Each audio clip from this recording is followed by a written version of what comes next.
What up, nerd family? Welcome once again to the Poindexter Lounge. I'm just going to bang my mic around. It's that kind of night. We're just going to do it all. Hey, what's up, guys? Good to see y'all. Glad you're here. That's good to have you in the lounge. It's always good when you guys stop by. Hey, welcome to the Poindexter Lounge. My name is Enosh, and I just had a banana, and I'm feeling good now because I got some potassium. I had a little bit of peanut butter with it, and so now I got my protein. I'm ready to go. I'm raring to go, and I'm ready for you. If you've never been here to the Poindexter Lounge before, if this is your first time, just know that the Poindexter Lounge is a place for nerds. It's a place where you and me and my crew can get together and talk about all the things that we love, things like TV shows, movies, games, sci-fi, fantasy, comic books, superheroes, toys, and so much more. And if those are things that get you excited, if those are things that get you peeling bananas and spooning up peanut butter, then hey, that's kind of cool because that's what I just did. But hey, if it just gets you excited about those kind of things and get you talking about them with your friends, then you have found the right place because that's the kind of place that the Poindexter Lounge is. And so we want you here. So please hit that subscribe button as well as that notification bell and join this growing group of nerds because we are always growing, always moving, always doing things. And we got some great guests tonight, some people I'm excited about. So I'm going to get to that in just a minute. But of course, first of all, we'd like to start off the show by thanking all of our patrons, everyone who supports the channel. Thank you guys so much. We are so blessed to have each and every one of you, and you're awesome. Look at their as they go up, like in Star Wars. I love it. And then of course, all the members. I gotta update this because we got a couple of members who aren't on here yet. So I got to get those on here. But thank you to all the members. We appreciate all you guys so much, so very much. You're awesome. And of course, everyone who gives super chats, you guys literally keep the lights on around here. You guys keep us being able to do what we do. And so we just can never tell you how grateful we truly are. And then some of you guys just like to bless the channel every once in a while. And so there are those options for you as well. All right. And then of course, if you want to get something back, maybe for your donation, we have a great store down there. The link is down there. All those links are in the description below. And we never ask for it. We never expect anybody to give or, whatever. We're just grateful to those who do, and we like to give back a little something to those who do. So thank you guys so much. And speaking of giving back, we're gonna give this away. Batman: The Complete Animated Series coming up here as soon as we get a few more names in there. All you have to do to qualify to be in the running for this bad boy right here, 109 episodes, and then all of the documentaries, all the cool things, man. This is a great set. It's, look, physical media. That's all I'm saying. Like, it's great. Yeah, you can get it on HBO Max, whatever, but to actually have it says a lot, right? Because you never know when they're going to pull it. I'm telling you what, a lot of movies and everything, DC stuff is coming off of HBO Max right now. And all you got to do to be in the running for this is to either give a super chat, if you need denomination. You can you can become a member or a patron. Membership starts at $2. Patreon starts at $1. You get all the benefits of being a member and a Patreon supporter, but then you also get put in for this. And so we'd love for you to win that. Somebody's going to win it. Why not you? All right. Be right before we get to our night and to our fun. Whoops. Got a bunch of stuff. I do want to tell. I want to throw down a challenge to my friend Max because guess what, Max? I brought the pretzels. I got the pretzels, baby. These are really good, by the way. You got to be really careful with these because these right here taste like garlic bread sticks. They're really good. You can find those at Walmart, just saying. Okay, real quick, I want to say hi to some people, and then I'm going to bring my my crew in for tonight. I just got this hat. I dig this hat a lot. It's my I'm going to switch out this hat in just a minute in solidarity with one of our guests. But I got this hat. It's an Atari hat. I don't know what this is right here. I don't know what that says. So if you can help me out, that'd be great. But then I love this because we got an old school gamer show getting ready to come up, putting it together right now. And, You guys can be looking for that here on the channel. I'm going to do some retro gaming, like NES stuff and Sega Genesis stuff, and it's going to be really cool. And I can't wait to share that with you. Lots of cool things happening here at the channel. If you don't know already, tonight was the kickoff of the Poindexter Pantheon. Now, what is the Poindexter Pantheon? It is a group of people who I have asked to come in, and they're doing shows here on the channel, and we will have a weekly schedule that will be posted that you guys can see. It'll be in all of our descriptions coming up once we have everything locked in. But Mondays will be packed with a couple of different shows with William the Wise from the Sci-Fi Center.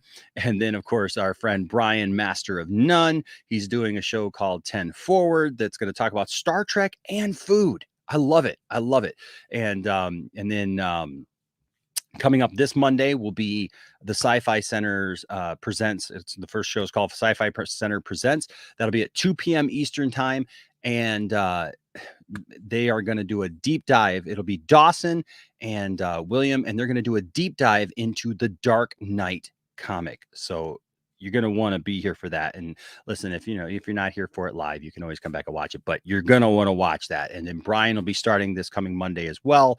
Actually, no, I'm sorry. William is not starting this week. William is starting the following week. He's starting at the end of the month.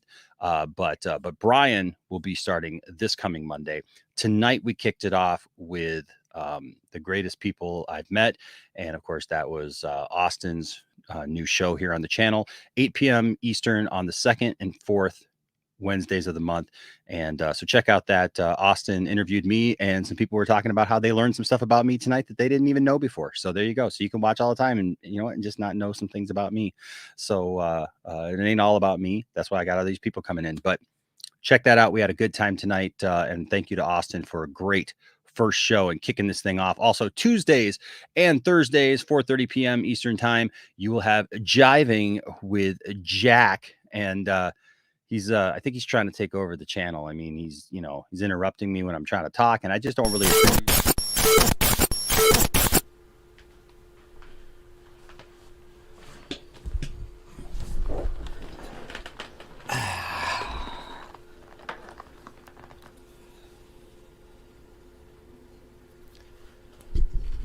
So this is Poindexter Lounge.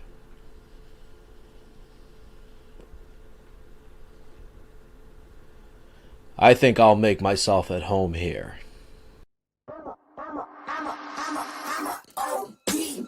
Jivin' with Jack, Season 2, coming to Poindexter Lounge.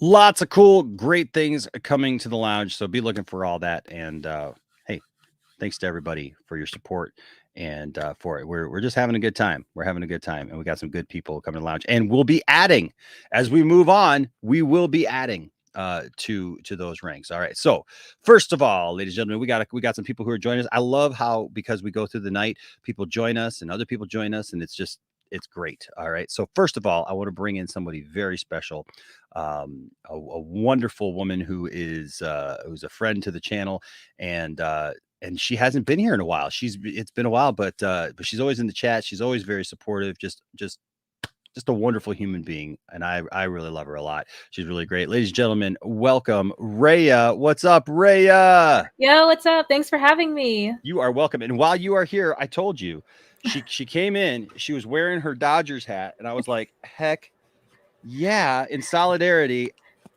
My Twin Dodgers hat is on. Twin time. Heck yeah, there it is. There it is. How are you doing, Rhea? I'm doing great. I just hopped off the stream with Max, and I'm already set up to stream. Let me pop in to say hello to some folks. Heck yeah. Well, it's great to have you here tonight, Rhea. It's always good to have you here, and we need to get you here more often. Then, of course, Max will accuse me of trying to steal you and bring you over here. Bring you to our team. I'm looking forward to seeing what we're doing. We're going to be doing this cool thing on Friday nights where, because Max has got a team of people and Rhea is over there helping Max. And we're going to have our team of people. And then we're going to meet up on Friday nights and do Friday night fights. I don't know. We'll do something. I don't know what we're going to call it. We're going to play games. We're going to have a good time. and it's going to be fun. Also here, ladies and gentlemen, is, of course, Mr. Anthony Beltre. What's up, Mr. Anthony Beltre? How are you, sir? Hey, what's up? Very nice, man. Anthony.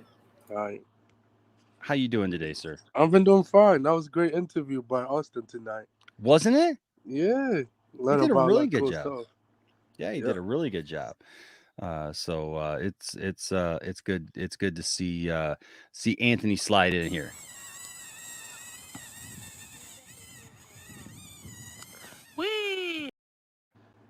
Oh, that hurt. Oh. And then also, ladies and gentlemen, somebody new to the channel who had made his first appearance here the other night and had a great time with this guy. Very knowledgeable guy about pop culture and comic books and fun stuff. And it was great getting to know him. And he's joined us back tonight. Ladies and gentlemen, welcome Thade. What's up, Thade? Hey, how y'all doing? Good, man. Good. Hey, sorry. We were talking about like we were going to do a show last night. I totally crashed at like 8 o'clock, which never happens. It was cool. I heard I ended up doing something else last night. So like I said, man, when I said the other night, I'm on all sorts of channels here lately. So it just never happens to me. I only slept a half hour that day. I was in a karaoke chatter. Oh, you did? Oh. Yeah, that's cool. I was in a karaoke stream just a little while ago. Oh, really? Really? Yeah. But now hold on. Like that's impossible, right? Because there's only like one channel that can do karaoke streams these days, right? Oh, yeah. Oh boy, we have fun. Anyways, yeah, I got like a half hour sleep the other day. Like I literally last night was it last night or the night before? I can't remember. Whatever it was. I just came home and I fell asleep, man, and I just crashed. And Tiffany even told my group, so it was like, yeah, Enash ain't streaming tonight. He's asleep. But I woke up at 4:30 in the morning, guys, and I couldn't fall back asleep. And so I was like, you know what? I'm gonna go watch Book of Boba Fett. And I did, and I liked it. and now it's done, and now we gotta wait until May. We're gonna talk May about 25th. That. May 25th. We're gonna talk about that. Will that be the 45th anniversary of what's the movie called? Is it New Hope? Is it? Yeah, it's the 45th anniversary of A New Hope, which is kind of funny because like people were complaining about it that it wasn't May 4th, and I thought it might be. No, May 4th I think too. Bad Batch is gonna drop May 4th. That's my guess. Really? Yeah, I think so. You think they're gonna have both of those running at the same time? It's animation. A lot of people don't watch animation. But I mean, is it set to do that though that quick? I didn't think it. I don't know. That's my speculation. I mean, Disney's gonna do something on the 4th. They have to. Oh well, they'll do something on the 4th. Yeah, I just don't know what, but yeah, they'll do something on the 4th. I'm sure. You got to do something on May the 4th, man. Come on. But May 25th is Austin's birthday. So so he's super excited that they're gonna release that on his birthday. I wonder if they would drop the first 2 episodes or one episode for Obi-Wan. I don't know. But I'll tell you what, whatever they do, I'm in, man.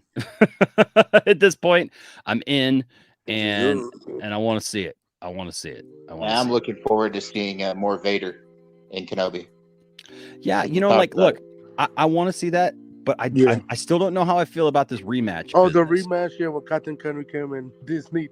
Yeah, I know. Yeah, I don't know how I feel about that. Now, Rhea, what do you think about the rematch aspect? Oh, the Kenobi announcement? Yeah. Yeah, no, I'm really, really excited. And considering the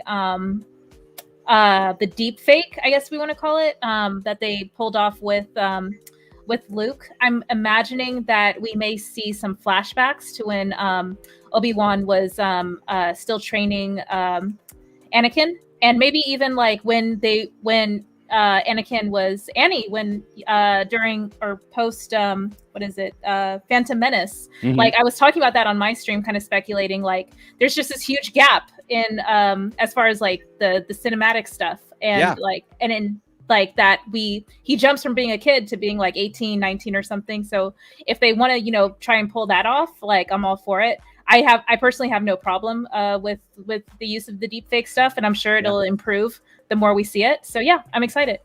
See, Well, I was. practice Oh, go ahead. Go ahead. on that. Practice makes perfect on that deepfake stuff. The more they work with it, the better they get. The only thing that really disturbs me about it, though, is for Luke, they use some sort of reactive AI system to do the auto voice. intelligence. Yeah. Oh, the voice. Yeah. Where they it was kind of robotic to me. There was no emotion. But I mean, I'm sure they can even work out that too. I mean, see, now everybody keeps talking about that, but I almost feel like that was purposeful.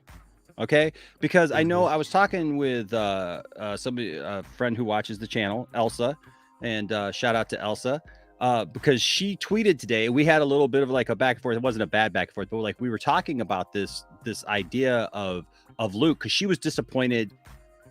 Okay, I didn't want to get into spoilers yet for Book of Boba Fett. I was going to give it another night, but I will say this: she was disappointed that Luke didn't make an appearance. Right, with what he did, with what happened, and how things were transported. I'll just put it that way, right? Yeah. And what I said was, well, Luke at this point is going to be very robotic. He's going to be very sterile because he's trying to mimic what he thinks the Jedi are. He hasn't trained anybody. He turned to Ahsoka, and he was like, hey, how am I going to train this kid? Like, what am I going to do? And so I feel like he's trying to go through the motions, but he doesn't really have his own style yet. Well, for that matter, he's not really even been trained very long as a Jedi himself. Exactly. So like, I feel that like almost that some of that robotics, obviously it could be, the fact that, that they have these, the vocal stuff, but I also kind of feel it was that way because like, Luke didn't have any connection once the choice was made. It was like, okay, bye. And that's a Jedi thing to do, right? Is that right? Like, I don't have any more obligation to you. If you're going to choose bye.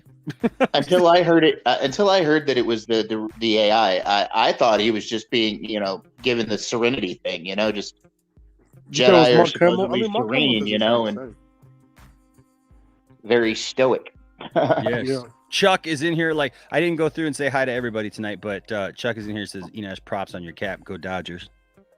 See, I'm just a longtime Dodger fan, man. When I was growing up in Vegas, like, everybody was a Dodgers fan in Vegas when I was growing up. That was just the thing in Vegas. But now, like they'll have their own team before. Oh, the one thing I hope. Plus, our church was right across the street from the Stars, their minor league team. So it was like, but now they're not there anymore. So the one thing I hope is WB do not get the tech. Bring back Christopher Reeve. Don't you messed up Henry Cavill lips, his face. Don't no. Just don't do it. Yeah. Just no. If you get approval by Christopher Reeve's state, then sure. But if you don't, just bring back Brandon Ralph. That's it. Don't do it. That's all. Yeah, I hope that they don't go too far. Hey, also here, ladies and gentlemen, William the Wise. What's up, William? The guy who doesn't like Obi-Wan series. William. Hey, hi. Oh, look who it is. It's Ray. William does not want to see anything even closely associated with Obi-Wan. Yeah, he was going back and forth. I was like, oh my gosh. I'm exhausted of the era. I think I made a clear case. It's I'm done with this window of time we've been dealing with by let me think, 40 some odd years. I'm ready to move on. That's simple. So you're saying you're 100? He won't be happy until we have like absolutely no recognizable Star Wars thing. And that's a problem. That's an element of fear. That kind of fear to not be able to start that new sequel series with something else completely different. To me, that's ballless. Oh my God, Todd! Don't occupy the corner office if you can't make a No, Todd. I love Todd, bro. Every time with these questions, bro. Oh my God, Todd. Yo, Todd, I love Todd, bro. Todd here with the $20 super chat. Thank you, Todd. You rock, bro. I love Todd. My fellow MCU super fan. See, Todd is the biggest MCU fan that I know. And if Todd is calling me an MCU super fan, There you Then go. all of you people who give me a hard time and be like, Enosh, you just like DC. You don't talk about the MCU. You don't like the MCU. Take it up with Todd. Because Todd's telling you right now, man, Enosh is an MCU super fan. I am. And I love it all. I do love it all. I got some stuff to show you guys here in a second. But MCU super fan says, what do you think are the top 5 reasons Feige is a genius? I would say he take care of his workers. He I like that. His people. Yep. He doesn't he's not strict on what you want to be, but you just have to connect stuff, and he knows where he's going. Well. He knows the story that he wants to tell. Yeah. I will say that. 3. He knows that story. Yeah. I think. What about you, William? What do you think? There's one that I'm going to let you guys do it because I know there's one you guys are going to miss for sure, and it's the most important one. Business? No. I think he supports his directors pretty well. Yeah. There's not a whole lot of argument.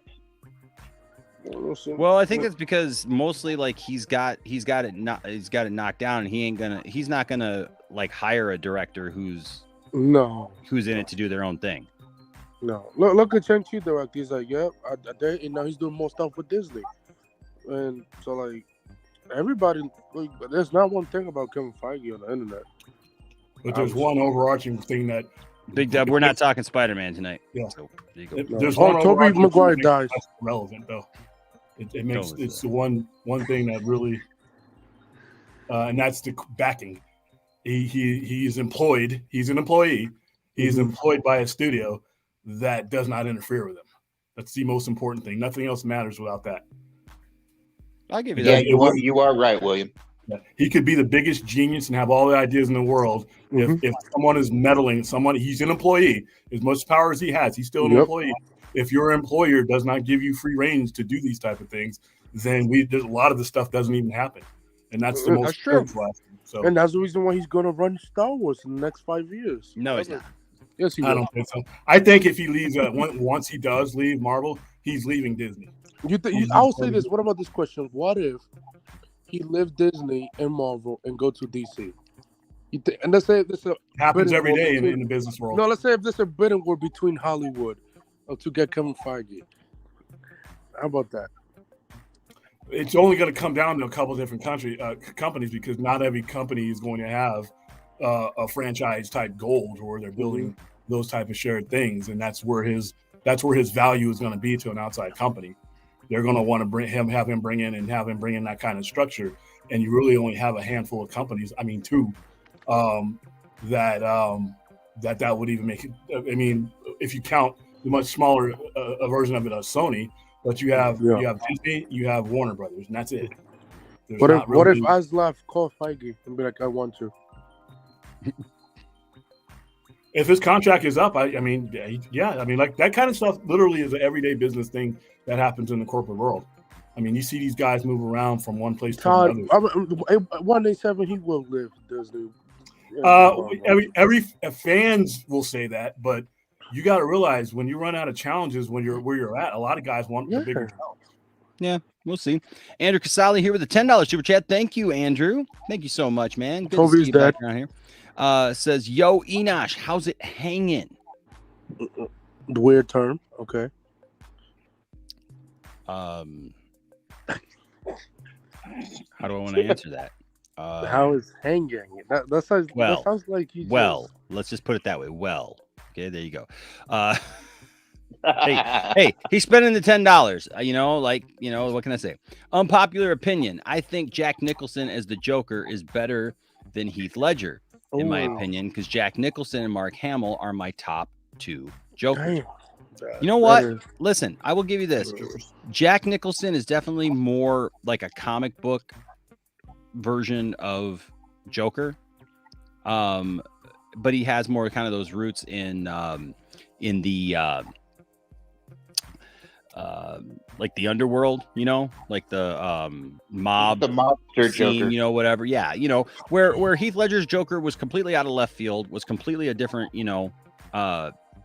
just I mean, come on, fun thing, man. And Heath Ledger connected with people, you know, like that's the thing is like nobody thought Heath Ledger was gonna do, but I think Heath Ledger brought some youth to it as well. I mean, let's be honest, Jack Nicholson, even when he played Joker, he played an older Joker, right? And so, 50-year-old Joker. Well, it's not as bad as like Joaquin Phoenix would be if Joaquin Phoenix's Joker would he'd be Batman. 65 in the Batman universe. He has Mark Hamill in there. Wow. Yeah, well, wow, that's not an unpopular opinion at all because for a lot of people, Mark Hamill is their favorite Joker. Yeah, he's my favorite animated Joker. William, come on, William, come on, dude. Do not be bad take William tonight. Do not be bad take William. Come on, William. On the set with under makeup, doing you want to say the best cartoon Joker? That's fine. Best Joker overall. How you can? Oh my god, dude, come on, man. Come on, bro. Like seriously, man. He sits like literally. Mark Hamill has created an atmosphere. That's just like with what's his name? Who plays Batman?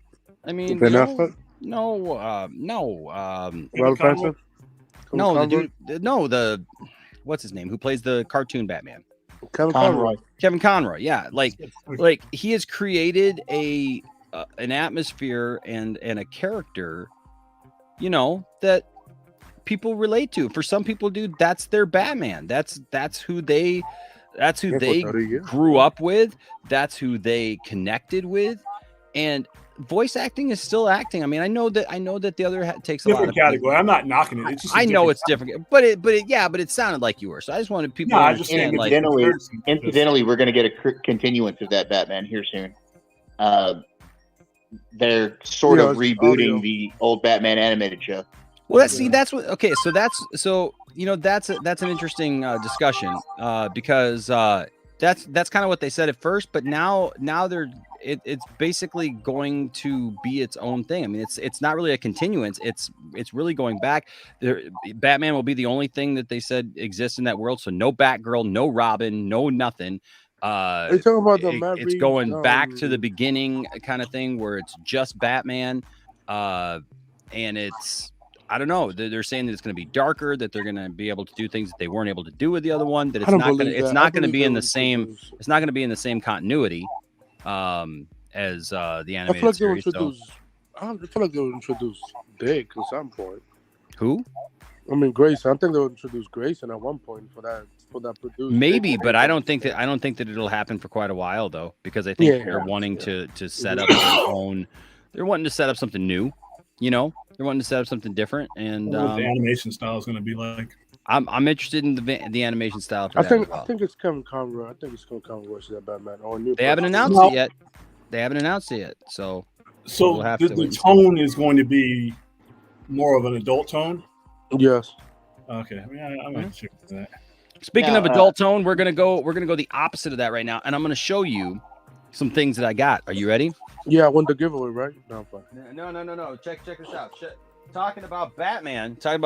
I just picked up this bad boy. Oh my god. From the Batman. Nice. Oh, you look like, bro, did Alex Ross pin that? Oh my god, man. You look like Alex Ross, bro. So we got us a nice penguin action figure there. Yo, he came out of Alex Ross, man. I'm telling you, bro. Also, I picked up this 2-pack. How much was that? $15? 3 3/4 figures. I thought you said Tupac. I'm like, what? You bought a Tupac? No, I didn't pick up Tupac. I picked up a 2-pack. 2-pack. Selena Kyle Chase. So there we go. We got the Selena Kyle Chase. How much is that? If he picked up Tupac, it'd be a little ghoulish, I think. You could probably get it delivered by Tupac. He's still alive. All right. Speaking of Selena Kyle, we got us a Selena Kyle. Hello. Oh, that looks amazing. Yeah. That's nice. Everybody's gonna. I'm waiting for the variant though. Where she doesn't have the face, the mask on. Yeah. Are those like exclusive to any specific retailer? Nope. I picked this up at Walmart. No, I got this guy. I got these at Target. Oh, nice. Yep, that's that. Cool. I got. Dude, Target is hit or miss out here. There's some Targets that look like they are just barren, and then I'll go to some other Targets they have everything. And I'm like, wow, what's going on here? Dun, dun, dun, dun, dun, dun, dun, dun, dun, Oh my god, bro! It's supposed to be. So, Yo, William, will you take those toys? Just curious. Nah, I got them on order. Oh. I bought them wholesale. So I'll be leaving those there when I do my burglary. so there's the Robert Pattinson Batman. There he is, right there. Then check this out. You got Commissioner Gordon. Oh, I got more. Hold on a second. Let's see. No Commissioner Gordon. Oh, I got Bruce Wayne. This Bruce Wayne looks weird though. He looks like Ben Affleck. What about that looks like Ben Affleck? No, I'm playing. I can't really see the because of the glare. But No, I'm playing. Yeah, but no, it looks like Robert Pattinson just cover up with Yeah, but apparently you Whatever can get the motorcycle one. motorcycle separately, right? So They should just package a motorcycle. I don't get that. I don't know, man. You would think that they would have packed it as a 2-pack, but they did not. So, But not as a Tupac. not as a 2-pack. Not as a 2-pack. That's Facebook Marketplace. I did pick up a new Ooh, clone Star trooper. Wars. Okay. 501st. 501st, Nice. yes, from the 501st. For all you Star Wars fans out there. Then I picked up a Cobb Vanth. Oh, Rest in peace. No, I'm playing. No, he's alive. He's alive. He's alive and well. Alive and well. he was in the tank, man. He's in the tank. Did they have a figure of the back to tank with both in it? No, I wish they did though. But check this out. I had to get this. One of my favorite films. Oh, Brightburn. Brightburn. Brightburn. Brightburn's Where's so the good. sequel to that movie? I'm sorry. I like Brightburn. I so want a sequel to that movie. So The do Dark I. Justice League that they were inventing. Oh. That would be nice. well, it's pretty much James Gunn's Superman. That's what it was. Then, Evil. bam, It's Rocky and Apollo. Rocky and Apollo, baby. I had a Rocky one with the belt. I sold it a long. He had the championship belt. Yeah. Yeah, I had that like a long time ago. It's like it's the one you see him in the poster with. Heck yeah. I thought you don't like Funko Pops. You know Are you what? serious? It just depends upon the Funko Pop, right? What about Steppenwolf Dark Side Funko Pop? I got all those. Yeah, man, I got all those. There's a Steppenwolf. Bam. Did they bring out a Steppenwolf Laser one? Luke. Laser Luke, check this out, baby. Oh, what the? Oh my god! Yep. Nice. Yepper. Although it looks creepy there. Hey, did they come out with a Steppenwolf? I didn't know they come out with a Steppenwolf Funko. I think. No, wait. No, they didn't come out with I a have Steppenwolf. the No. Not yet. No, they've got Desaad. The But yeah, look at look at this artwork.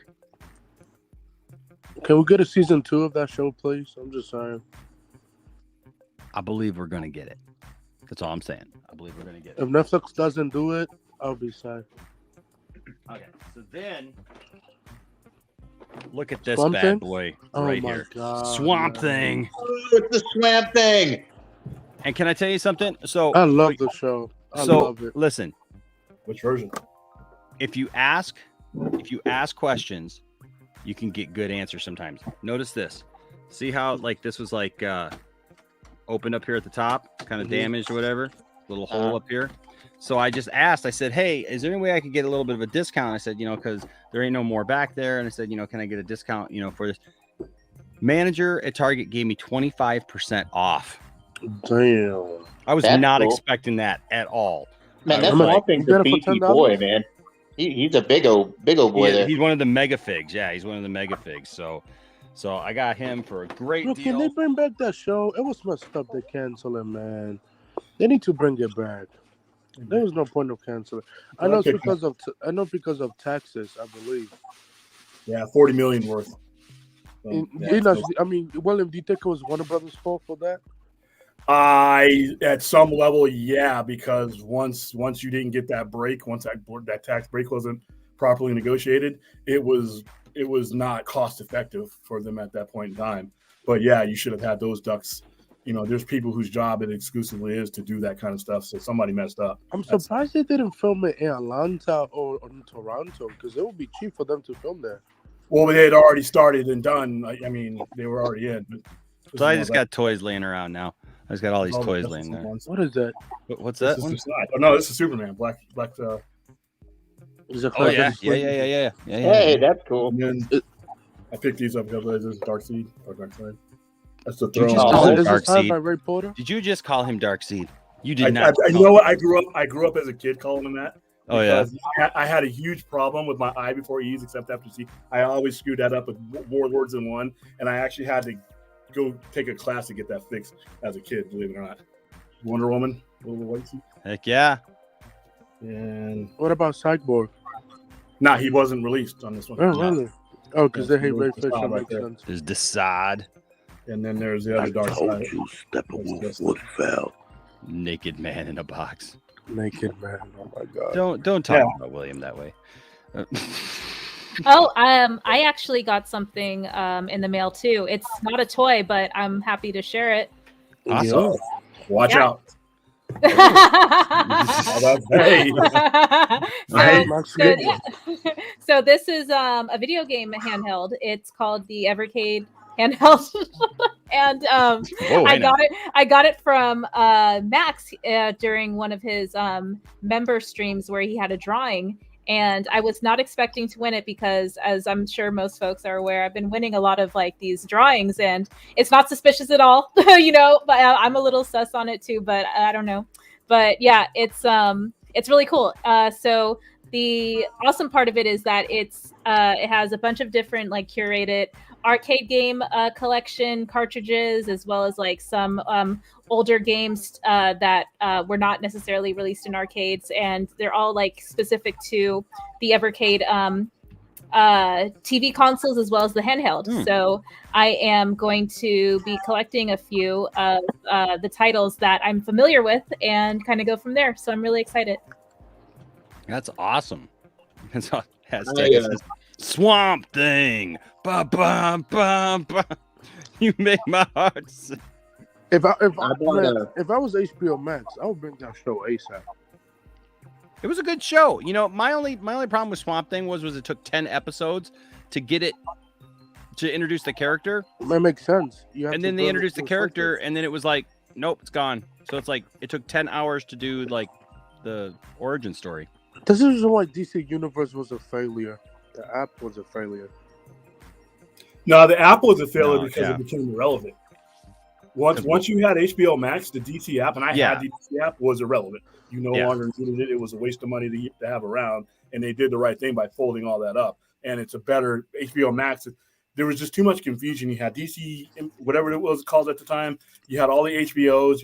They really needed to consolidate everything down to one item, and it should have done it at the beginning. But yeah, I like that app. That app was cool. It had a show called DC Daily, which wasn't that much, but it's something they need now. If there's anything that the new regime needs to bring back, they need to bring back a show like that informs people and keeps people on board. And you don't have to film it in a different state. You could film it in green screen, or you could do it like this. You could do it like this, like what we're doing right now. But something every other day or at least once a week that gives people hyped up for everything that they got going, whether it be on paper, cartoons, live action. It's just a conversation from DC about DC, and I think there would be a lot of problems that they could solve just by that alone. Yes, there's the guy Will Smith said released the air cut. So they got William. So okay, hold on a second. Let me. It's on Twitter. It's on Twitter. Oh, here it is. Okay, okay. Like I just found it. All right. So hold on a second. Let me put this over here. Whoops. And they're doing the trash revival of I hadn't seen that. Prince, whatever. I forgot the show called. Fresh Prince of Bel-Air. Fresh Prince of Bel-Air. Yeah, more serious version from what You I heard. guys are all full It's not of, like, serious. takes. It's fucking trash. You guys are all full of these takes tonight. I swear. Hold on a second. Fans on Twitter asked me that. Do you want it to be released in the haircut? No. Let me tell you, there's a whole lot that stayed on the floor for that, but so I'm into it. I'd love to see it. I love that world. I love what was created, and so I'm absolutely would love to. how happy you just made people? I know, yeah. Gotta ask you because the fans are on Well, Twitter. there you go. I love There you it. go. I You love want to it. see a release, And that's not paying somebody to say it, so that's great. This guy is nice though. That guy's nice. He's a good person. You know, she was showing those Funko Pops, and so was William. I've actually found a set of the Cenobites from Hellraiser Funko Pops. Oh, really? Yeah, and I'm gonna pick them up here pretty soon. Nice. But Kinky Sphincter here with the $9.99 super chat says it's official. I'm licensed to give mouth to mouth as an EMT, Enosh. It would be an honor to service you. By a guy named Sphincter, by the way. Mouth to mouth. By a guy named Sphincter. He says he got the license in today. But a kinky sphincter. Yeah. Yeah, not just a sphincter, but the kinky sphincter. That's Don't the close your eyes best on kind. That's the best kind, William. I mean, William, if your life was on the line, you would let kinky sphincter give you mouth to mouth, wouldn't you? whoa. Or sphincter to mouth, even. I mean, I never had it. Wow. I think you just made him blush. There's I two think ways. you just. I literally think you just made him blush. One of them is awful. Wow. They really made William blush. That's crazy. No. and hey, blast from the last episode. The idea of sphincter to mouth. The idea of sphincter to mouth. When two people French kiss, they form an approximately 60-foot-long tube between two buttholes. Until next time. Or human centipede. Oh, and Enosh, just a blast from the past. Electrical mayo rat. Yes, electrical mayo rat coming soon. No Caden tonight. He probably eating. I know Caden's not here right now. Yeah, like what the heck, right? He's on curfew. I don't know how this is. I don't know how true this is. William will give strippers in Vegas mouth to mouth. Oh my god! Absolutely not, because they're gonna want way too much money for that. But not really. Drugs. Not really. That's like a $200 kiss. I just give them 50 and they do it. I don't know what I'm more concerned as of like if you would give the stripper the kiss or like how you know that kiss costs $200. Dude, you realize because he did it. You throw this bottle to a strip club and we're surrounded by them. So you did it. Oh, and you don't think I have customers that are strippers? I mean, come on. There's no way strippers got a price list right there at the counter, don't you? William got caught in 4K. Oh, I have a question. Have you ever gone to the gold and silver pawn shop and met the pawn shop guys or pawn store guys? They're never there when I go. They weren't. I went there when we were on vacation a couple years ago, and they weren't there. Yeah, but I did stand next to a standee of. It's fake, right? Yeah, it's staged, and when they film it, you can't even get to where you see that counter area.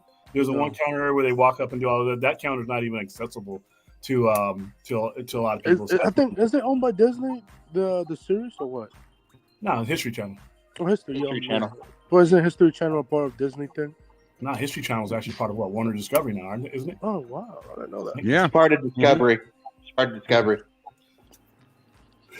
Soon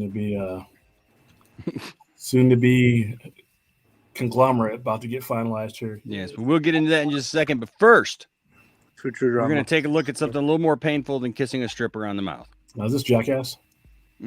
No, it's not Jackass, but Okay. close. You should do a Jackass compilation. It's the wannabes. It's the wannabes. 5 minutes? Oh man, that should be 10. So it's the sort of Jackass.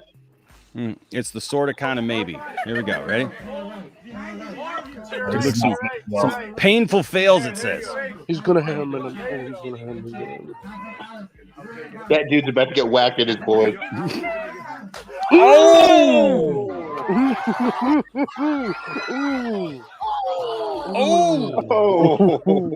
Oh, very bending. That guy could have been paralyzed. He's dead. That guy's dead with the cop. Pay attention. The dogs. I love how the dogs split off. Like the guy just like there and it's like oh wow. Nope. It's like my dogs. He broke the windows. He's gonna kick him in the mouth. Oh. Go! He's knocked out. He's knocked out. He's gonna break the window. Not good. I told you. What did I say?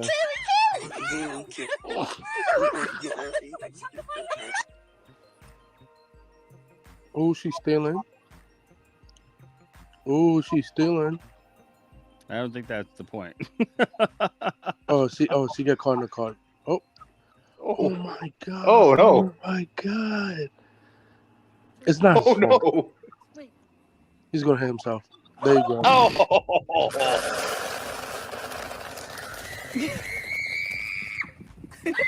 She's gonna fall. There you go. Oh. That bird's gonna fall. Or not. What are you doing, bird? What the hell are you doing? Chewing on his own. Never chew on the thing. That you see, see. I told you. Just took him to Suplex City. He just body slammed him. Nope. Oh my god. He's dead. He's stupid. Oh, he's gonna run him over. No, he's gonna hit. He's gonna hit. Dummy. Gunk. What is going on here? No way he's doing it. He's gonna break his neck. Oh no! Oh! What? The hell? Why?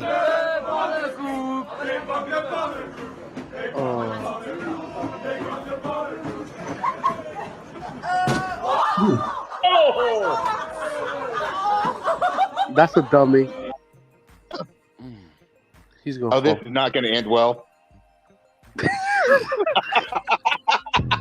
I ain't gotta get naked She's for gonna no get hit. tennis bracelet, but I need 20 bands for a chicken and Oh no! He's bleeding. Oh my gosh! Oh no! He's These are hard to watch. These people are inches away from wheelchairs for the rest of their lives. He does. Come on. RJ. That right there. That's like. William, wow. you could do that in your prime. No, I wouldn't. That could have been a neck break right there. Yeah, that's corrals. Hold on a second, I missed that one. So these are near death experiences. Yes, sir. Hold on a second. What the hell just happened? Obviously, I'm a. See? Donk. To work out all day, and obviously, I'm a. Bam! I'm a next step. I forgot the machine was on. Oh, that went through his mouth. Dang. Yes, sir. Oh my god. Oh, that's a kid. No. Gonna get hit. Oh. What are you doing, bro? Oh. He popped it. What got for Christmas? He popped. Your Santa. What are you doing? That's a bad parenting. That's bad parenting. He had one job. Is that John William? He knocked out the person behind him. Oh Oh no! No! He's gonna fall. Oh. Mom, we're on here. Oh. Stupid.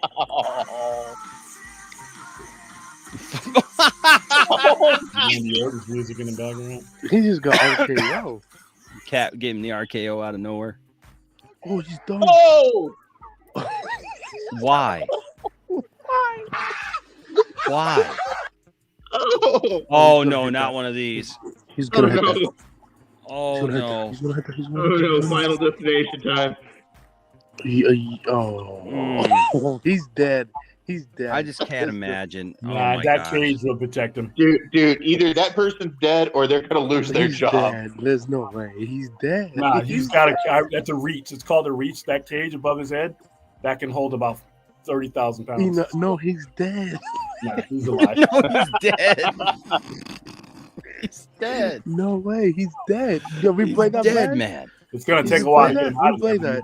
You gotta replay that a little bit. There's He's death. dead. There was death. He was There's just no way. dead. Bro, look at that. the way Fails, that's- okay, we'll do fails you missed. Hold on a second. Oh. Watch me eat it at the gym. Watch me. Oh, damn. Doing what now? Oh. You're not that guy, pal. Oh, Trust me. no. She's You're not stupid. that guy. Oh no! Oh. You're gonna get arrested. Arrested for doing what? Fake eyebrows? Oh, that's gross. That scared me. What's that? A cockroach. I thought that was your hair. A cockroach. I thought that was your hair. That scared. That scared Arrested for doing me. what? That's scary. Oh my god. That scared me. Bug fell from the- Get up and kill the roach. Damn. Right, like you just I thought that like was it's your literally on the hair. back of his head now. I was like, what? No, it's inside his Watch body. out! Oh Oh. Watch out! Watch out! That guy's gonna. Into the thick of it. Into the thick of it. Oh, Oh, that poor dog. Oh no, the water wave. Yep. He got Wonk. And she was gone. Oh no. Oh no. Nah, see, this is what gets you. Oh! He broke her legs. He broke her legs. Her legs. Get you kicked out of the. Oh, he's going. No, he's gone. Oh.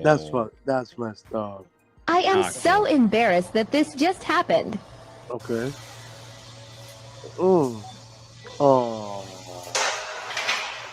That guy is nice though. That's it.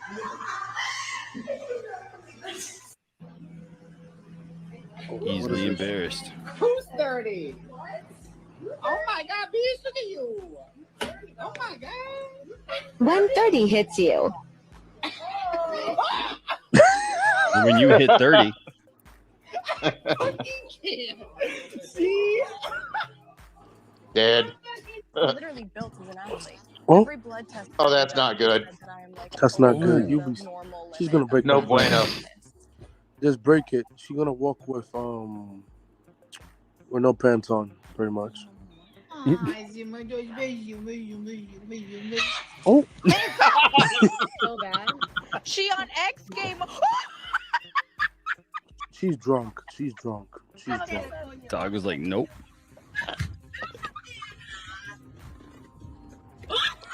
Oh. Hold on a second. I gotta see that one again. It was like when he tried to. It was like Dawson when he came here. He's like, hi, you know.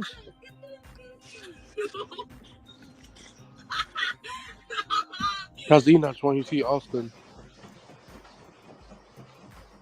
He's gonna get hit, right? Hello, There's dog. nothing there. Does he Digging think in he's his head. outside? Dogs do that anywhere. That dog cannot. Oh no! Oh The no! slingshot? Ow! Oh, that was her fault. No, why are you jumping? Why are you jumping to the lake? You a dummy. Look at you. Dumbass. What was the point? Oh, that shoe was gonna break. Oh!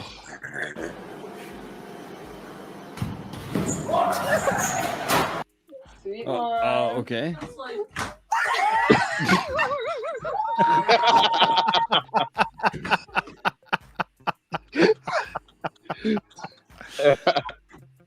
Oh my God, the tree broke. Rest in peace. He's dead. He's dead. Oh no. Oh, it came out the top. Oh, That's wrong disgusting. direction.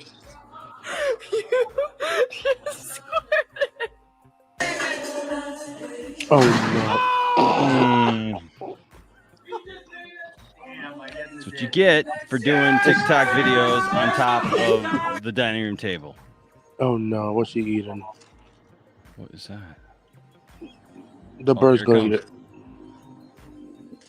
it. There you go. Thank you. Thank you.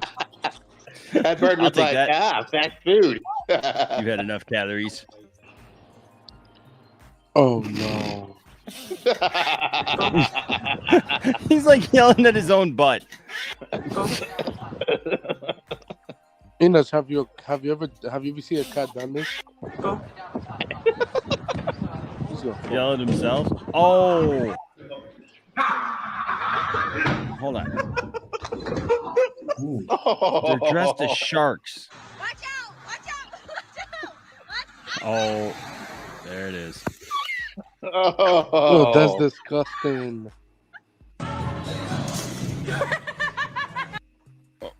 Oh, what was that? Did she think that was They thought it was. She thought it was balls or something. Yeah. Which it was not. It's like Legos. Oh, oh, oh, oh. Ooh. Uh-oh. He's Watch gonna break out. the ice. Oh, whoa.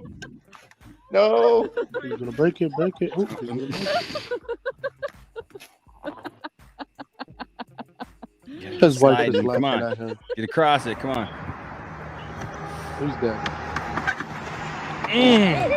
Oh. Oh, I've seen this kind of stuff happen in person. Yeah, have you ever seen a parking lot where like all of a sudden like all of the carts all of a sudden, you know, get blown by wind? Yeah. And they just start going, man, and it's like, oh. I watched a guy Tonight pull on into a Poindexter Lounge Walmart Faces parking of Death lot. 2022. I watched a guy What? pull into a Walmart parking lot going like 30, and he slammed right into one of those cart carols. Oh, I guess you're going through. wow. Yeah.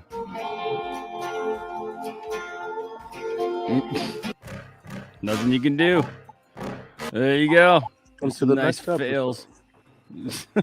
Some That nice one fails hurt. for the night. Oh my gosh. Oh my gosh. Well, you know, at least it's not like where is it? Where's the one? I think this is the one. No. That's just lingering content. This is one of my favorite. We were talking about Michael Jackson the other night. So,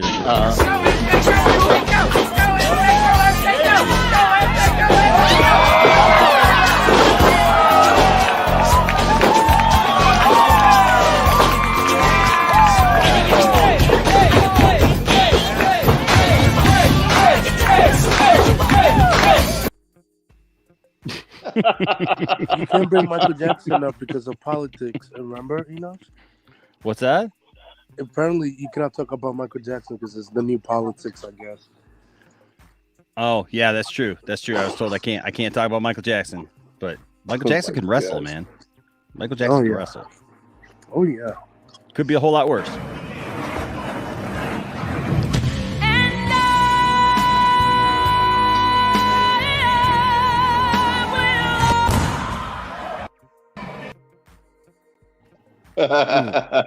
Why he did that? Why?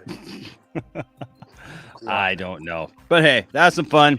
That's some fun. Maybe we'll have some more fun later. But let's go ahead and jump in to our first topic of the evening. Let's see here. There was a lot of news today. There was a ton of news today, to be quite honest with you. There was just There absolutely was Caruso joining Craven the Hunter cast. It was a lot. We talked a little bit about Obi-Wan already, but let's kind of what's going on here? Okay, there you go. We'll talk about Obi-Wan Kenobi will premiere on Hello there. May 25th on Disney Plus. And what is everybody saying? Let's see. I lost my connection. Hold on a second to my mouse. Give me just a second here. Come on, mouse. All right, there we go. Not May 4th. That's a missed opportunity. People totally, Bad Batch, but there's somebody totally missing the point that it's the 45th anniversary, right? But here's somebody who gets May 4th is on a Wednesday, and everything for them to do this, like people are totally missing the point. But you know, it is what it is. That's just kind of that's just kind of the thing nowadays. Is like everybody kind of misses the point with Star Wars, but you know, look at that guy. He said, maybe May the 4th will be like their last like grand reveal trailer or something for that extra boost of hype. Yeah, that would be cool. That'd be cool. They could drop that would be cool. On top of everything else they're gonna do for May the 4th. Yep. Yeah. Or they could drop Bad Batch season 2. There you go. Yeah, I just didn't think that Bad Batch was that far along yet. Yeah, so that's what I was thinking. I didn't think it'd be that far along yet. I mean, I could be absolutely wrong. It could be absolutely wrong, but I didn't think that it was that far. You know. Oh yeah. Done. So, just like here we are. Whoops. I had to find my computer is running slow real quick. Sorry about that. Okay, so here are the pictures that I wanted to pull up. So yeah, Obi-Wan Kenobi is premiering on May 25th, which is the same date that A New Hope was released in 1977, celebrating the 45th year of Star Wars. And here's the poster. Yep, that's pretty cool. Amazing. Masterpiece. This doesn't do anything for you, William? Nope. No. Nothing at all. No, I'm not going to be I'm not going to be up at 12 a.m. watching this show. I mean, okay, sure. I have no interest in it. Okay. What are some of the themes that y'all are hoping this series explores? I hope it explores the Inquisitors. Yes. Well, that they hired a guy to play the Grand Inquisitor. Yeah, I think they also cast the Seventh Sister too. Did they? Yeah. Hold on a second. I think so. And I saw the. Oh, and Enosh on the Bad Batch season 2. They're saying it could come out anytime between March and June of this year. Oh, really? Okay. Yeah. Spring 2022. I feel like it's gonna be May. That's interesting.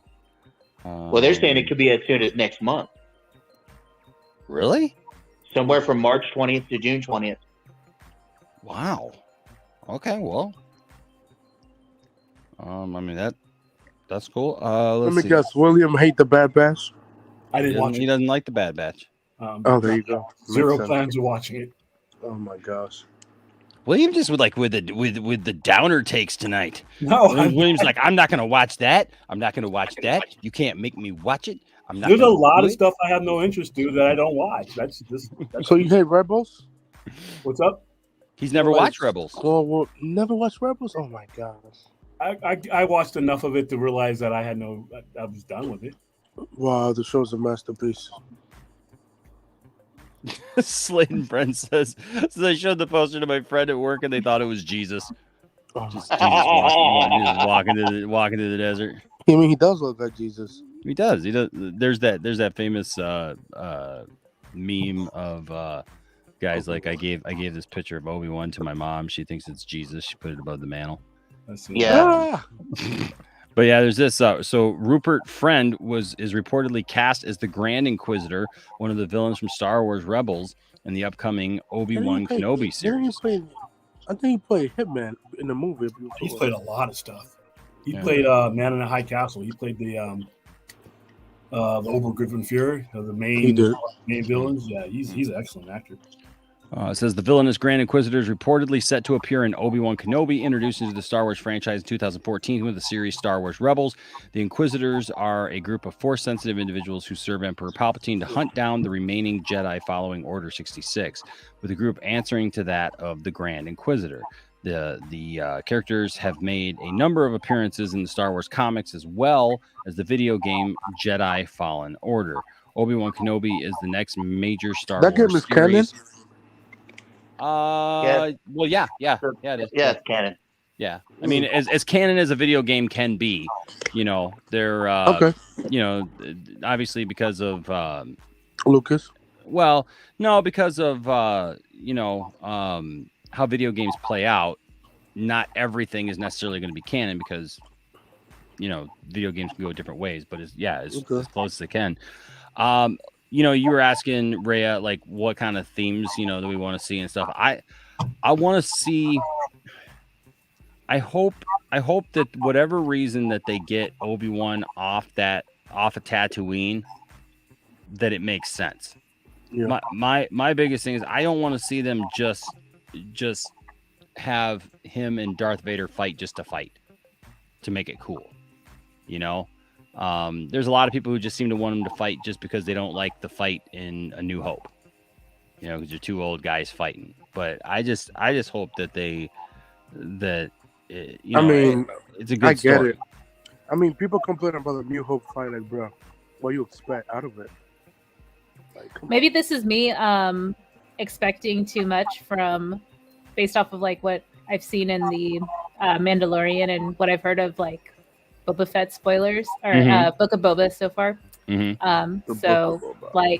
I was thinking like originally when the Obi-Wan content was announced, that it would be cool to like explore like his state of mind and how he's like kind of recovering from just like losing a lot in his life up until that point, and basically like feeling like just him dealing with the loss of like a lot of stuff in his life and sort of like processing those emotions. I would like to see more of that.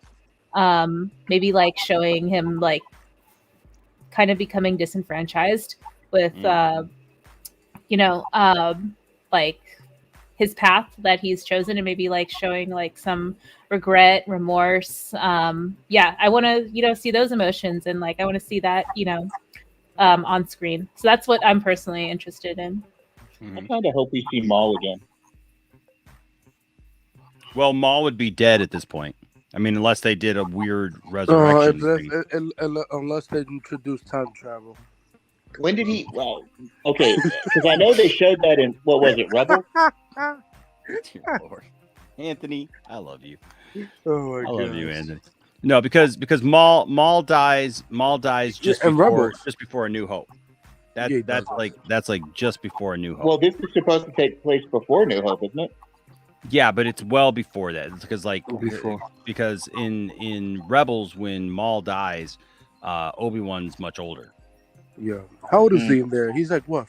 Like I don't know exactly. I can't think of how old he is right now off the top of my head, but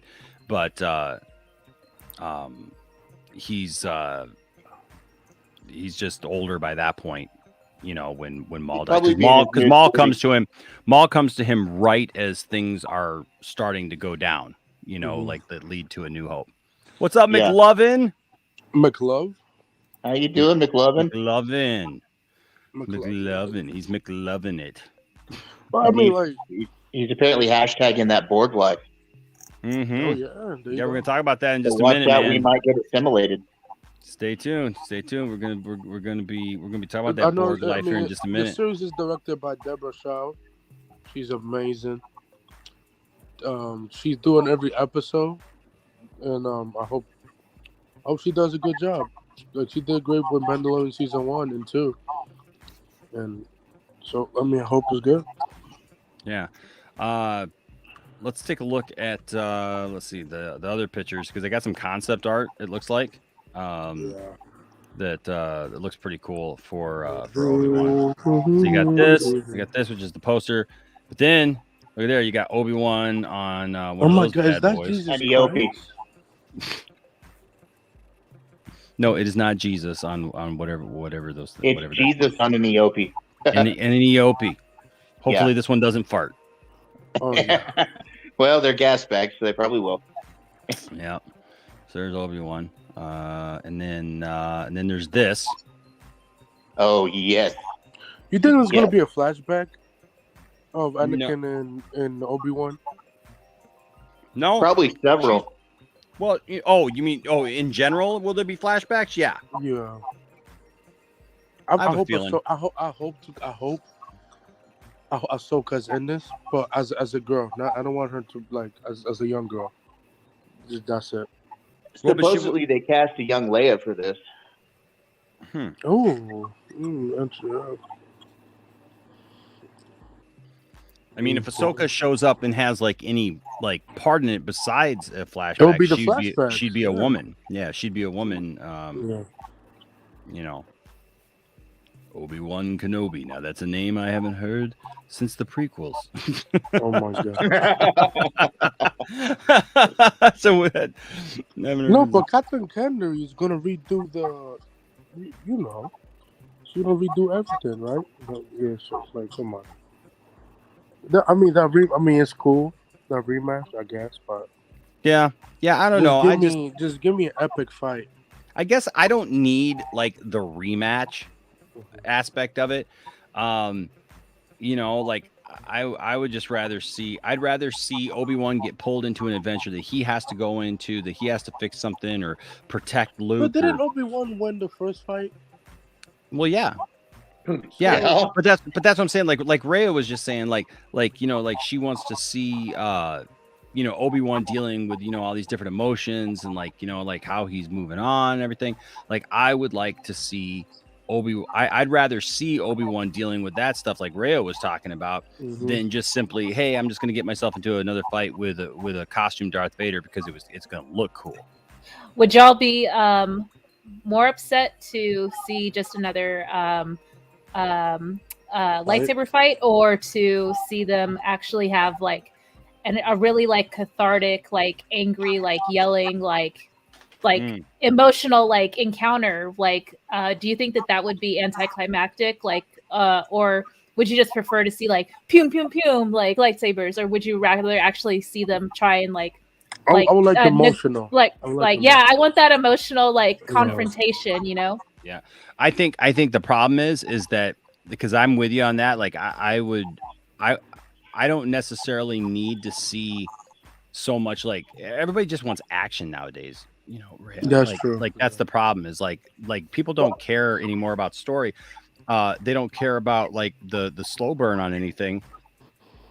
People just want that. And so my concern is that if for example they did that, I mean, I'm not saying that I just want, like, if they confront each other, they need to have like a real fight. It can't just be some yelling at each other. But if they did something similar to that and there wasn't a lot of action, all these like, you know, all these fanboy basically people would just the question is does Obi-Wan even does Vader even know Obi-Wan's on Tatooine? He knows. No, he doesn't. No, because he didn't seem to know in A New Hope. No, he doesn't. Actually. You wouldn't think, since he's hunting Jedi, if he'd have known in The New Hope, when they're over Tatooine, he wouldn't go, let me go down there and whoop his ass real quick. Exactly. No, he doesn't know. But the thing is, that line, the problem that I have is the line is, you know, when I last left you, I was but a learner. Now I am the master. Oh, right. And so it just says that like something has to, if they're going to do this, there has to be some time that passes between this fight and A New Hope, right? Vader has, you have to assume that Vader has to think that he won, because why would he just let Obi-Wan stay alive? Oh, look at Caden. Look at him. Where's Caden? What Caden? In the chat. Yeah, Vader thought that Obi-Wan. Come on, Caden. Come on. He did. Well, yeah, he thought he was dead by. He wasn't dead. By we all know troopers. He wasn't dead. We know he wasn't dead. Well, we knew he wasn't dead, but that doesn't mean Vader didn't. Doesn't mean Vader was didn't. actually told by the Emperor that Kenobi had been killed. Yeah, I mean, the Emperor was telling him everybody died. Told him that he killed Padme. You know, like, no, like the whole 9 yards. We spun a story to Vader that Obi-Wan was killed during by an Inquisitor or something like that. Yeah, I don't know. I guess I don't need Rhea. I don't need personally to see them fight. You know, like I would rather I'd rather leave that and just leave episode 4 as being the confrontation of two old men that had put the past in the past, and you know. But I honestly think that Vader's going to be used more as a menace thing in this show. Like, he's not going to be a heavy presence. I think the heavy presence is going to be the Inquisitor. Maybe. But I mean, Kathy's flat out said that they're having a rematch. That it's going to be the rematch of the century. You think? Oh, dear God. You think Obi-Wan is going to break Darth Vader helmet? Like slash his like slash it. You mean like that happened in Rebels? Yes, with Ahsoka when she saw Anakin. I would. Well, you mean I don't know. I don't think that it really matters. But I wouldn't put it past them just to have the visual. Do you think that maybe Obi-Wan will leave Tatooine, maybe have something to do with maybe finding some Jedi that are in hiding or something like that? See, okay, so this goes back to what my theory is, and this is kind of where I'm at right now. This. I'm sorry. I was trying to catch you with your last look because it looked like you were biting your fingernails. You're like, well, it was like we're playing harmonica. I don't have anything to input on this topic. Yeah. Okay. So I'm just because gonna you give hate it. Yeah, I'm going to give you my thoughts on this because Cylon Scotty and I have been talking about this, and this is just kind of so all the shows tie in, right? So far, right? They've all tied in. So the Book of Boba Fett. So I have so Cylon Scotty and I were talking about, and so he's the first one who brought it up to me, and I thought it was interesting. So the big question right now is who saved Grogu, right? Everybody wants to know who saved Grogu, who saved him. I still think it was R2. Well, in that flashback scene, though, the 501st is rushing in. They're shooting Jedi, right? That are protecting Grogu. Grogu's sitting back and he's watching, right? And these Jedi are out there and stuff, and they're getting blown away by the 501st. Here's the thing, though. The 501st are obviously not trying to shoot Grogu. No. Because if they were, they'd be shooting Grogu. But they got a whole bunch of troopers. And who led the 501st into the temple? Anakin. And when Anakin led them in, where did Anakin go? And what did Anakin do? He went to the council chamber. Yep. And killed a bunch of kids. And he found the kids, and the little kid looks up and goes, Master Skywalker. And he killed them. What are we supposed to do? Hey, thanks for coming and saving us. And he's like, yep. Actually, went a little something like this. It was like, looks great. And that was the last you saw of the little kid. All right. Well, you saw the little kid go, like, oh crap. So here's the thing. If he killed all those kids, right? If he killed all those younglings, yeah. Do you think that Anakin would just be like, I'm going to leave one alive? No. And obviously they knew it looks like they were tracking down where Grogu was. Okay. Cause they had him pinned, right? They were going after him. Now with Anakin, what was Anakin's main reasoning? Grogu was. Oops. Oh. Okay. What was Anakin's like whole desire and want when it came to the Empire at that point? Was he just a bad guy? Was he really loyal to Sidious? No. Like he literally, when he meets up with Padme, he says, "Hey, I have brought peace and prosperity to my empire." And he asked Padme to come and rule with him, right? No, even when Obi-Wan shows up, he tries to negotiate with Obi-Wan to come along with him, right? Because the only reason that Anakin was going along with Palpatine was to try to save Padme. Yep. Right. He still wanted to do the right thing. He wasn't necessarily evil. He just wanted, but his plan was then to overthrow Palpatine and take it over, right? And Obi-Wan wasn't coming with him. Padme wasn't coming with him. And then later on, you got him showing up talking to Luke when he finds out about Luke. And what's he try to do? He's like, the Emperor has foreseen that, you're more powerful than, whatever, and you can overthrow him. Come with me. Together we can rule the galaxy as father and son. Right? So like Vader's MO is, hey, I want to overthrow the Emperor. Right? I want to take this thing over. I don't want to lose this thing. So what if you're going to do that and you need somebody to help you overthrow the Emperor, what better way than to pick the species that is very, very powerful in the Force, like Yoda? So you're thinking Vader? So I think, yes. So I think Anakin as Vader, but without the suit, was going in there and it was hand-picking to save Grogu, killing all the other kids, but hand-picking to save Grogu. Gets Grogu out. Where Grogu has been for 30 years, I don't know. Okay. But I would say this, he gets him out, places him someplace, plans on coming back for him, but then all hell breaks loose and he ends up in the suit and he can't go back. Right. Yeah. But he makes Grogu forget so that the Emperor doesn't use his force powers and stuff, so that the Emperor can't find him. Right. And then, and this is, look, this is all, this is all my own I was laughing because I had a funny thought. I'll tell you in a minute. Yeah, no, but this is all my own speculation. But this is kind of crazy because then you do an Obi-Wan series. What would get Obi-Wan to leave Tatooine and leave his oversight of Luke? Something major would have to happen, right? Another Jedi, a hidden Jedi or something. So what if Obi-Wan finds out about Grogu? That he finds out that one of Yoda's species is somewhere being raised by somebody or whatever, like that they adopted him or whatever because he fell into their hands and stuff. They never meant for him to be there, but Anakin never came back for him. And by the time Anakin came back, maybe he's gone, right? Somebody else found him and took him off planet or whatever. So Obi-Wan leaves because Obi-Wan needs to make sure, like, oh my gosh, right? There's this force sensitive kid out here who's one of Yoda's species. I need to go get this kid. I need to go make sure that this kid's okay. All the while, it ends up, Vader is also trying to track down the kid.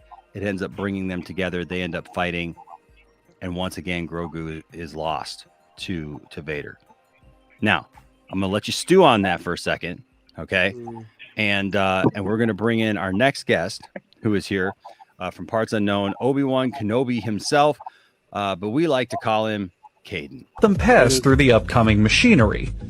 For this sandwich, a jizz of mayonnaise is required, which is squirted onto the bread via an automated dispenser. Wow. Welcome! Caden is so broke. Oh my god. Oh my god. Welcome, my mayonnaise friend. Welcome, my mayonnaise friend. Hello there. So anyway, so that's just, look, that's just my thing after speaking with Scotty, and he was telling me about Anakin. That blew my mind. I was like, you know what? I could see that happening. And then tonight we were talking about it between me and Austin, and thought, like, what would get him off planet? I honestly think because what was his purpose after on Tatooine was to protect the twins, right? To protect Luke and Leia. So what if he has to go off Tatooine because he knows that like Luke is fine with Aunt Beru and stuff and Uncle Lars, but what if he has to go save Leia from something? Like, what if he has to go off world for Leia, and then he crossed paths with Grogu, with Grogu?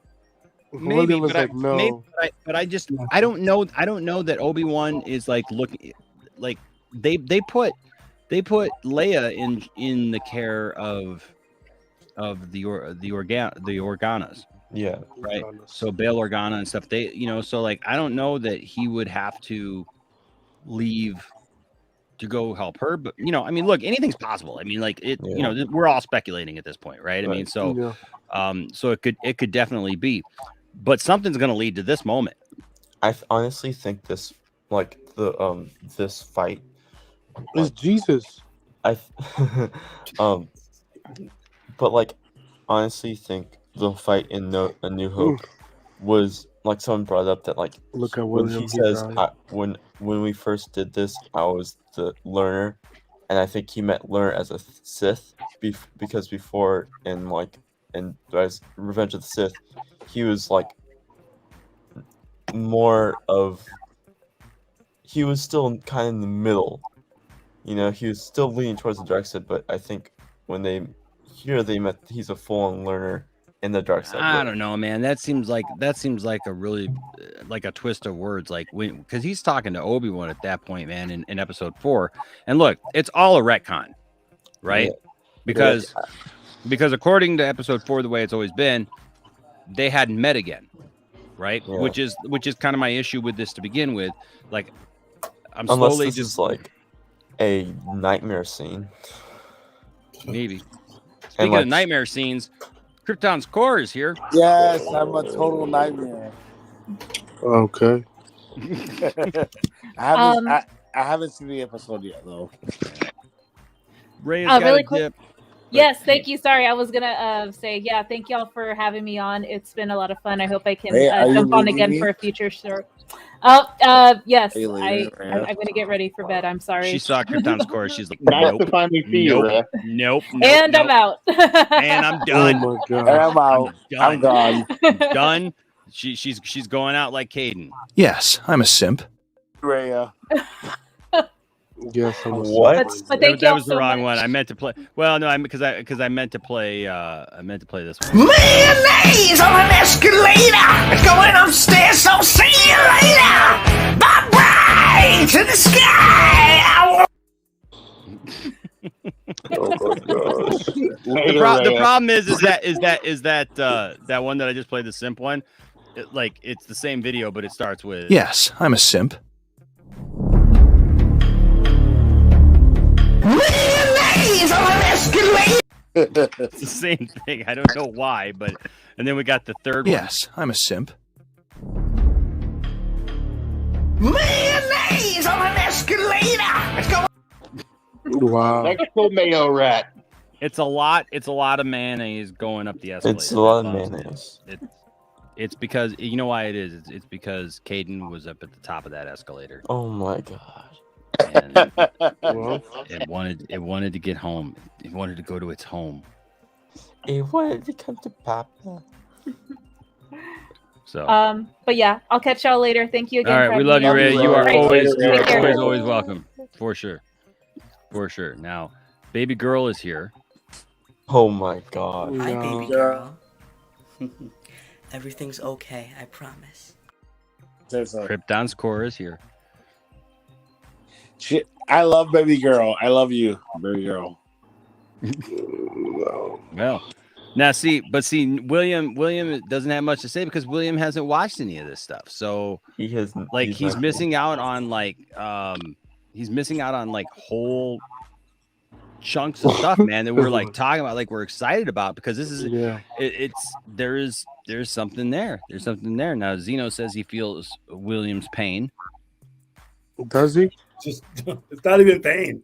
It's not. It's indifference. I love you. I love your shirt, William. Thank you. It's a new look. He's my second. It's a new look. Is it a new look? He's my favorite. Is it a new look? My second favorite DC character. It's a new shirt that he wears every day. Yeah. No, Superman is my first. It's one of many. And Flash is my second. There you go. Well, I'm indifferent to this whole thing, so I'm because Vikram asks, is there a specific story that William wants to see in Star Wars? Yeah, anything that gets me out of this realm that I've been in since I was a kid. No, but that's not specific. No, but dude, that is okay. But hold on. That's kind of a cop out, because like, what does that even mean, man? What does that even mean? You're still going to be dealing with the Force. You're still going to be dealing with the world or the universe that's in. So, what story would you like to see? What kind of thing would you like to see? If you're like, is it just a timeline? There's a timeline issue. There is an atmosphere issue. As far as like for me, I want to get into different eras that are so far detached from this current one that I can go forward, or I can deal with thousands of years backwards. I brought up numerous times Knights of the Old Republic. I'm talking go I would love that. Acolyte. Enosh, I think they should fucking go back. They should time travel in Star Wars. No. And replace Oh no, like, half of them. No. Leave your I weird really time think so. travel out of my Star Wars. They retcon enough. Worlds That's how is they do it with time fine travel. in Just like that, they and did then with Star get Trek. out. Star Trek is amazing. Yeah, it's just I am exhausted of this era. That's all. Yes, it's like are we leading up to what happened in the last gen? We're leading up to this, right? Yeah. I don't want to lead up to this. I want them to erase everything, Dude. I do not want her. Well, it was great having Krypton's core here. I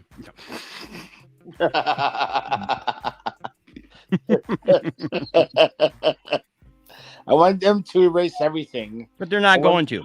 See, okay, so that's just not a valid like conversation because they're not going to. They're not erasing anything. They're going to tell the story. Look, like, and you want to see something funny? I think this is hilarious. Hold on a second. While you're looking up that, I'll give you specifics. What's it? Breadcrumb, Freedom Nat era, Knights of the Old Republic era, Sith War, Dark Lords of the Sith, that general time area, or Rusan Reformations. Yeah, or we go thousands of years from the point we're at now. That we've been stuck in since my childhood. But you don't even know what that story is. That story could absolutely suck. You know, I will enjoy not knowing, a little bit less going forward than. Bro, can they use a better look? Oh my god. Okay, but see, that's what I was telling you though, man. Like for example, Rebels was so good because it was different characters. It wasn't beholden to like having to be stuck in with different things. Just because it takes place during a timeline doesn't mean that it has to be bad. But it doesn't mean I have to be interested in it. If I have exhausted, I understand that. With that timeline, I'm like I said, it's the neighborhood is getting smaller and smaller with each Star Wars project. I'm for expansion. I'm for taking Star Wars a lot. I see it as this big, giant conglomerate that we're still stuck in the elevator with at the first floor. Because we're afraid. I wouldn't mind seeing one like that dealt with like the start of the Jedi. Go back to the dawn of the Jedi. The Sith, the actual alchemist Sith that we could be dealing with. I mean, Exar Khan. There's so many other characters. Darth Daddy. Yeah, that we haven't even touched on. Korriban. So the dawn of hyperspace. There's all kinds of stuff that they could do a story about Jalen. What's up, Jalen? The $5 super chat says, people with the same answer to erase the sequel trilogy are akin to people who are all for Disney erasing the Legends timeline. You're not wrong, man. I'm for neither. Listen, the sequel trilogy to me was doomed from the outset. I mean, I went and saw them. I'm not boycotting them. I'm not erasing them. Listen, because if they erase them, they're not coming up with a better idea. So wow. What's the sequel trilogy? What's the sequel trilogy? Yeah, are we talking about like the 2000s, the movies in the 2000s? Yeah, that's when people refer to the sequel trilogy. 7, 8, 9. Yeah, 7, 8, 9. 7, 8, 9. But again, it's like they're babies that holding on to their Skywalker binky. I can't. But they're not, man. They're telling stories because there's so much not known. We're acting like we know just everything that happened. Like we don't. There's so much story there that like fills in. Listen, man. Well, like know that I love these books. Did you read these books? Yeah. Okay. So if you read these, then what process? Like, how can you read these books and then just like totally dismiss everything else and just be like, I don't Listen, care what happened. You're using the wrong words. I'm not dismissing. I just don't care. I am. It's like I don't need to see Fast and Furious 10 to know that it's going to be a crap movie, right? I have not. That's totally different. But I've seen enough. I've had enough. I've had a 47 years sampling of what I've seen. I mean, I have enough evidence. I've witnessed enough Star Wars to know that I'm tired of this era. I get it, man, but like there's just so much more that's there. Like there could be some interesting stories that you just don't realize are coming, man, that are You know, I they're, want they're, a like whole new neighborhood, not just. I new told you, neighborhood. like I told you today, right? Like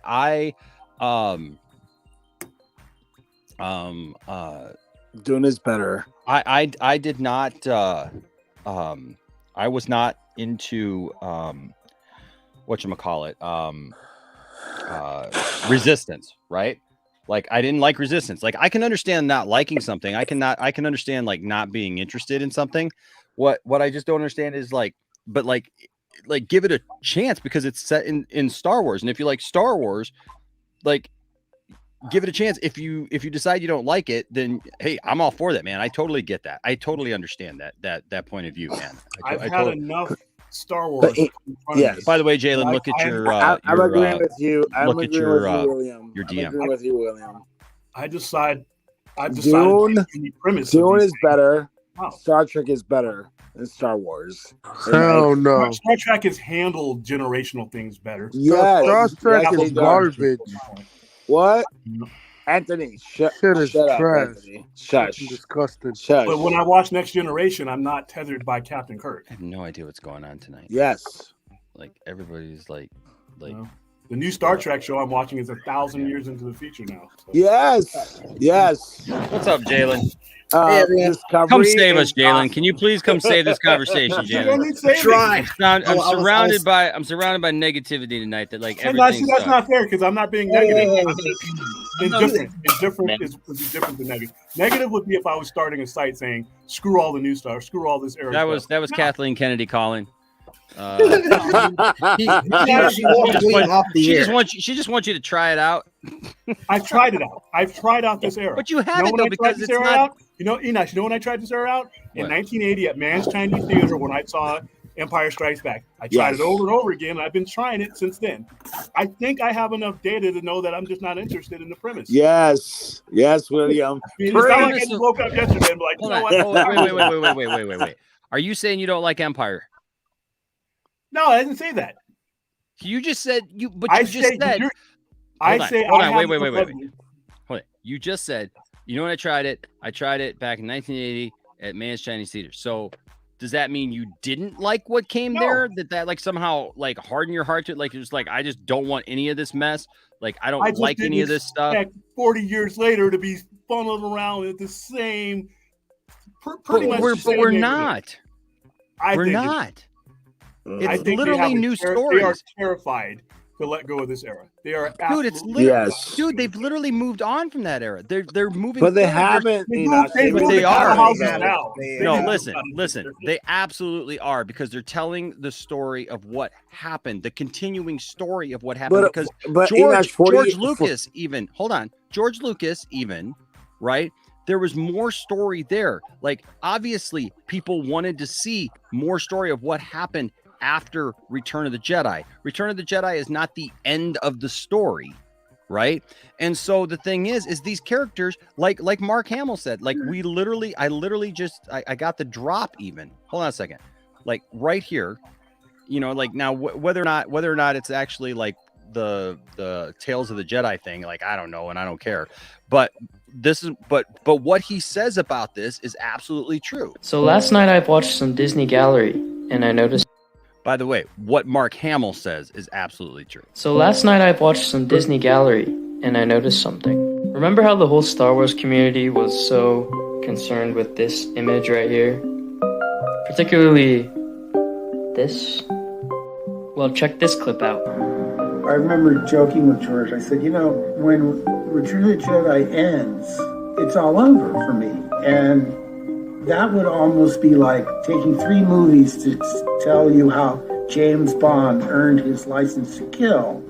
And then it's over. No Dr. No Goldfinger, no For Much With Love. And I was joking, really, but it did occur to me that he went from a farm boy then to a trainee to a Jedi, and yet then it's over, and there's no tales of, you know, his exploits as a Jedi. Did you catch that? So my ongoing theory is that Tales of the Jedi is actually a Luke and Grogu show. And that would just be amazing.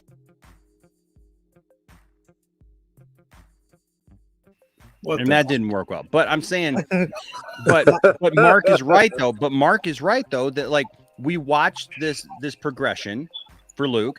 And the thing is, we thought that was lost to time because you can't go back. You don't have a time machine to just be able to do it. But now through technology, Yeah, you have time travel. No, or they can make an animation. Anthony, They're not doing it. Anthony, they're not doing that.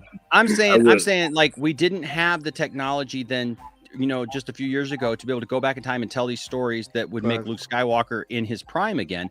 But like, I want to see Luke Skywalker in his prime. I would love to see Luke Skywalker doing things, and that doesn't mean that it also doesn't mean that every project has to be set in that time. So I'm saying, William, give William his 1,000 years in the future, thing. That's fine. Give him 1,000 years in the past, man. I loved Exar Kun too. I loved all that story too, man. I absolutely love that. But like, I'm just saying, like, I liked, like, I tried to give Resistance a chance, right? And at the end of the day, I was like, you know what? No, I don't like it. You see, and that's different. But series is another one I'm going to be passing on. And I love Rogue One. That's one of the only backward storytelling ones that I really like, where you're going back. I love Rogue One too. Okay, but guess what? I haven't seen character. My height of concern and care for the most relevant thing that character will ever do for me is what he did in Rogue One. I don't need anything else from that, and that's what they consistently want to do. You throw the bone out here, and then you want to show me the footprints, the doggy prints that lead up to it. I'm like, if you told your story out of order, that's fine. I don't have to be interested in all the middle stuff. And then to double down on it, the prequels or the sequel series. It's like, dude, you had an opportunity to go in an entirely new direction, but they're so terrified. They got to hold on to the Skywalker blanket. But dude, they couldn't have done that. Yes, they could have. No, they couldn't. No. I reject that. I reject that idea. There is no way. Oh, no. Don't take my blanket. No, away. dude, there is no. Hold on. That is absolutely not fair, because you cannot say that Disney, the first thing out the gate, should have just gone and like done a story 1,000 years in the future, had nothing to do with Star Wars. You've never given me a good reason why. Okay, because I'll tell you why. Because what you're saying is hypocritical, given your thoughts about WB right now, because you're always talking about them protecting their investment, them doing what's right for business, them giving fans what they want, them doing that. Okay, yes, there are outlying fans that would love to see that stuff, and look, as an all-around fan, I would love to see that stuff too.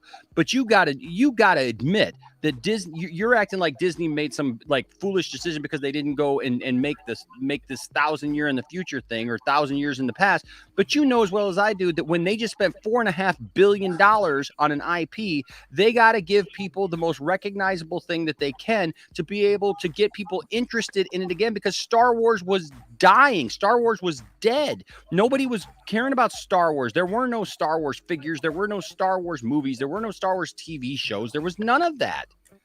So you got to admit that, dude, that like they had to do something to restart that so that they would be in a position to be able to go forward and do stories at some point when the interest for Star Wars was rekindled, and you have like an IP that's worth revisiting. I completely. Hold on. Let William answer that, because I got William. A second. The only thing I find the valid comparison between Warner Brothers and them at the time is that fear to do something different. Yes. So I agree with you. I gotta go, but I'll jump back on as soon as I'm done with the ride. But all right, listen, you guys want to love this stuff? Go ahead. I am not attacking anybody who loves it. Oh, I know. I'm not saying you are. I just feel bad for you because I feel like you're missing out on some really great Star Wars. You're missing out on some really great stories, dude. And I love you, and I want you to experience it with me. If it becomes relevant again, I can go back and watch it. But right now, I'm just like, it's like, wow, it's the same. It's like a family reunion every weekend. The same people. They change their clothes. But dude, you don't even know that. Like the stuff that, okay, but you said that about Rebels had nothing to do with it. Rebels was a completely new cast. And like you said, well, I thought it was the same thing. It wasn't. Rebels was not the same thing at all. Rebels literally gave us insight into the Force that we never saw before. But I can't get you inside of the Force without getting out of this neighborhood. There's no. Dude, they were totally out of the neighborhood. See, like, where do you think Rebels is set? because you said something earlier in our chat that was like, it's in the same place. It's in the it wasn't even the same scenery. It was a completely new planet. It was all completely new planets that they saw. Like literally, it did not even go anywhere that we had ever seen before until like the last couple episodes where they showed Obi-Wan and Darth Maul finally meet up. Everything else was like brand new stuff, dude. Lethal, like they showed brand new stuff is a brand new story going forward. It was. I mean, that's brand new. To me, this is dude. Just, it literally was a brand new story. Yeah, it was a brand new story. It was 4 years of a brand new story. That's what I'm trying to tell you. It didn't. But locked in the same. It was era. You're making an argument though that you've never seen the thing. So no, it wasn't what you're saying. Is it not locked in the same era? That's not it. That's fact. It's not locked in the same era. Just because it happened, just because it happened during a time in between episode 3 and episode 4. If I'm tired of that era, yeah, there you go. You're tired of what you saw, what you. All right, can I you never watched. I want to know how you're tired of an era that you haven't watched, because you said you didn't watch Clone Wars, you said you didn't watch Rebels. You didn't want to watch any of this other stuff. So how are you? So how are you? How that doesn't make sense. I didn't need to not watch those to be done with this era of time. That's a preference. How can you be done with something that you never even invested in? Dude, I've been dealing with roughly the same people for a very long time. Okay, that doesn't make any sense. You're not dealing with the same thing. You can enjoy this this nostalgia Skywalker old covered stuff. That's fine. Not. You can have it. I'm not taking it away from anybody. I'm not saying you are. Like by the way, this would make you laugh. Before you go, I'm gonna make you laugh because this story right here, literally published today by comicbookreview.com or comicbookresource.com or whatever, published 14 hours ago. Look at this. Star Wars confirms Book of Boba Fett, Luke Skywalker theory. Ooh, that sounds deep, doesn't it? Confirms a familiar looking location in the Book of Boba Fett is indeed a place fans of the saga have seen before. What? Yes. What could this possibly be? The temple. Yeah. It's literally a week later, and they're publishing an article that says, "Oh yeah, that hut that they were building, it's the temple." Oh yeah. After, like, it's a dir. All right, guys. I will see you in about 20 minutes. All right, William. All right. I love you, man. I'm not mad at him. It's just that, like, no, but you know, I don't understand how you can say you're. I just don't understand how you can say you're over something. How can you say you're over something if you've never seen? I mean, but we have. Can I say something? Hold on a second. What now? Can I say something though? Yes, sir. Go ahead. Okay. So so the 2 shows that are coming out, right? Mm-hmm. The Lord of the Rings show. Well, there's 10 shows. No, I'm talking about the Lord of the Rings show, right? Okay. It's gonna be about something we haven't seen before. Okay. The Second Age, right? It's about the Rings of Power. We haven't seen that yet. Hold on. It's got the same character. No, it's that. No. It's the Rings of Power when they create the rings. Yeah, okay. And they give it to It's still the same time frame, though. It's that time frame. It's like 1,000 years before. But it's still Lord of the Soren. Rings. We know that's Soren. It's like saying, "Oh, we haven't seen. It's a Yoda project. They're gonna do like it's 1,000 things before Lord of the Rings. It's 1,000 years before Lord of the Rings. I think that's what he was saying. That's what. It's like I get what he's saying. He's saying. My thing to him is he's saying that he knows what all this stuff is, that it's all the same thing, that it's all the same, revisiting of the same thing over and over again. But if you never watched Rebels or Clone Wars, and if you never watched Clone Wars, if you never watched Rebels, if you never watched Clone Wars or Rebels, how would like the Jedis become the Jedis? I think that would be cool if we have a story. I'm not saying it wouldn't. Bro, we're not saying that. They were created, I'm not saying it wouldn't, though, if you didn't watch Rebels or Clone Wars, you would not understand the story what they're telling. I'm not saying that it wouldn't be cool to see that, dude, because I want to see that. Okay? Yes. That's not, me and Caden and Anthony to an extent.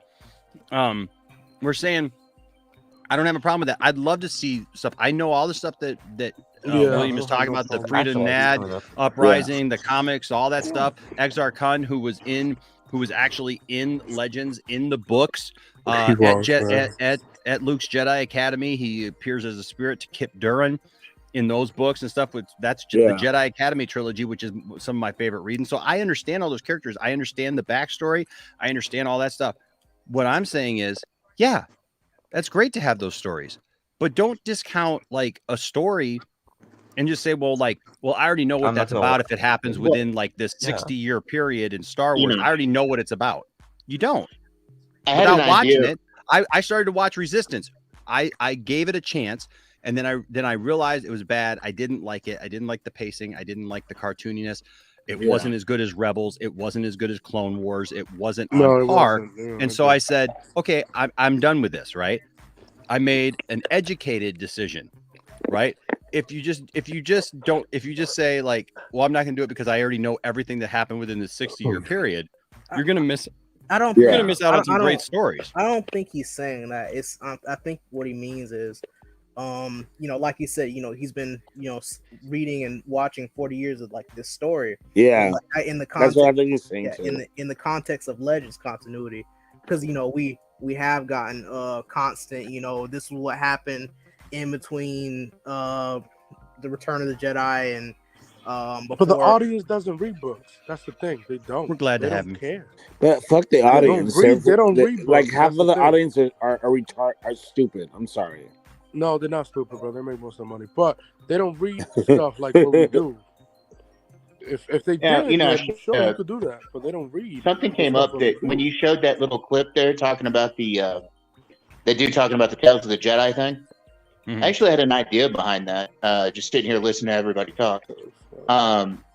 What if they did like anthology type series with the Tales of the Jedi thing, where each season was a different time period? That would be awesome. They could do that. You could do that after you finish with the whole story. And that would give the people who want the nostalgia bait a season for them, and then like do a season from when the Jedi and the Sith first started. Do a season in the future. Yes, that would be awesome. Okay, that's fine. Here's something though. Here's something though that like I'm just gonna say, like, just because it takes place during this time period of this like 60 years, right? Between like episode 1 and the end of episode 9, right? 12. It's not a nostalgia play just because it takes place during that time.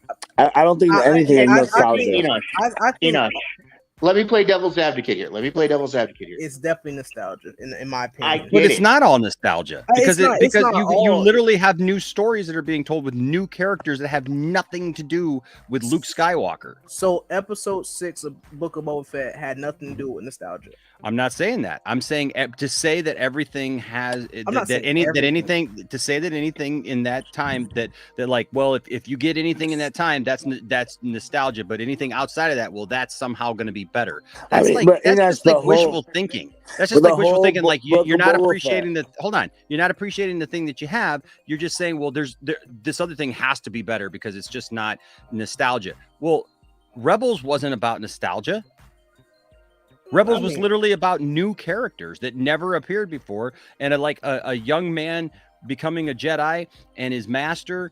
And there were things about the Force that had never even been discussed before. Yeah, that happened. And it wasn't until literally, Darth Vader shows up for a second in and just like tosses people around, but we get to see a little bit of Darth Vader in his prime, but it's literally like a part of an episode. But the show wasn't about that.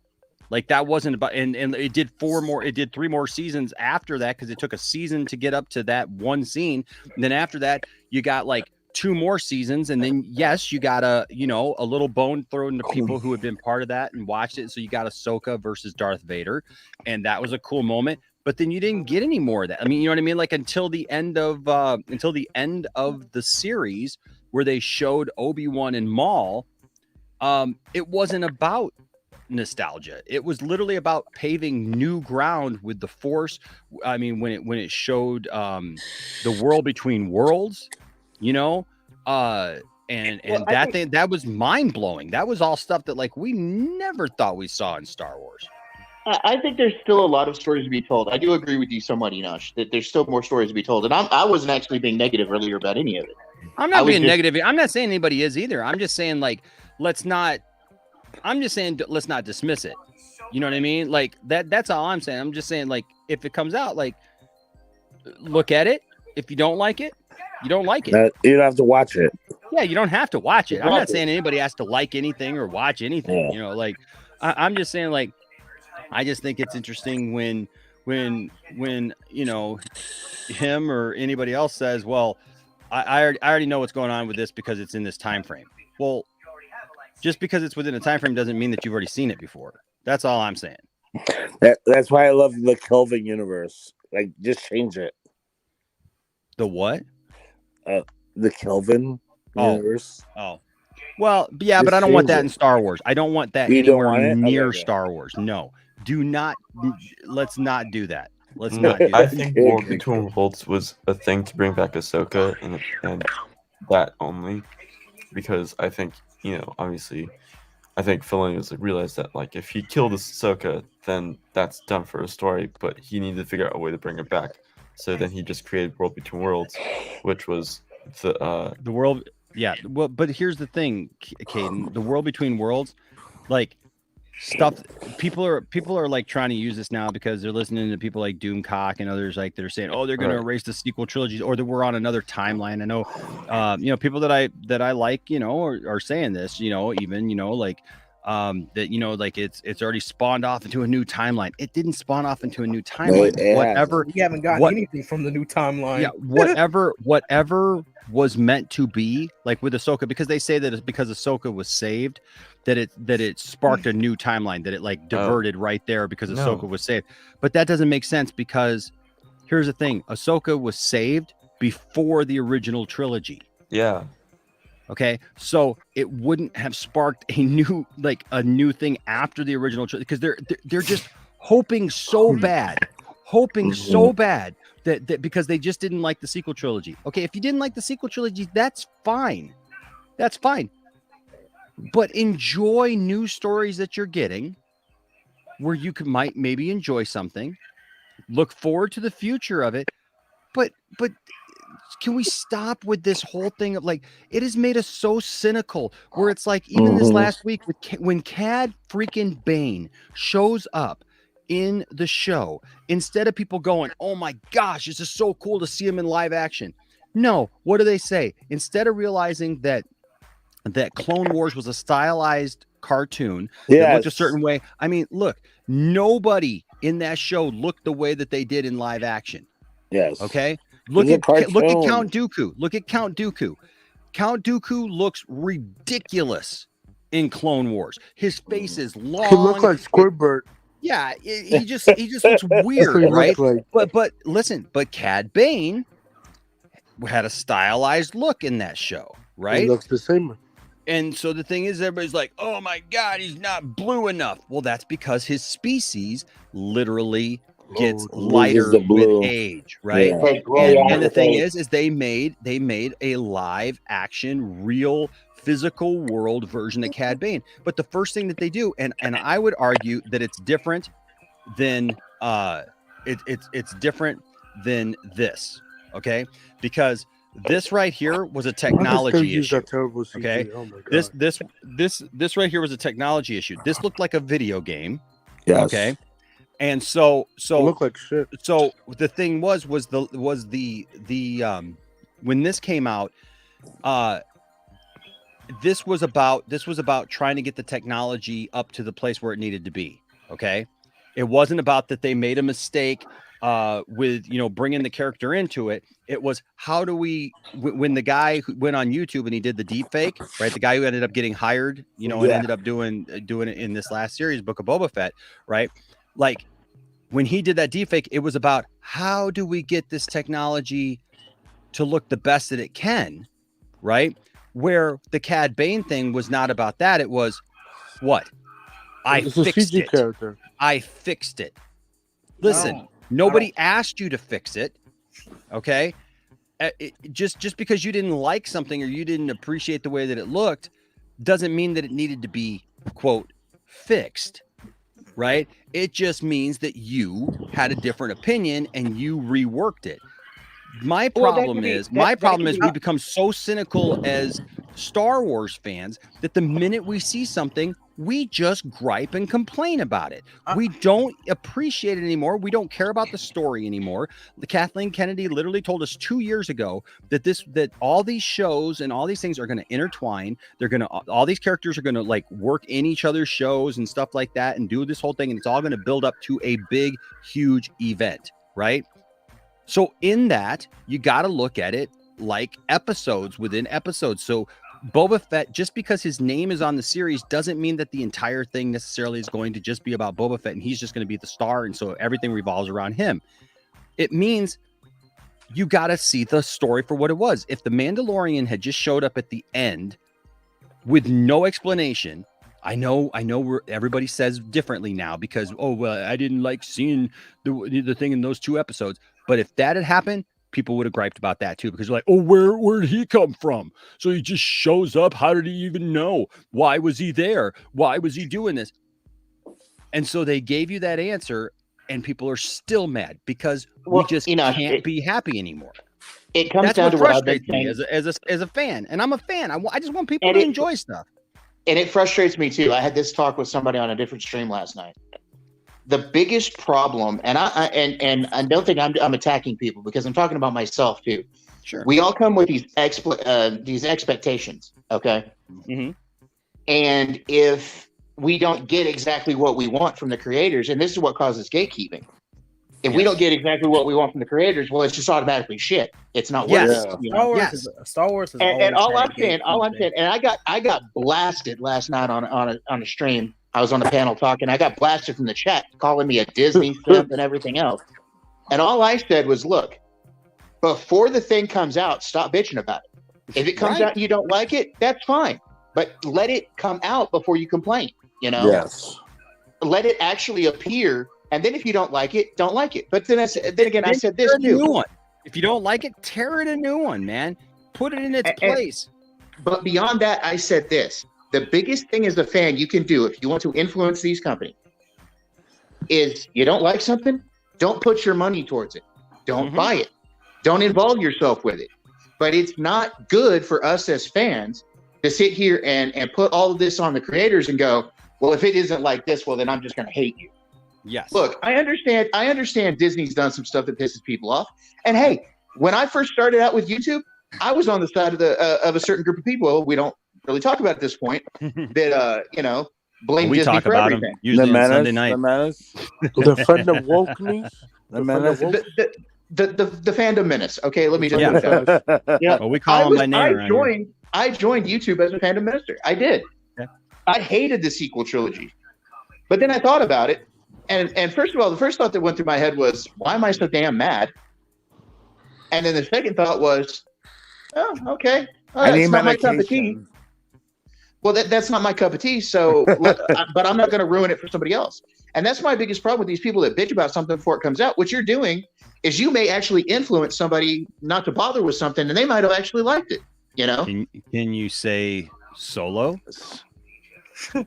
I even haven't seen. Listen, Thade, I know that you haven't been around for a long time, but dude, here's the thing. Last year, there was a portion of time where literally every week I was getting 3 to 5 messages from various people every week of people who were saying to me, you know, because I was part of the fandom menace or I listened to these people on YouTube or whatever, I boycotted Solo. I didn't ask for Solo. Well, I agree, because I didn't ask for Solo either. Okay, I didn't ask for a Han Solo origin story. I didn't ask for that, but they would tell me.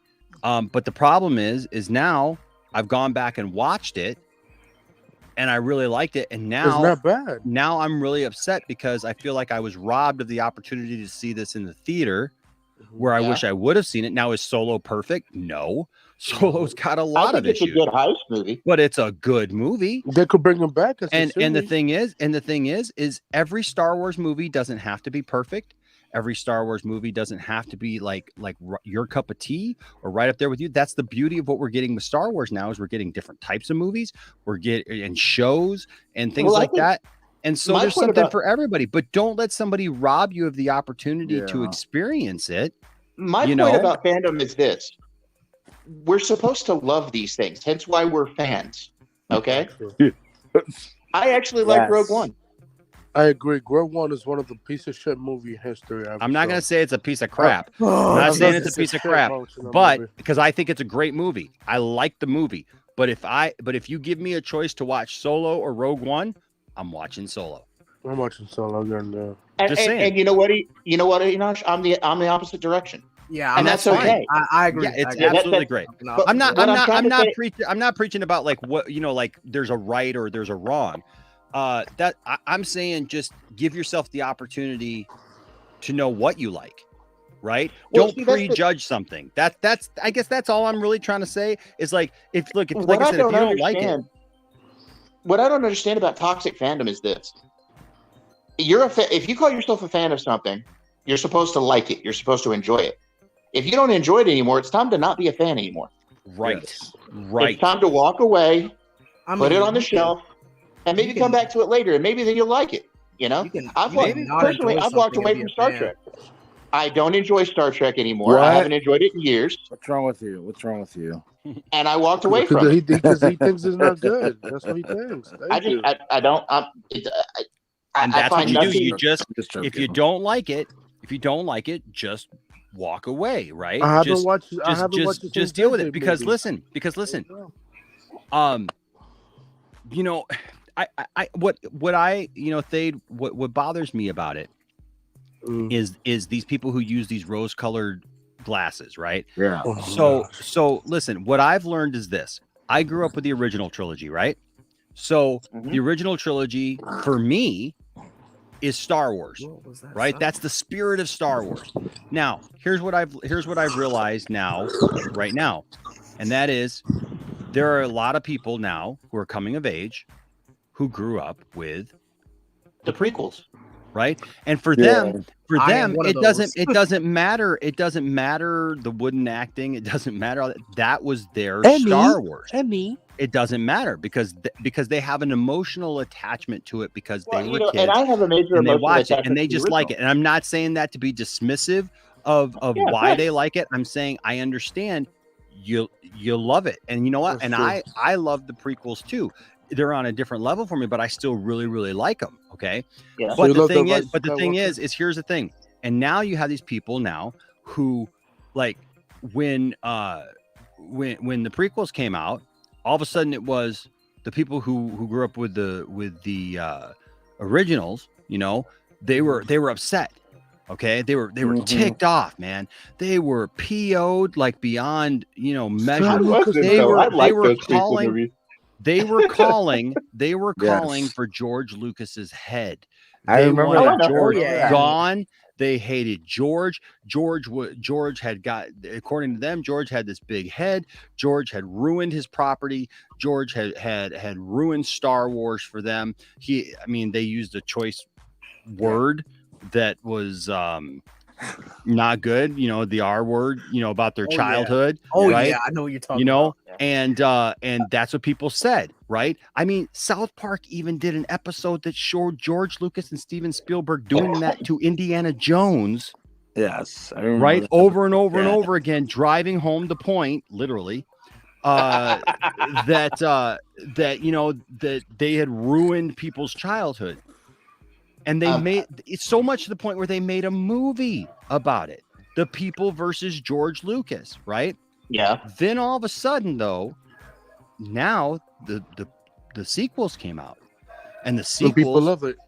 The sequels did not meet those people's expectation because they thought, ooh, we're getting Luke, Han, and Leia back, right? So that means it's going to be just like we liked it when we were kids. So we're finally going to get what we like.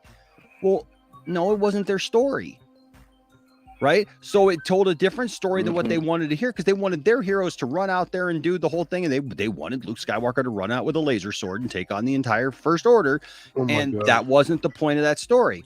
So they got was 80 years old. So they got ticked. Right? And now all of a sudden they're calling for blood again, right? But now Disney is the source of all their angst, and they hate Disney, and Disney ruined their childhood, and Disney did this and that. And when you talk to people, I've told people, I'm like, okay, but listen here. In another 15 years or so, you know what you're going to have? You're going to have a generation of kids who grew up with the sequel trilogy, right? Who that is their favorite Star Wars. But you say that and they're like, people are like, no, it's not the same. Yes, it is. No, it's not going to happen. It's not going to happen because these are awful, fundamentally bad movies. No, we said the same thing about the you're so right. Prequels. You're so right about You're this. right. You're correct. We said the exact same thing about the prequels. They're god-awful films. They're horrible. Jar Jar is ruining Star Wars, right? They would have loved to have seen this scene. Hey, Jar Jar, keep away from those energy binders. If your hand gets caught in the beam, it's gonna...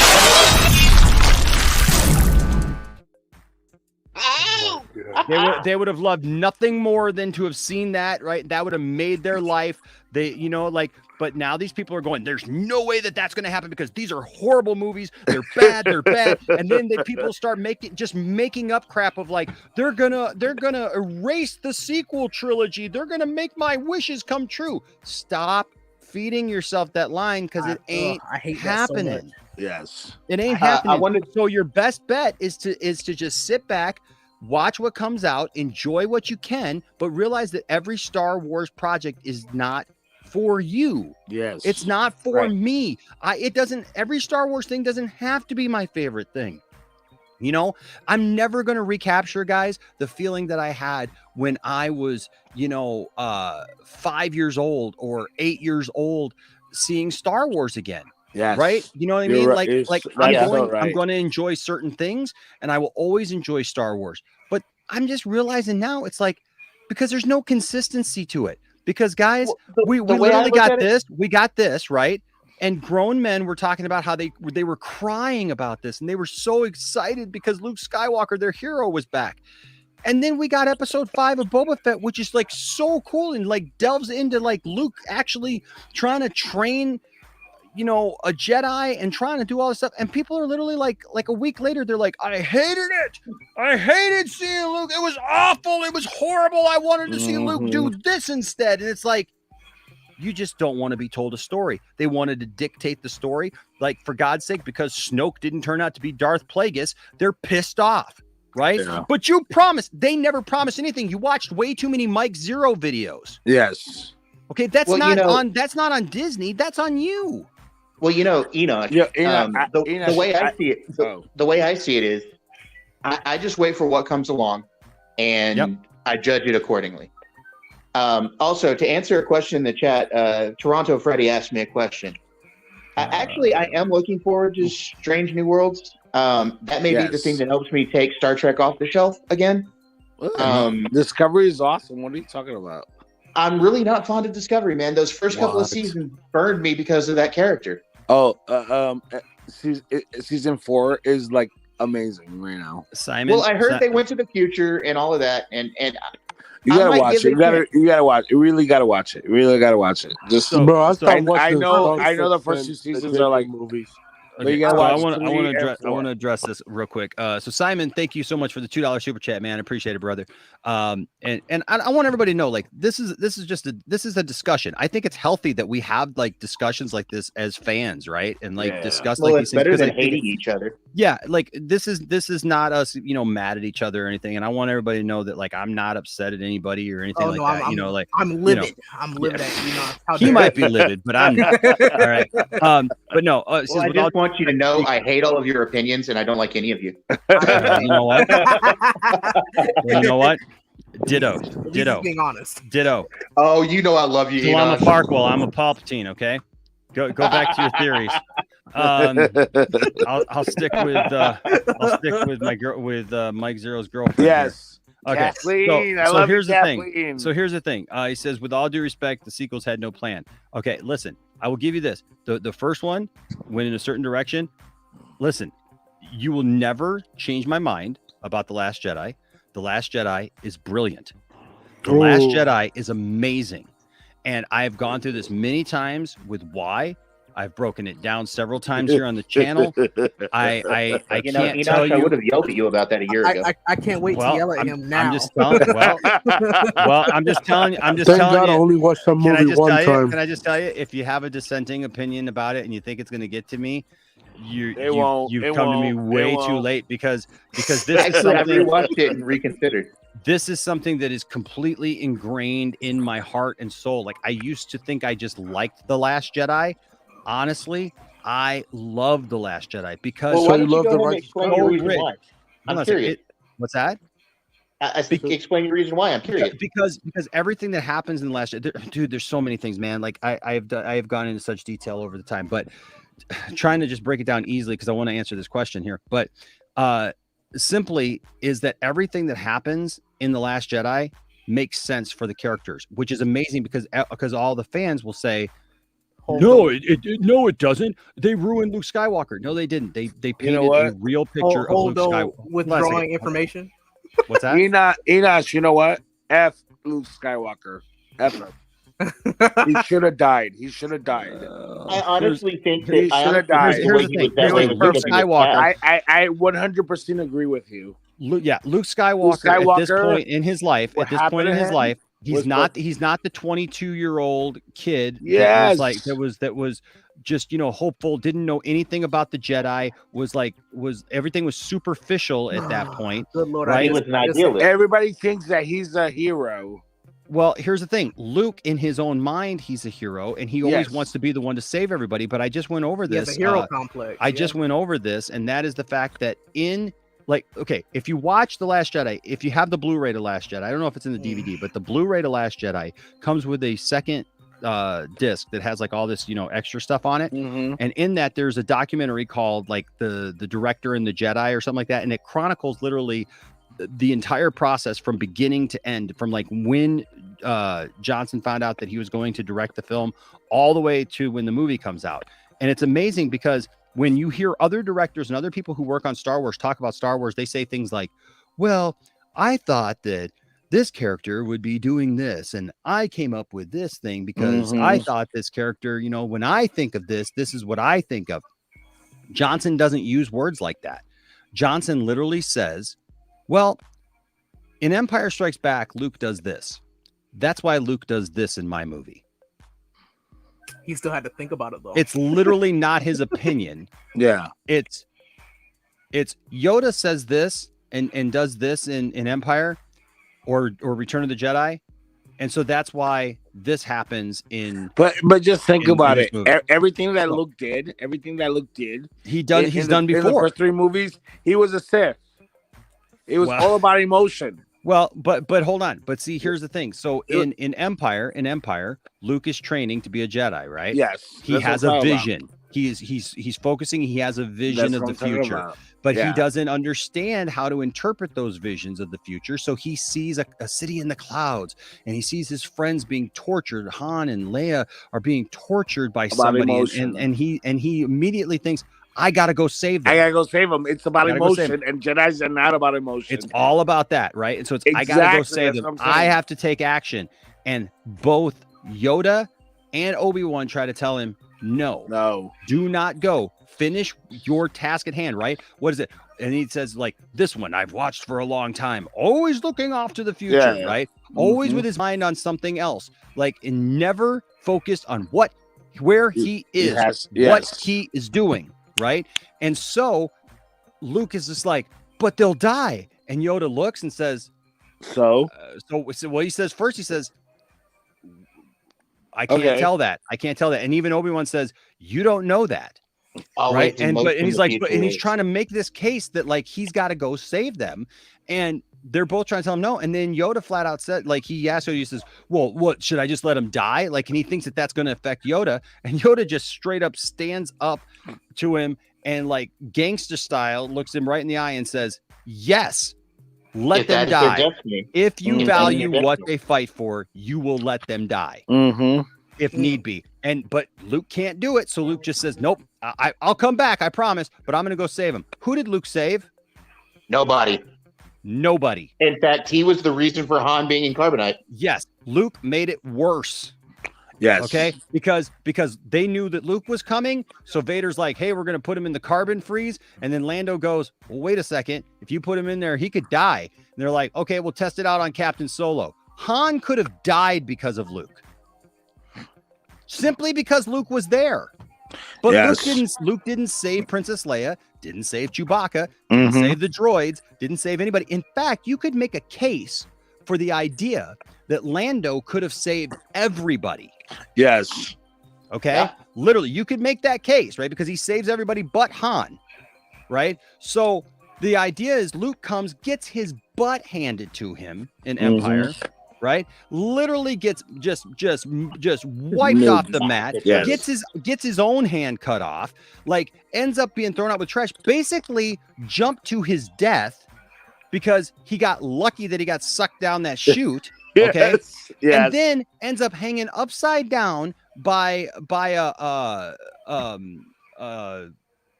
antenna off the bottom of Cloud City, calling out to Leia, "Please come back and save me." And Leia hears him by the grace of the Force and comes back and saves Luke. Otherwise, Luke would have been hanging there quite a long time. Yes. And then he would have fallen and been crushed in the atmosphere. Right? Yeah, or the Empire would have flown up, and somebody would have and flown burned up him off of the tower, done something, right? Like so an insect. So the thing is, but then Luke, the next time we see Luke, he's force choking Gamorrean guards. He's like trying to threaten everybody. Yes. He's threatening Jabba with murder. He's threatening like everybody with everything. They blow everybody to smithereens, and then he's like, "Oh, now I'm going to go back and train." He's been gone all this time. And then when he gets back, here's why the Rey thing doesn't work. Where they're like, "Oh, Rey didn't have any training." Luke was literally there for a little while to begin with in Empire, and then he goes back and then he's like, "I'm here to finish my training." And like we know the kind of training that people went through in the Jedi Temple, that like they were there from like babies. And Yoda goes, "Nope, you don't need any more training. Just go fight Vader again." Well, right. And so that's why I say in the Last Yoda Jedi, didn't care about Luke. Yoda didn't care about Luke. Well, I don't think so. Weapon. Yeah, I get it. He was a weapon. I get it. But the thing is, too, is that by the time we get to Last Jedi, and here's where my Last Jedi thing comes in, is that Luke now has fought for years to save the galaxy. Okay. Luke established his Jedi, temple, right? Temple, he was trying to train up Jedi the best that he can, and we just saw this in last week's episode. He was unsure of himself. He was literally faking it. He was trying to do all the things that he thought Jedi were supposed to do, but he was making the same mistakes that the Jedi made, giving ultimatums to Grogu and telling him, "You have to accept this or this. You can't have any attachment." While Luke is sitting there attached to Luke or attached to Leia, Han, the droids. I mean, let somebody go do something to R2-D2 on the other side of the compound. And don't think that Luke wouldn't be over there with his lightsaber, like cutting him down, right? So the thing is he's telling Grogu, "Nope, you can't have any attachment," because he's telling Grogu what he thinks he's supposed to say. He does not know yet what he's supposed to do. That's the whole thing, Enosh. He's like, he's not the perfect character. Exactly. But the thing is like by the time you get to Last Jedi, Luke has he spent his entire life doing that, and then one night. Okay, he literally, they've sacrificed everything, right?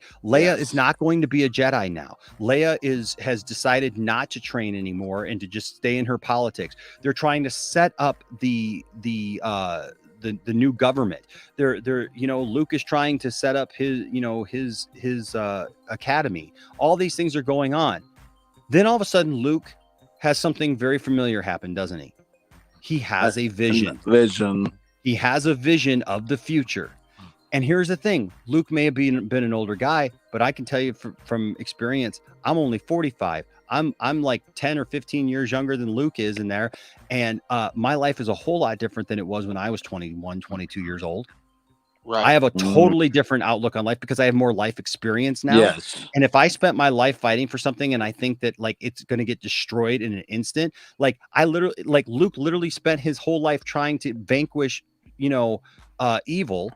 Okay. He destroyed the Emperor. He won his father back because everybody's like, "Oh, well, if he would fight for his father, why would he go off on Ben?" Here's why. Because it's a different set of circumstances. Like literally, he has fought now his entire life, and he has this vision that Ben is going to turn to the dark side and destroy everything. He's going to destroy the temple. He's going to kill billions of people. He sees the whole Hosnian Prime massacre. He sees, him working with the dark side. And so Luke, hold on. But Luke has a moment. Don't you think that he turned into the dark side because of Luke? Well, but because of what Luke did to him. Give me just a second. Let me give me just a second because I'm getting here.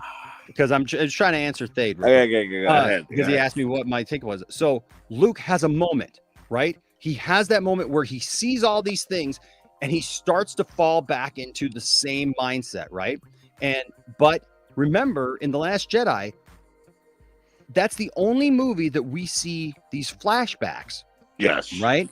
So in these flashbacks, what are they? They're stories being told, right? The first time that story's told of what happened in that moment, who's telling the story? Kylo.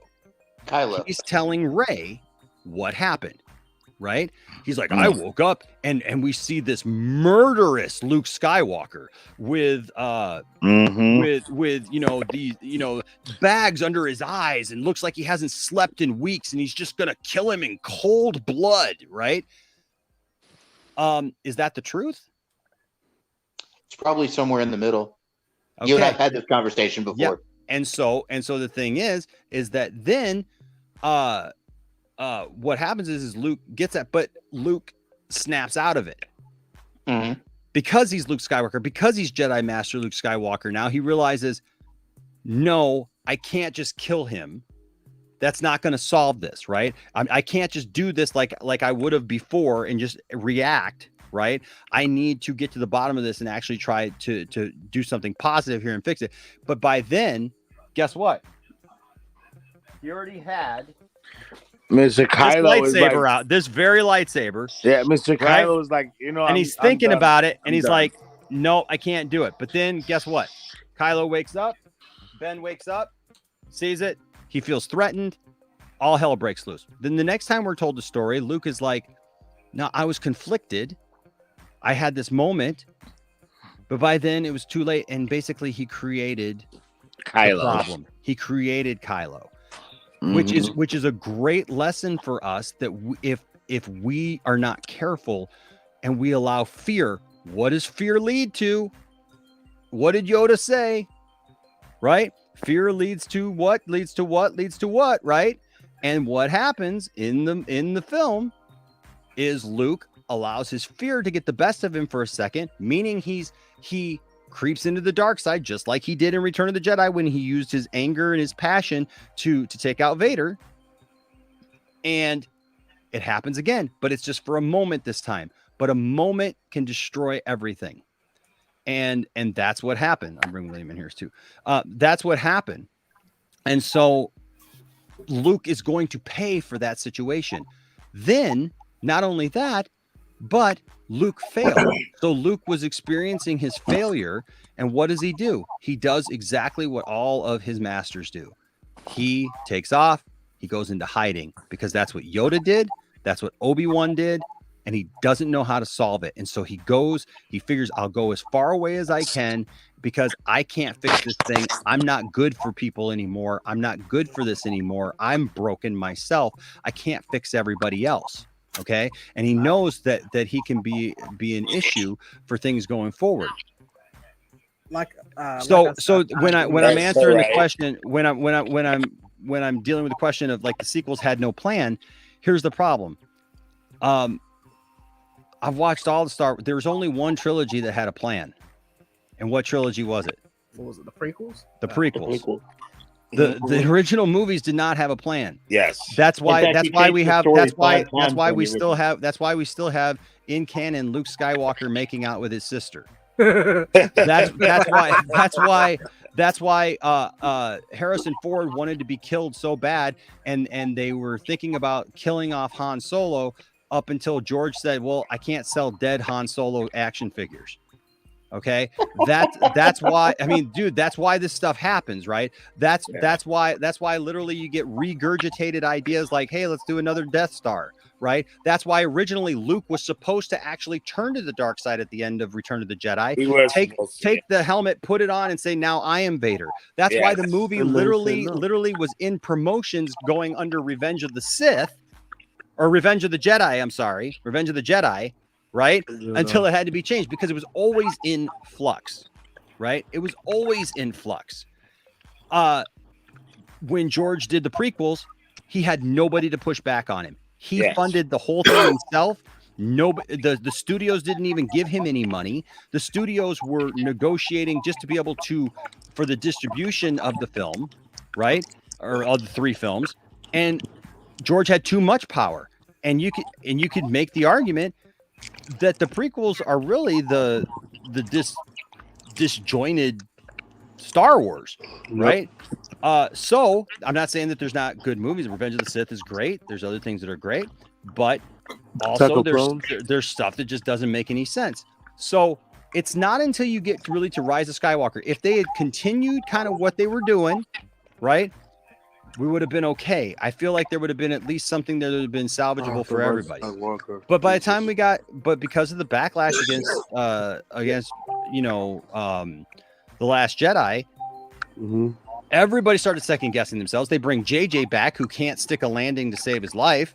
The franchise destroyer. And then all of a sudden, what'd you say? The franchise destroyer.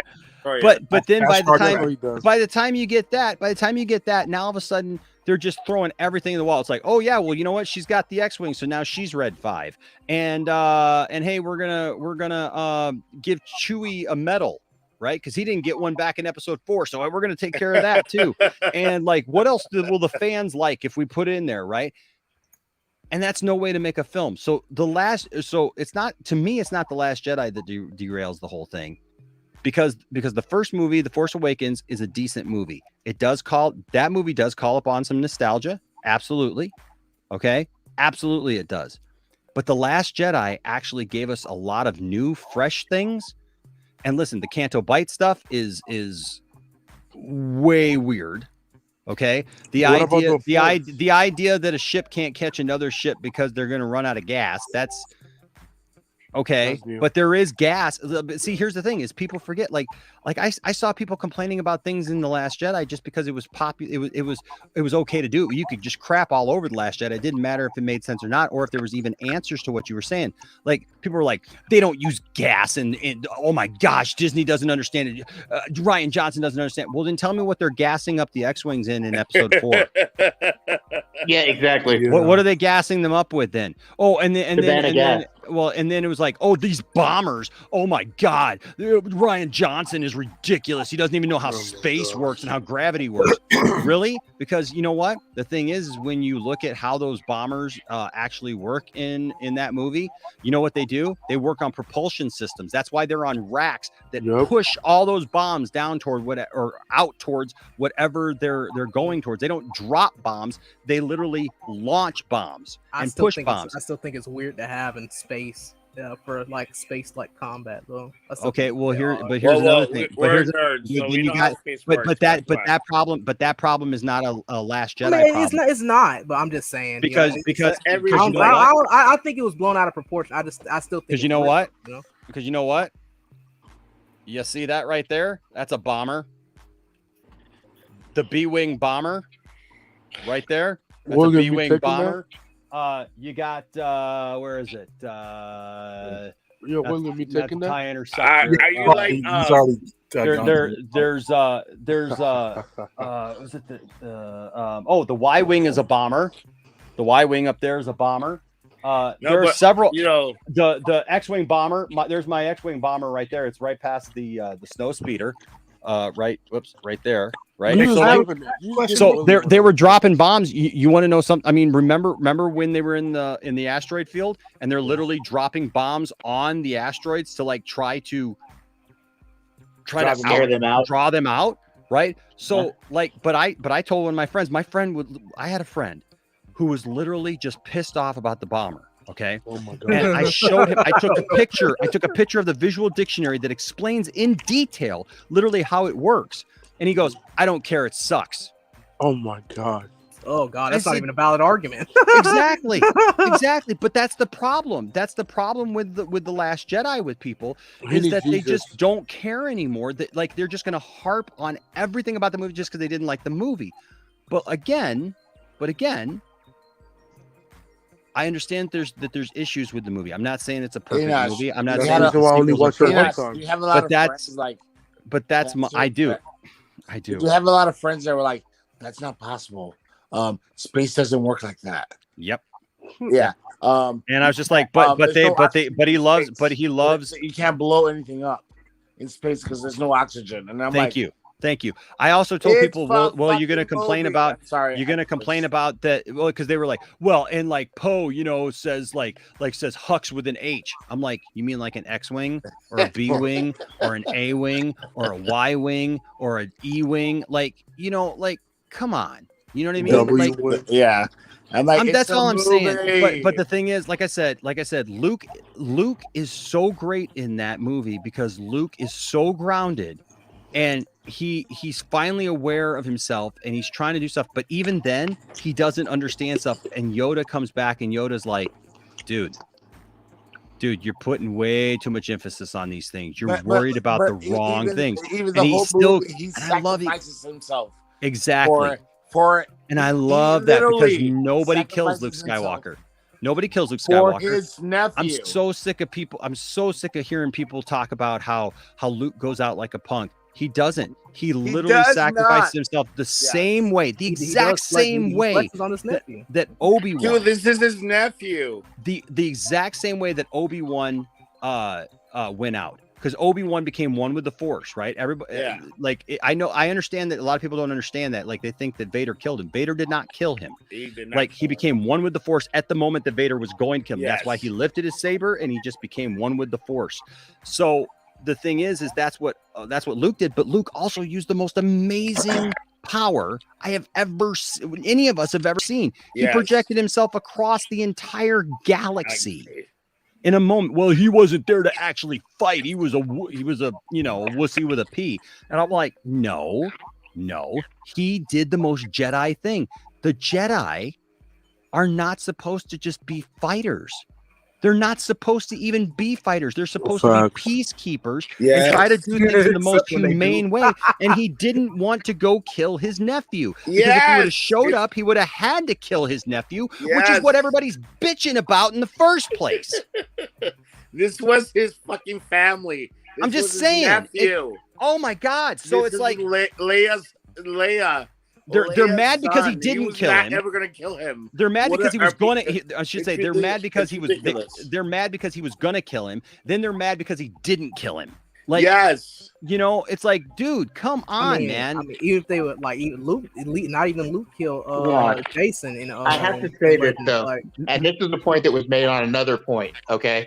Yeah. I was listening to a video that talked about, you know, because people are now mad. Sorry, it about takes me a things. while to get through all that stuff. Like, and there's still more, but yeah, you know, you ask me a People loaded are mad question about- like that. I'm just saying it's a loaded question, you know. So People are That's mad it. about the deep fakes that they've been doing with, you know, how they've been doing Luke.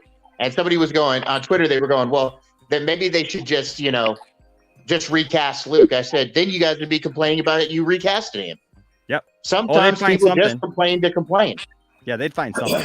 They'd find They something. always, yeah. And that's all I'm asking for a cease on. Like, can we just have a ceasefire on all that? And just like, if you don't like it, fine. I'm not saying you can't critique it. Okay, that's not what I'm saying. I'm not saying you can't critique it, but it's like, I was about to say something. yeah, about I'm that. not saying you can't critique it. I'm not saying that you can't have your own opinions about it. All I'm saying is find the things that you do like those things, right? But don't spend like, when did Last Jedi come out? What, 2019? No, dude. That's when. Not 2016, 2017. Last Jedi came out like what? 2017. I know it came out when I was still in high school. 2017 because Force Awakens came out 2015 and it was 2 years later. So 2017, guys. 2017, that movie came out. Here we are, 5 years later. People still and mad. People are still worried about that movie. They're still complaining about that movie when that story is like over. It's over. It's done. We literally have a new era of like doing new stories and things that are going on, and people are worried and trying to gripe and complain and like believing Doomcock that they're going to somehow erase what they just didn't God, I like. hate that argument so bad, bro. I thought But it went to the point when he hesitated. Why did he hesitate? because that was his freaking nephew. Because he's Luke Skywalker. And he has That's emotions. Why. And he's not really like a Jedi Master. Because if he was a Jedi Master, he would have chopped his ass off. He would have just chopped him off. Caden, you've been really quiet, Caden. What do you think, man? He's probably watching Peacemaker. I think he's asleep. Oh, did he leave? He left. Oh, he left. He said he got 10 minutes and he left. Okay. I think these arguments are a mixed bag. I literally saw an argument. Okay, I literally saw an argument on Facebook last week. I think he went to watch that somebody said they were mad about they were putting down Kylo Ren, right? And somebody posted a picture of Kylo Ren in this Facebook group, and it said, "Who is this again? I don't know who this is." And somebody was like, "Oh, well, they were supposed to be the great leader in the future of the Sith, and to be this awesome leader that controlled the galaxy with a stiff, with a firm hand, but he ended up, just wasting it all and being a screw up because he was a whiny little bitch, and then like other derogatory things, right?" But here's the thing. Kylo ever a Sith, though? Well, okay. The whole point of Kylo was he was a wannabe. He was never a Sith. He was never a Sith. None of the ones you've ever seen are. None of the ones that are in the movies are. They're not true Sith. I know. He was never a Sith. I know, William. The Emperor, but that's the thing. But the thing is like of all the people, Kylo wasn't even close. Okay. Yeah. And the problem is Kylo was a wannabe. He was not even fully trained. Okay. Mm-hmm. He was not stable. He was not any of those things. People wanted him just to be BA, man. They wanted to be just badass and just like, kill everybody and take everybody down and everything. And it was like, they were talking about like, he was so emotional and everything. And I just posted, I said, tell me you don't know anything about Skywalker kids without telling me you don't know anything about Skywalker kids. They're always Anakin. I hate dirt. I hate sand, right? I hate sand. It's different everywhere. Oh my God, it's irritating. Obi-Wan is overly critical. He doesn't like anything I do, Padme. I mean, Padme's there going, oh my God. Like, you're making me feel really uncomfortable. Stop looking at me that way. Why? Give Anakin the benefit of the doubt. Oh my gosh, am I making you feel Give Anakin the benefit of the doubt. He was a slave on Tatooine and had to deal with that for the he never took the cat. I think the best Jedi of the Skywalker family was Leia. She was the best Jedi of all of them. Well, then tell me how he goes from being, are you an angel?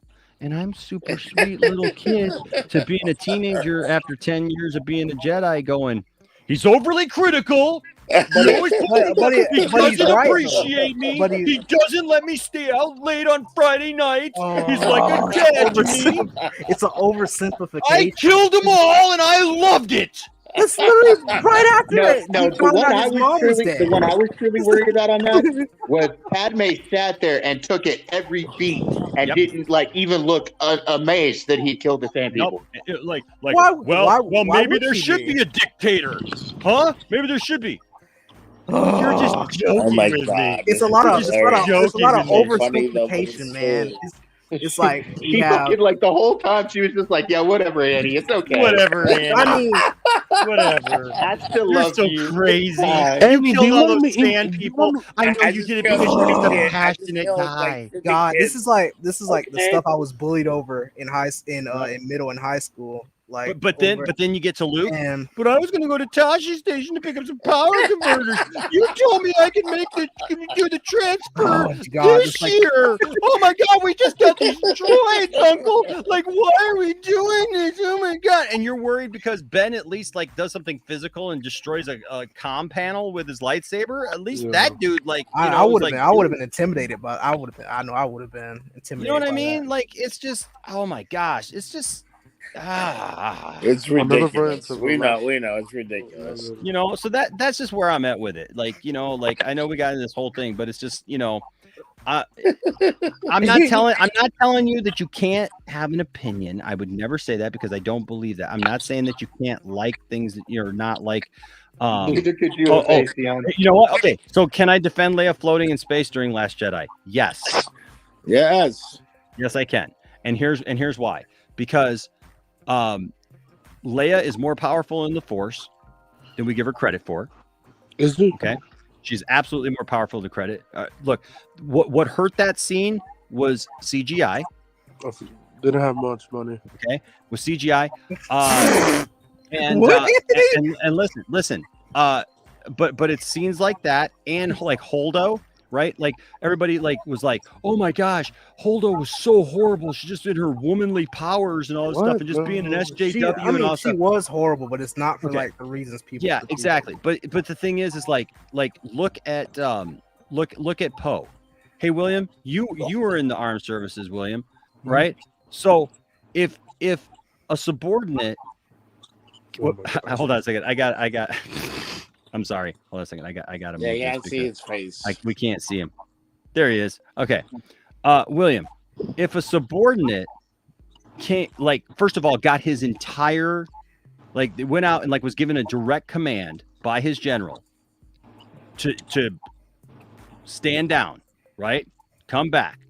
Do not engage, whatever.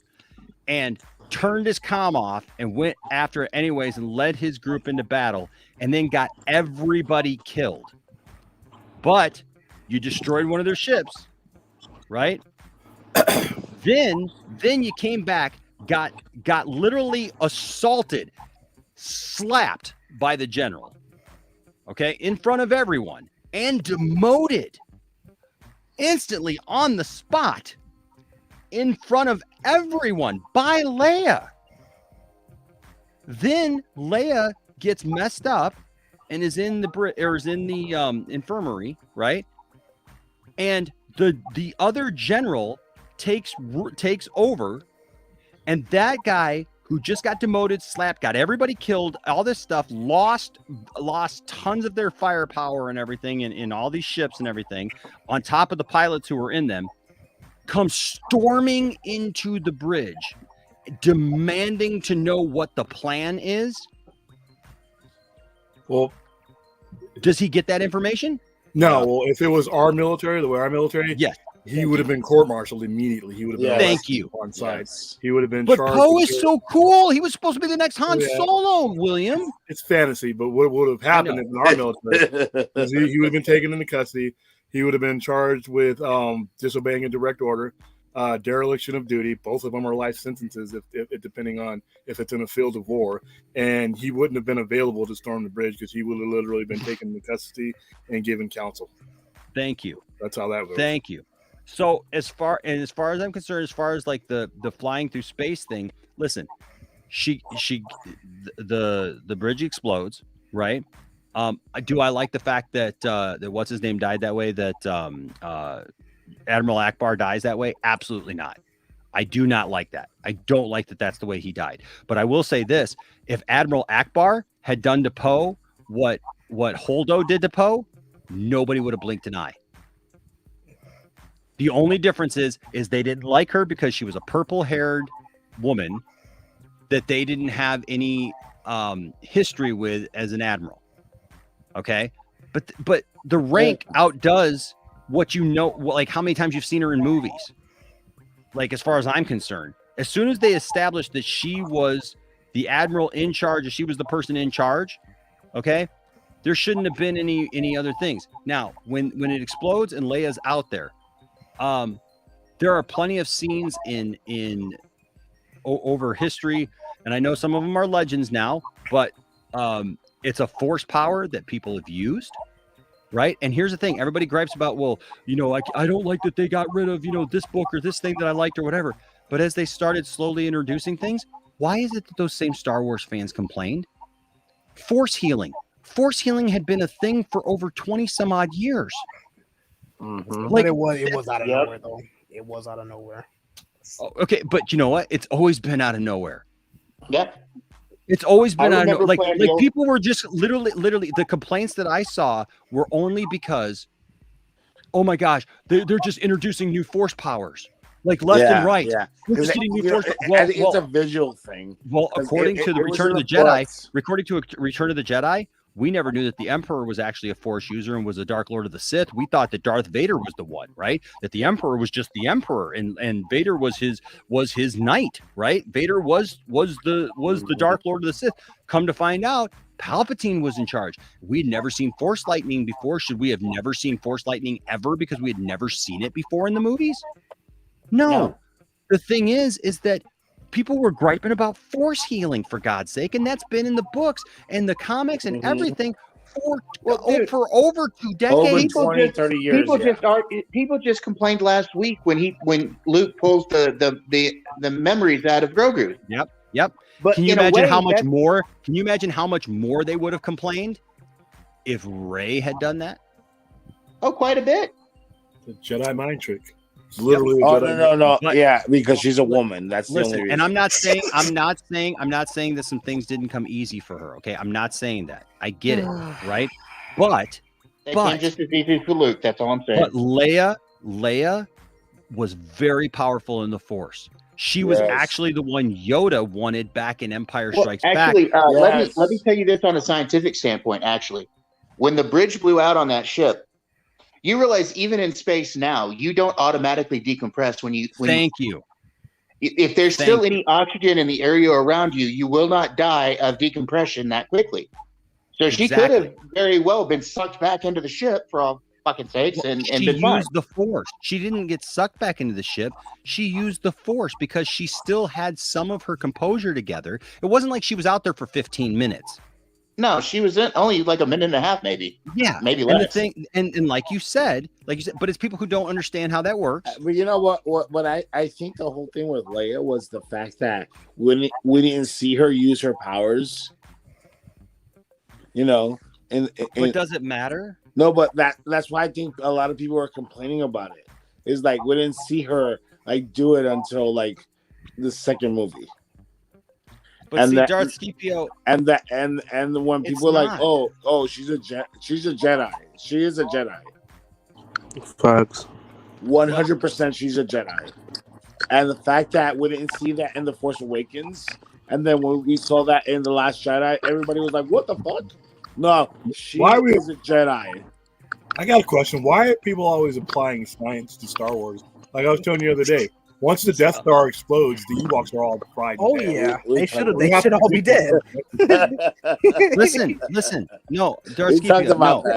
There's only one aspect of character assassination I think they did for Luke, and it was him abandoning Han, Leia, and Chewie. That's the only aspect I dislike about. Well, if you want to use that as an aspect to dislike Luke, then you should dislike Obi-Wan for abandoning Anakin. Okay. I gotta answer this because I like Darth Scipio. Hold on, I gotta answer this because I like Darth Scipio, and I don't want Darth Scipio to be mad at me because I like Darth Scipio. So I want to address this. So he says Enosh is okay with Mary Poppins Leia. I didn't say I'm okay with the way that it looked. Okay, please understand. I'm not okay with the way that it looked because the CGI looked silly, but it's not the worst thing in Star Wars as far as CGI goes. Okay. But the thing is like what she did is absolutely fine. She got blown out of there, but like you said, you don't die in space right away. She came to before she was able to freeze or decompress or whatever, and she used the Force to pull herself back, right? But it took everything that she had. It literally took everything she had, right? And so by the time she got back to the ship, they were able to get her in, but she was in the infirmary then after that, okay? So yeah, it's silly. The way that they did it made it look silly because there's not going to be a lot of movement out in space because there's no friction, there's no air to move against, so it's not going to look like a normal thing. And the only reason it looks like Mary Poppins is because people said that, right? Like, we don't know. We really don't know how people die in space because there's nobody that's ever died in space. Not like that. Actually, no, ever. There's never been a person who's died in space. Well, exactly. That's what I'm saying. We don't know we've never really seen right? how people die in space. And then Scipio, it's just a guesstimation. Well, and then Scipio, I want to remind you here. So he says, Holdo's actions were ridiculously stupid, though, Enosh. Were they? Not telling anyone her plans. No. that was the thing. Who knew the plans? The people who were executing them and needed to know them. The only person who didn't know the plan was Poe. And Poe didn't need to know the plan because Poe was not part of the plan. That was the point. Was Poe had gotten demoted, Poe had gotten slapped by Leia even. The people around Holdo knew the plan. The people on the bridge knew the plan. Here's one thing that I will give you though. Holdo should not have gone down with the ship. That makes no sense. When you have a world, thank God, and a universe, listen, like so those of you who hate Holdo, if you hate Holdo, you know what? That's fine. Just rest in the fact that she died because she died stupidly. She died stupidly because honestly, when you live in a world she should have never been there. That's filled with droids who can fly ships. Why did she need to be there? Mm-hmm. Wouldn't the Resistance have needed an admiral then more than any time? Wouldn't you know what I mean? You're in a time where you're losing most of your people. You need your admirals, your leaders at that time more than ever. Why would you do that? Like if anybody has to die, it should not be the person who leads the army. It's going to be the lower ranking people. Exactly. That's literally, by the way, that's literally their job. And I know this sounds cold. I know. But once you lose command and control, you're screwed. That general or that admiral is running that show either on a tactical or administrative level. That private or that seaman or that lower ranking guy, he does not have those abilities. He does not have those skills. So, and that's why snipers and people are always trying to attack the higher ranking guys, because once you cut the head off, everything else generally is in disarray.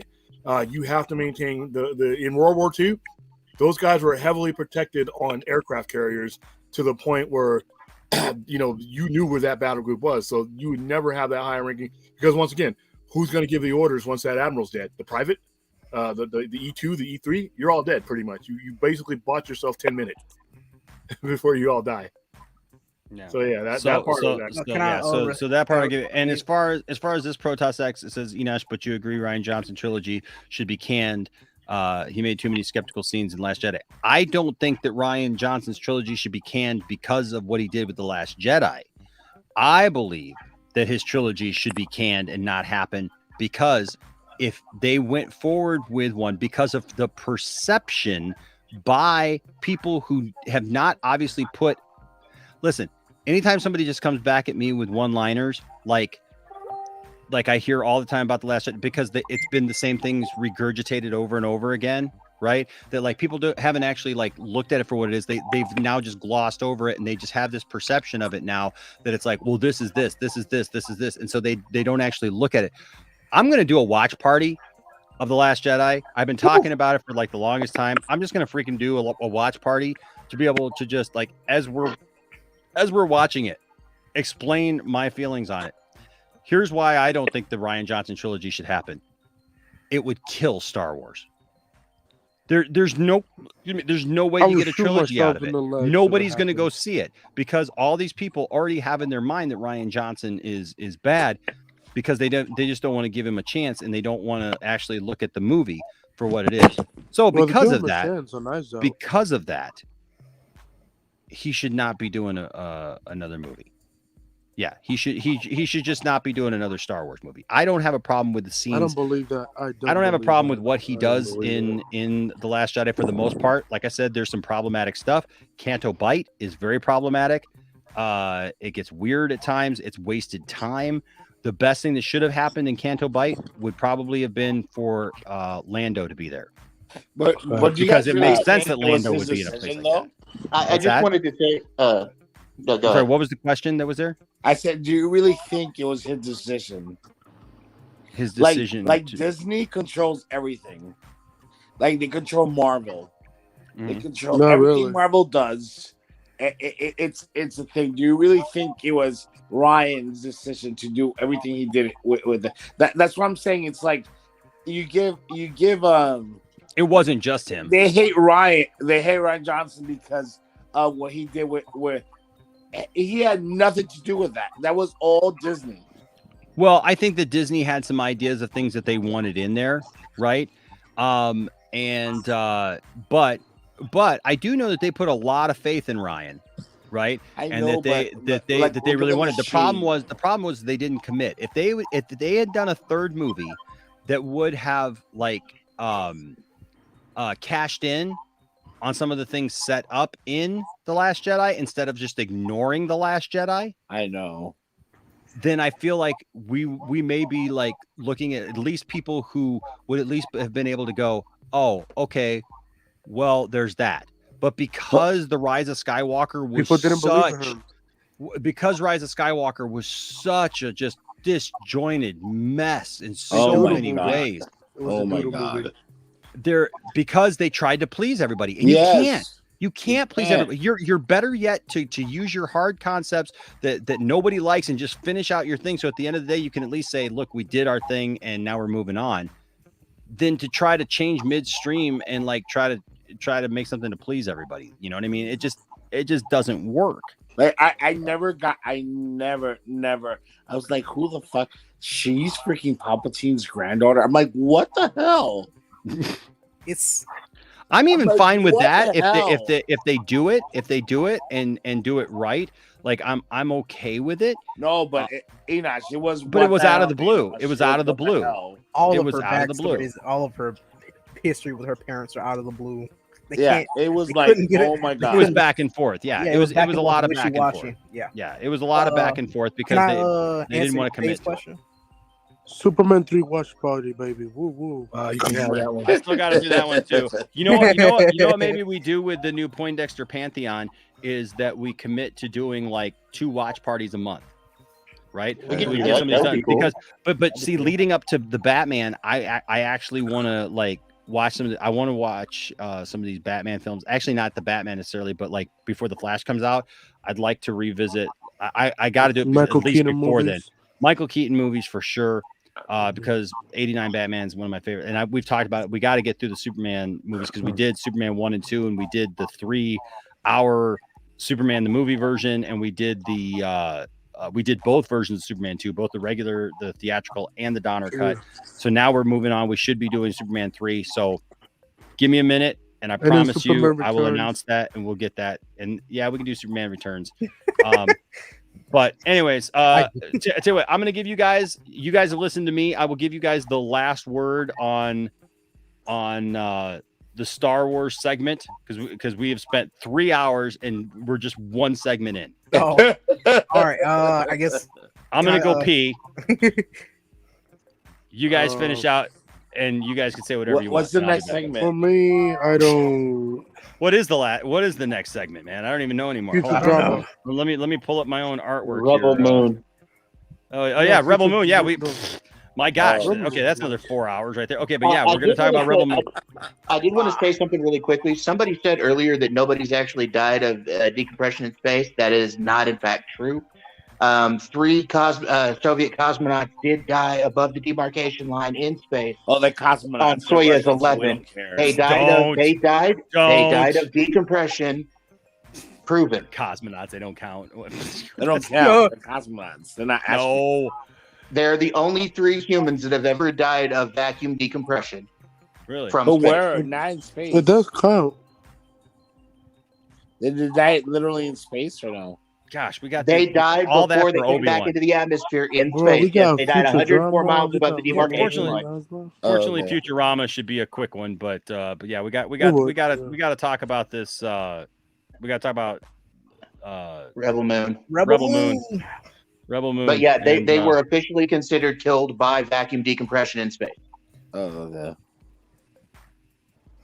Yeah. Did they freeze or they just like they froze, but their bodies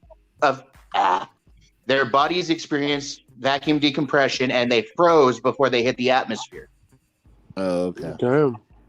And they were actually officially scientifically considered vacuum deaths. So there's been Does 3 anybody humans. want to own a house in space? Hell no. Well, actually, I want to go to Mars. What? What about you, William? You want to own a house in space? No. What about go to a different planet? Terrible Wi-Fi connection. Good lord. Listen, especially on Mars. I don't want any part of these simply because I don't know what's there. So I'm going to let a couple thousand people get Yeah, exactly. Yeah. and shoot up and spit out, and then I'll take my trip. So I know what to bring. I'm not going to be like, wow, this is a great place, and then some kind of iguana thing pops out of the sand. Yeah, we start tomorrow. Yeah, I'm just gonna wait until the aliens show up. But I think it was. Oh, by the way, did you guys hear that report? We supposedly found an alien on Mars. It's bullshit. But there was a report that they put out. They took this film from the rover, and there looks to be somebody laying on a rock watching the rover from a little ways off, and the picture itself is grainy as hell. It isn't an alien, obviously, but the outline and the shape, you could see where it could be misconstrued as an alien. But listen, there's trillions and trillions of planets. No, I'm not. Whatever Okay, you look, believe in, whatever you believe I in. didn't say there weren't aliens, dude. That's not what I said. 50% of humans are retarded, so there's no way that God is gonna make only one planet with human beings. Oh my God. Things, dude. So dude, yes, dude, I dude, believe dude. in everything. I never said there's no aliens. That was not what I said. That is not what I said. You misconstrued what I said. I'm just saying this particular photograph is not aliens. Okay. But I believe in aliens, okay? I believe, there's trillions and trillions of stars and double that of planets out there. Yes. I'm sure somewhere, somehow, we're not the only life forms out here. We can't be. We're probably the dumbest out of all of them. Yeah. We're actually very dumb. The theory is we're either one of the first civilizations because the universe is so young, or we're maybe one of the last civilizations. We don't know. Okay. Our civilization still has people in it that don't believe we landed on the moon. So I'm going to go with I'm going to agree with them there. I think if there are people on Earth that still think we didn't go to the moon, which I think they're full of shit. But exactly. Now, if we venture out too far, I think advanced alien races are going to be like, "Oh no, you need." Yeah, they're going to smack us. We get too far outside, they're going to be like, no. Well, that's because humans are the cockroaches of the galaxy. Humans are the cockroaches of the galaxy. Look what we've done to our own planet. Yeah, everywhere we go, we think we have to spread. I think there's already a galactic empire and all that bullshit already. I think that shit already exists. Yeah, they look at us and like, these are morons. Look at them. We'll wipe them out and have them travel. Yeah. To loop it around. William, what do you think of Area 51? What is in there? It's an Air Force base. It's been the testing base for all of our advanced jets, spy planes, and things like that. So you don't believe there's nothing there? There is something there. Hey, Hephaestion, why are you so negative about everything, man? Bro, I'm sorry, bro, but don't. This is turning into a Joe Rogan podcast? No, Anthony's always like that, bro. To loop it back around to Star Wars, I think they'd asked the question, but I didn't get the fully answer. But I think it was was the question? It was about Obi. Do I think it was out of character for Obi-Wan to just leave Anakin there? I do. You thought he was dead? No, he didn't. Well, no, he knew he wasn't dead. He was just sitting there. He was just sitting there watching him, But yeah, I do think it was out of character. Helped him, I don't even think he should. I don't even think he would help. Should help him. Well, it's like okay. If Jedi healing is a thing, okay, he could have at least stabilized Anakin and tried to save him. He left him to die. He wanted him dead. Yeah, he did. He did. And that was the right call because of what he was going to be. Well, in Obi-Wan's mind, him dying would be mercy, and that was if you read the novelization of that movie. He said in his head, it would be a mercy for Anakin to die. Yeah, we should have thrown him in the lava. Like I said, I think. But I would have at least booted the guy into the lava flow, Yeah. I would have thrown him in the lava flow. What didn't you guys have? Like I said, I think it's out of character for Obi-Wan to just sit there and let Anakin sit there and suffer. Yeah, because that was emotion. He let him survive. That was told about. Like even if that that's the case, which I know is I don't know, but which I've read it isn't true. He's sitting there watching his brother. Some aspect, his son, his student sit there and burn. And I at least I would do the same thing. I at least think I at least think that Obi-Wan would also take into account that Jalen, think about it like this. You also have to understand there was a lot of anger in Obi-Wan at that moment too. That's true. Not No, just but in they're not- Anakin, but in himself. But that's in the whole himself. thing about Jedi's. They're not supposed to have anger Bullshit. or whatever. Bullshit, they're humans, man. That's why it's Obi-Wan was these a movies are human, dude. You so- cannot completely get rid of emotion. You cannot completely No, get rid but of that's emotion. the whole Jedi way. And in fact, anger, no, it isn't. hate, love. It is everything not should the be entire like, way no. of the Jedi. You It is should've not just the entire way of the chopped Jedi. them off and then helped them out. That's it. I just want to finish what I had to say. In Mike, Can you let him finish, please? I believe that Obi-Wan, it was out of character because I think he would have he would at least have ended Anakin's suffering. Not even out of a sense of hatred, but out of love for Anakin, because he's sitting there watching his student, his brother.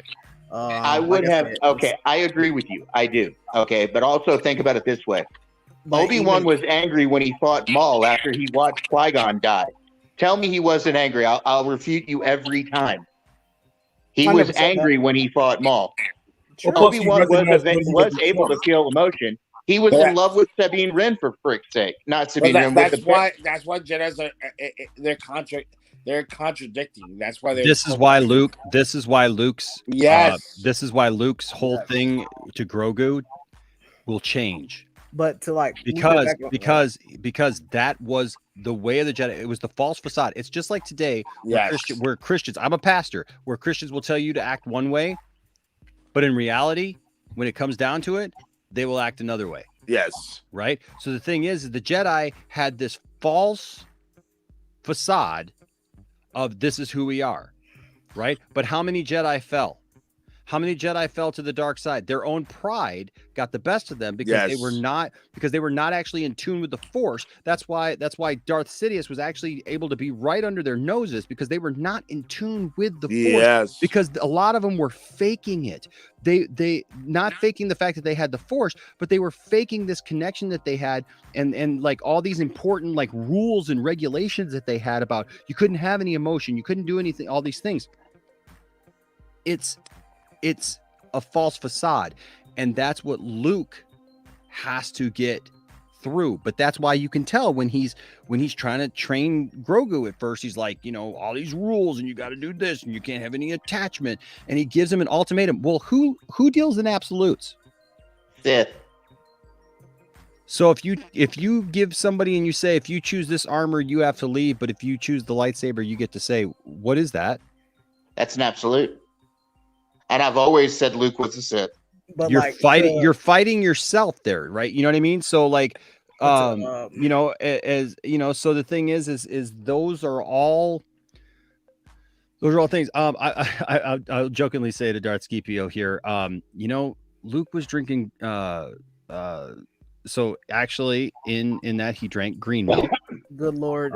He drank a space walrus, green milk. But I will tell you this, it may disturb you to see where the milk comes from, but it doesn't change the fact that the milk still comes from the teat of something. And I'll say this, it was probably a lot better coming from that space walrus than whatever he got there from Tatooine. Because all I saw walking around Tatooine was banthas, and I'll tell you what, I don't think I'd want to bantha milk. Bantha milk. Bantha tea. But and that was blue. That was blue. But the reason why, I guess I was answering that question, and I'm still sticking with it was out of character for Luke to abandon Han, Leia, and Chewie like that. Just and Enosh. When did he abandon them? I mean, we know he goes into self-exile right after. Did he abandon? Hold on. Did he abandon them, or did he go into exile? He did both. How? He left. Where? Okay, Jalen, I'm sorry. I keep asking these questions, but where is the proof of that? He leaves. He literally leaves to have Leia and everybody else. Hold on. They weren't together. Leia was on Coruscant doing her thing. He was doing his thing. They were already all separated. How did he leave? He went into exile because he made a mistake, and he went away. But he didn't turn his back on everybody. That's why he left. That's why he literally left a map and R2 behind. Yeah, Jalen. Semantics. I think it's semantics. Rebel Moon. He's still. Sorry, I didn't mean to keep going. I'm just But saying, yeah, like he didn't. I mean, Han and Leia had their own problems. Han and Leia had marital problems. It's not like they were all hanging out together. They weren't all, because time passes. I'm sorry. I'm 45 now, man, and like I don't have any of the same friends that I had when I was 21. You say you 30? Not one. But I it's just like perplexing, like when you said that, like somebody, like I don't know, somebody coughs on C-3PO. Luke's already got his lightsaber out ready, and then we get. But like, just think. 20, But just 30 think about it. This motherfucker wanted to kill their kid. You think they're gonna hang out? I mean, even. All right, speaking of Star Wars, how about Rebel Moon? To kill? Yeah, I agree. I could go. Okay. Okay. Here's what we're gonna do. Okay, so this is a great discussion, and you know what the great thing about the lounge is? We'll be back tomorrow. Oh yeah. We keep doing this, but we got like 3 other things I to agree. get. I agree. Yeah, and we are blessed. We are blessed with. But hey, great discussion tonight.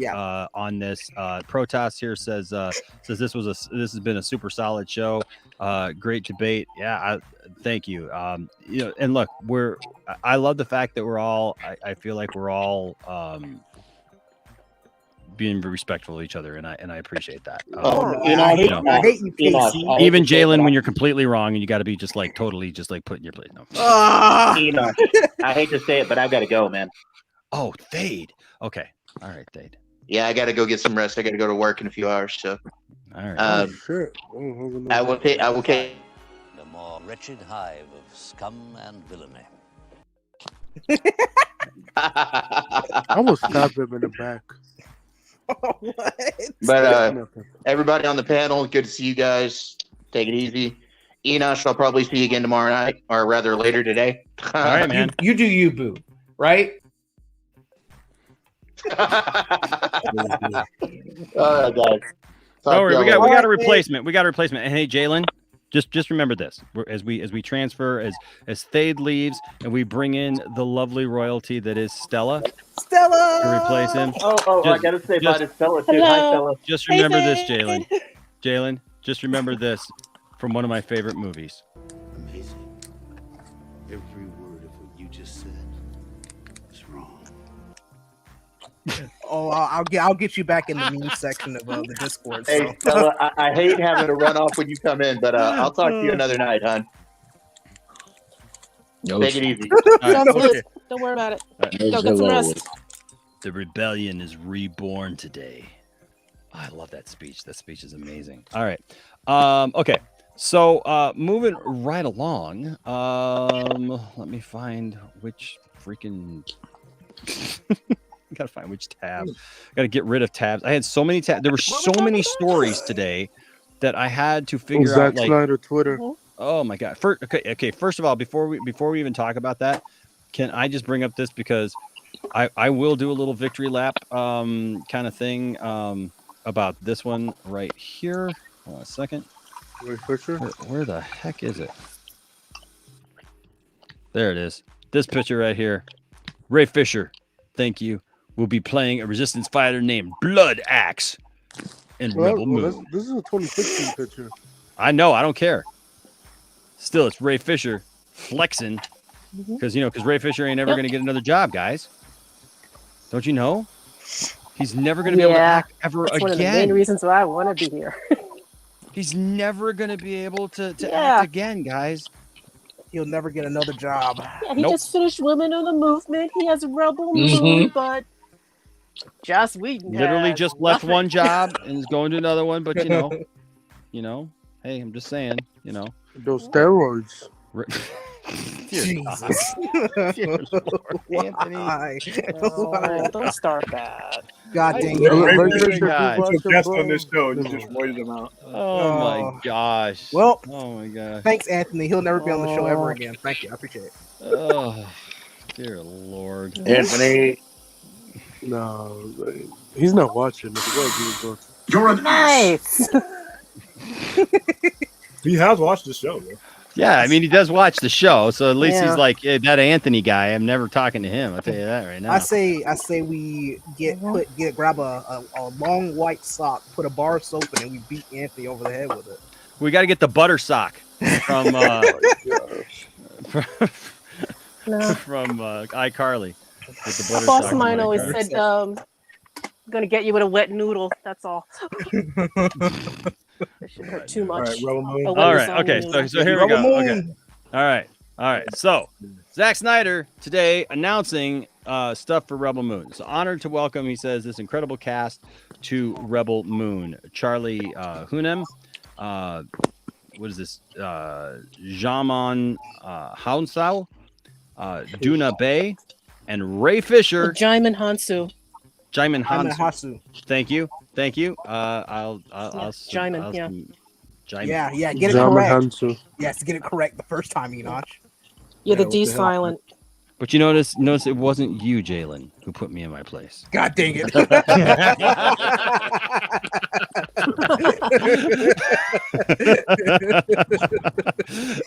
And Ray Fisher, I know that guy. Joined previously announced Sophia Botella, Jenna Malone.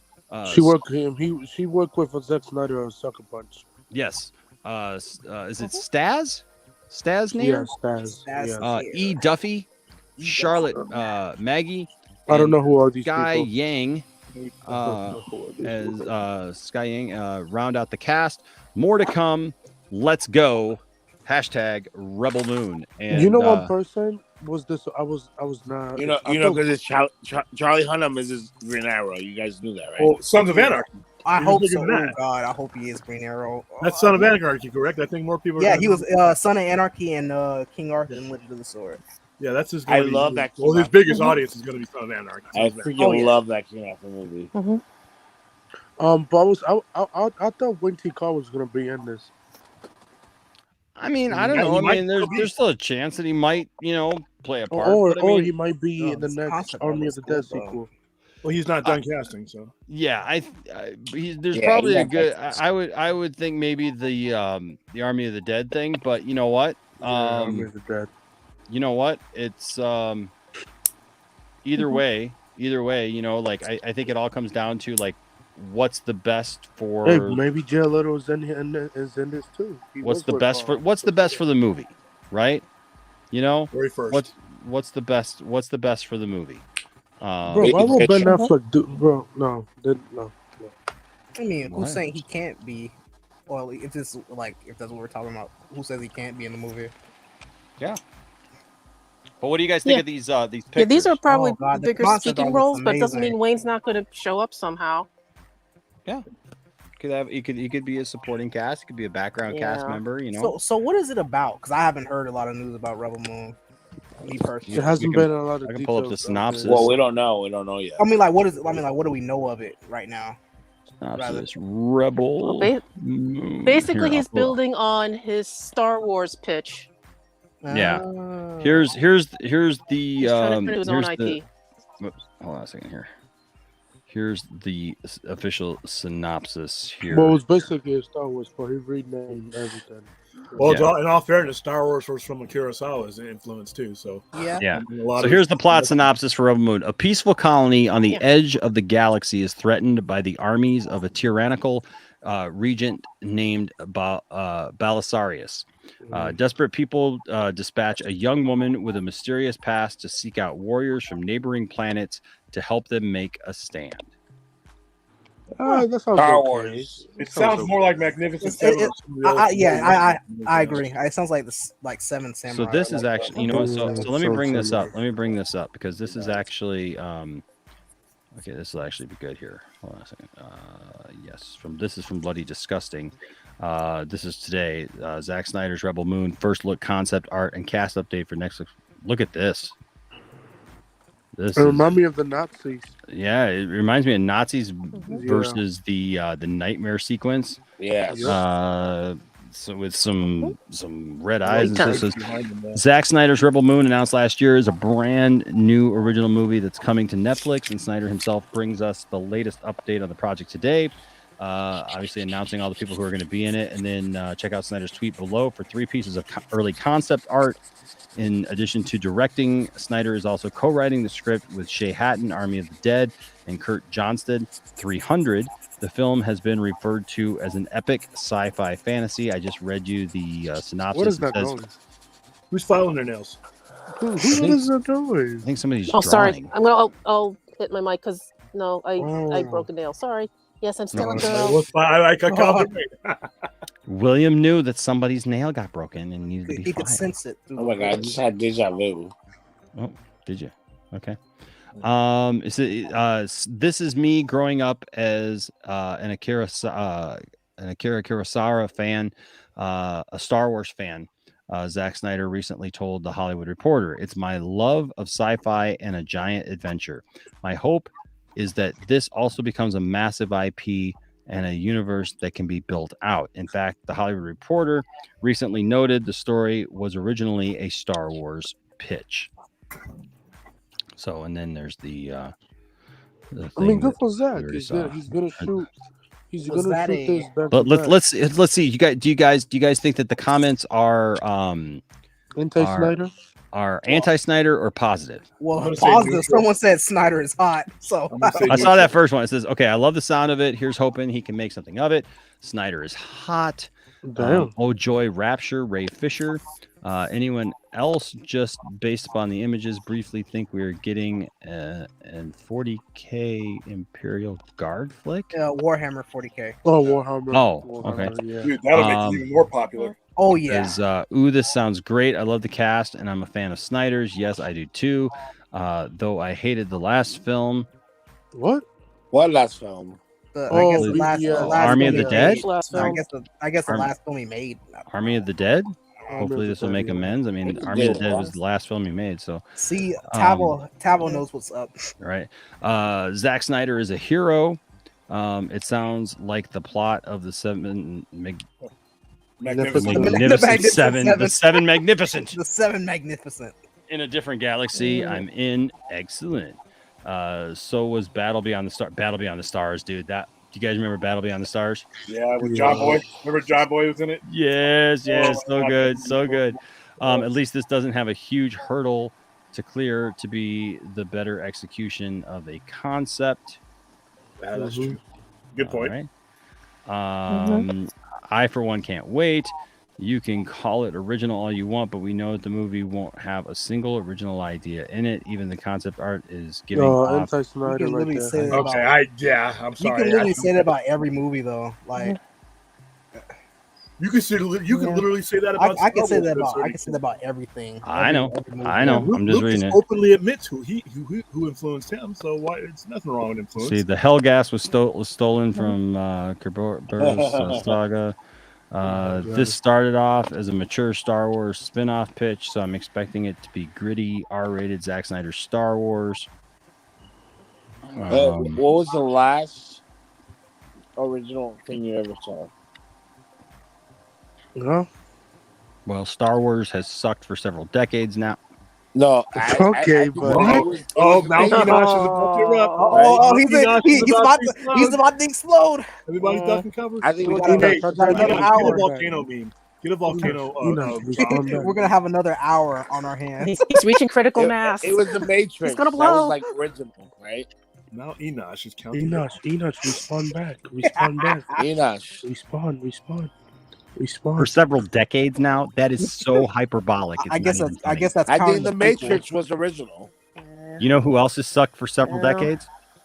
Warner You know what Brothers. else sucked?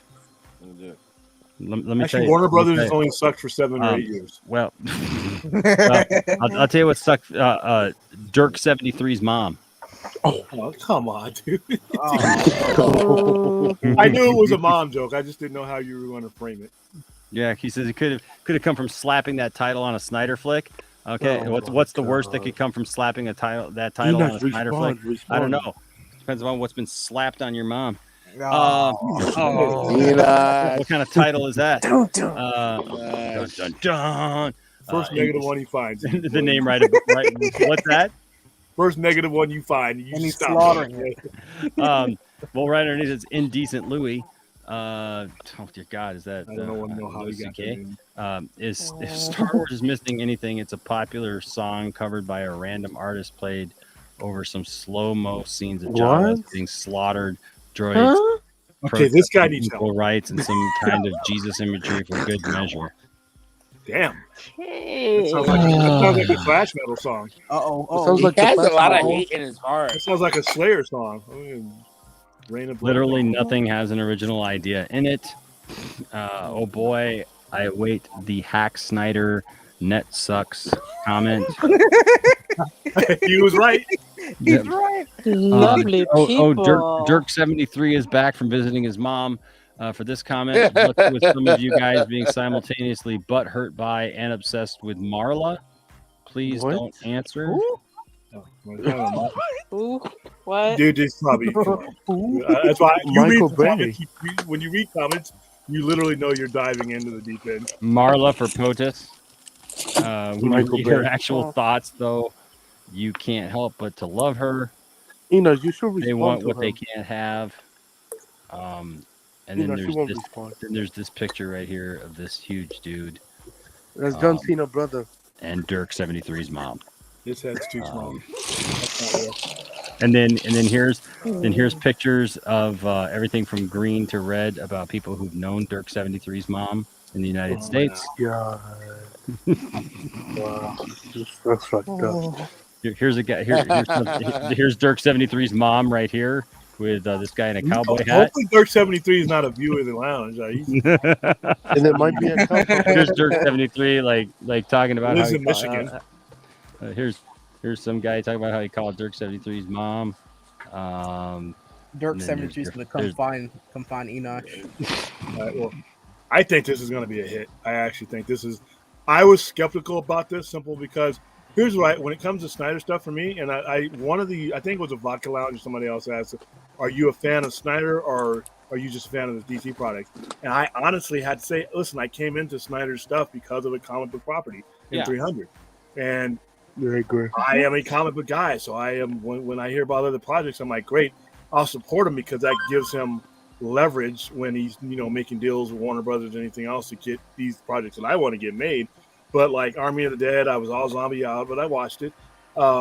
This Star Wars project, I'm like, I mean, it just means he's not working on finishing, what I was attracted to. But the more I hear about this, the more I see about this, especially these images today look great.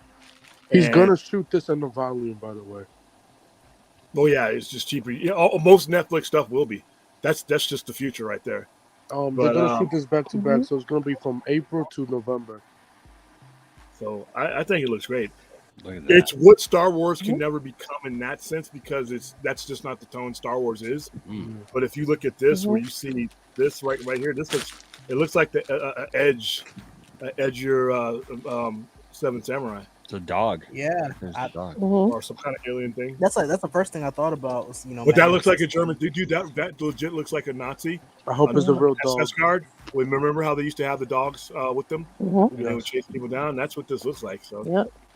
And that right there is great. That should be a screensaver right there. That's and there's people kneeling down. I mean, this. Oh, he got a gun. Yeah, he's about. Looks like they're about to execute some people that are on all fours. So this looks. Hey, I see death and violence. I'm in. Big time. I hope they chop somebody head off. What? Just saying. Good Lord, man. It's just a rated R movie, bro. That's what I'm saying. It's on Netflix. It doesn't matter. They can go non-rated. They can do whatever they want. Any rules. All right, so let's see what the comments are here. Wonder Meg. Hey, there's Wonder Meg. Wonderful. Holy hell, let's go. No, it's not. No, it is her. Look at Vero right there. Yeah, Vero's good. Sam says, man, sci-fi Zack Snyder movies is going to slap so effing hard. Kind of like what happened to... Stop it. Stop it. Oh, okay. Sorry. He's watching right now. How did he know who I was? Right, exactly. Here's more stuff about the cast. That's a big name. Don't underestimate how big that Charlie Hunnam signing is. Of all the stuff he's been in, Sons of Anarchy has a huge audience of people that will follow him wherever. I like That never show- heard of. I literally never. What's up? You never heard of Sons of Anarchy? I never watched it. I wasn't a heavy fan of the show, but man, everybody I know was asking me religiously, "Hey, you ever watch Sons of Anarchy?" I'm like, "Nah, this wasn't my kind of show." But I mean, it has a bigger following than Arrow or anything else. He looks like Green Arrow, bro. He definitely looks like Green Arrow. Bro. None of these people are probably going to look like they are in these pictures. But all No. Yeah. Blood axe. Sophia Boutella, man, if you want to see her acting skills, Atomic Blonde. She's fucking amazing. Yeah, the brief time she's in there. I mean, that movie, there needs to be Not going to have the Force and lightsabers. Gonna have sabers. I don't know what a lightsaber is. Well, so why would this be like? Well, because this It's was just based off of sci-fi. his Yeah, pitch it's for just Star sci-fi. Wars. It's based off of his pitch for Star Wars 187. I think it wasn't before. But he can pare that down though, because like I said, Star Wars was based on being inspiration. Yeah, you can pare was it a down or pare it Kurosawa up. movie. Yeah. It was a Kurosawa type movie that he was promoting when Star Wars came about. So Zack Snyder is actually doing what George Lucas originally did, which is ironic. So I don't think we're going to see a Star Wars copy. I think the basis of the movie, because when you go to film school, because my sister went to film school, that's one of the main topics is a Kurosawa. You get like a month on that guy. I mean, for some reason, most filmmakers love that guy. Every director I've ever followed, from Ridley Scott.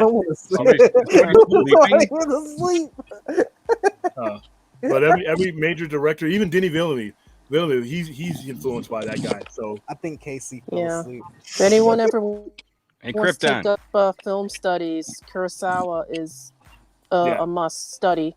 Enosh, I think you should kick him. Yeah, kick him. Just mute him. Just mute him till he wakes up. Yeah.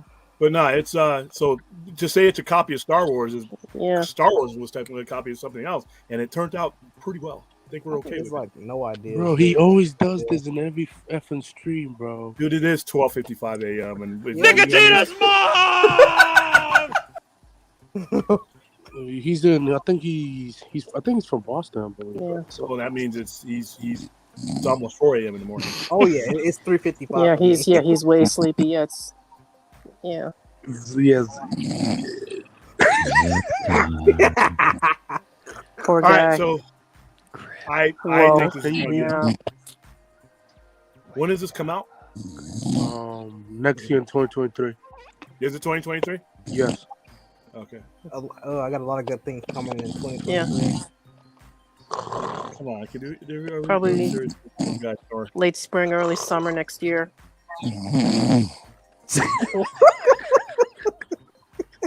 Enosh, come on, bro. This is going on the TikTok. Just kick him. This is going on the TikTok right here. So what does everybody else think? I guess. Enosh, just kick him. I'm sold on all this right now. I am sold on. Enosh, you saw that Michael Rosenbaum hinted at him coming back as Lex Luthor? He didn't. He didn't. He just answered a thing. But here, I'm gonna. But hey, if he come back as Oh, did he Lex leave? for Titans, He's gone. I What might happened? watch it again. His head hit his head hit his mouth and X his mouth. Maybe. Yeah, I he think- probably fell over. yeah. Okay. Somebody mentioned that that it was possible that Lex was going to show up in Titans, and all Trash. he said was no. I hate that show. Hate it. Don't mess with Titans, honey. Listen, bro. All he said was, "That's interesting," and then people started asking. But then somebody flat out asked him, said, "Are you showing up?" And he goes, "No." He's lying. I don't believe him. I don't. Bro, this is Michael Rosenbaum. Nah, He's they're a going to genius. recast her. Titans doesn't use other people's interpretations of characters. I don't believe. Yeah. No. So you're gonna do another John Cryer, cast another garbage Lex Luthor? Come on. Nah, if there's any complaints that people have about Titans, it's not been its casting. They've actually casted some pretty people. It's the writing. Except for when it's It's the writing. except when it's about an orange alien. Oh, that's in Doom Patrol. In the originally, it was a lot of people that were vocally objective about Starfire being. Because she's yeah. It's even though George Perez gave his blessing, yeah. Oh yeah. You know what? But if you look at her, what she lights up, she looks exactly like the comic. Oh yeah, it's like and the girl who plays her, Anna Diop, she does amazing. She does an amazing job. And my problem with Titans is that the first 3 episodes, season 3 was good, and it went downhill after that. And Bar, Better. Okay. bro, it just Beast Boy, all he do just serve pizza. Like, bro, what are you there for? I just What are you want there? him to turn into something that isn't a tiger. What are you there? Oh, sorry. Yeah, we were talking about Rebel Moon. Yeah, we're talking about Rebel. Sorry. He turned into a bat. I mean, he did. I will agree. And a snake. Actually, yeah, a bat. Listen, season 4 is gonna be terrible again anyway. So season 3 was great. Hey, listen, it's a guilty pleasure. It has flaws. There are problems with it, but it's not bad. I would watch Titans over any of Arrow's mess besides Superman and Lois. Ooh, I don't listen. gosh, there's a leak of the Obi-Wan series where Kenobi rescues a prisoner from the ship. It's a Jedi, so your theory about Kenobi saving Grogu might be right. That theory you had, there might be a chance that Grogu, literally, of every show that they're doing, is like the thread that binds all these shows. So all the shows that come after this is going to be Grogu. No, I'm thinking because outside of R2D2. Yeah, Mandalorian, Book of Boba Fett. Oh, if you're right about Obi-Wan, then that means he's the binding thread to at least 3 shows, and he may be. You might have this guy who can live pretty much forever passed on to other shows. That's true, man. I'm gonna celebrate so much. I'm gonna party so hard. Like it's gonna be. Is that The Rock?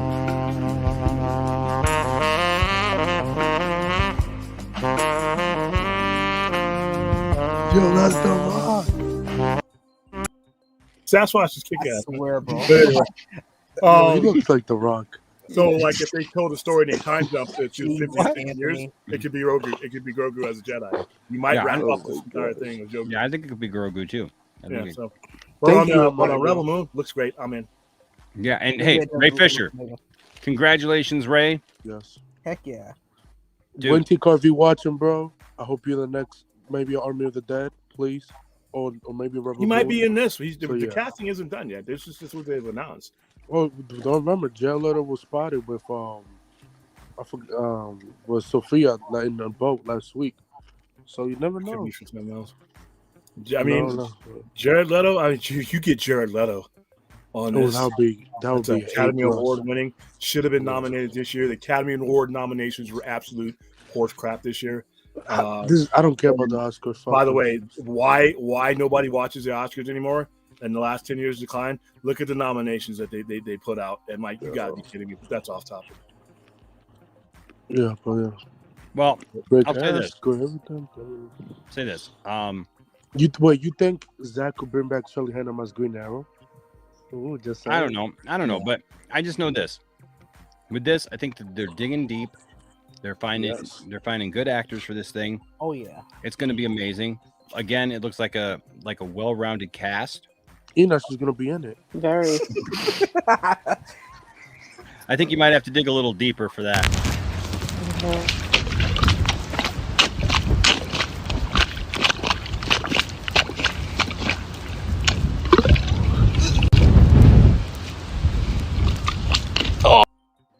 Is that an actual thing? Yeah. He has a drainage pipe. Come down. Yes. It just looks gross. William, did that before? Yeah, it's a drainage hose. It's a drainage under. Yeah, it's an ABS drainage pipe. And they get plugged up. They're supposed to be covered. Some places don't cover them though. When you don't cover them, crap gets in there. You literally have to reach out there and pull it out. Yeah, pull out the stuff. Yeah, it sucks. But what is it Pull next? it out. Future drama? You got to get it out. Okay.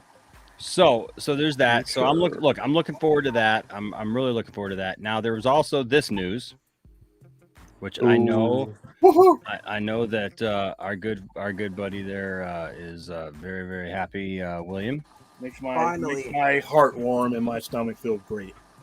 What does the comment say? This was always. Oh, that's a good question. Oh, she just left. She said her Wi-Fi. She said her internet. Yeah, it was. What does the comment say? She said she's trying to come back. Okay, nice. Now fire all the toxic, abusive, and racist executives. Okay. Heck yeah, let's go. Zaz. For Zaz last. Get these podcasts out of here. Hire some competent, creative-driven execs. Like the TNT merger.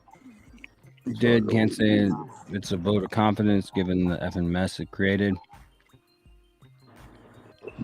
Oh, you got to click more. Yeah. Oh, did I? Okay. Oh, yeah. That's my answer. People are saying it's not going to go through. That's true. No, and nobody in their right mind actually said that. People who got panicked and didn't know how these things go said that, but everything that caused people to panic was just normal stuff. That Boycott letter merger. that Congress. Yeah, here's a few. Just hashtag restore the Snyderverses. Of course. My baby Just could be don't put born. suck Warner Brothers or boycott Warner Brothers.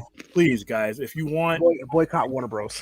No, if you want to show sophisticated people that you belong in the conversation and that your opinion should be considered, drop those two hashtags. Those are the two dumbest hashtags out there. Oh no! Don't drop restore the Snyderverse. No, suck it, Warner Brothers, and boycott Warner Brothers. Keep restore the Snyderverse on there forever until you get what you want out of it. Or, well, in my opinion, resolve the Snyderverse, but restore the Snyderverse will be just fine. Oh, but shit, the other two sounds like a trending. 4-year-old spitting out stuff, and when you're getting somebody to take a look at your opinion to try to get I don't know. why don't we ask Zach what he thinks? Suck it, Warner Brothers. Suck it. Wow. His words, not mine. But yeah, suck it, Warner Brothers. Oh my It God. belongs on a skit. That's where it belongs, Yeah. on a comedy skit. Mhm. But when you're on a campaign trying to make people, I got to believe that the execs are looking at the entire fan base and wondering if we're worth the investment.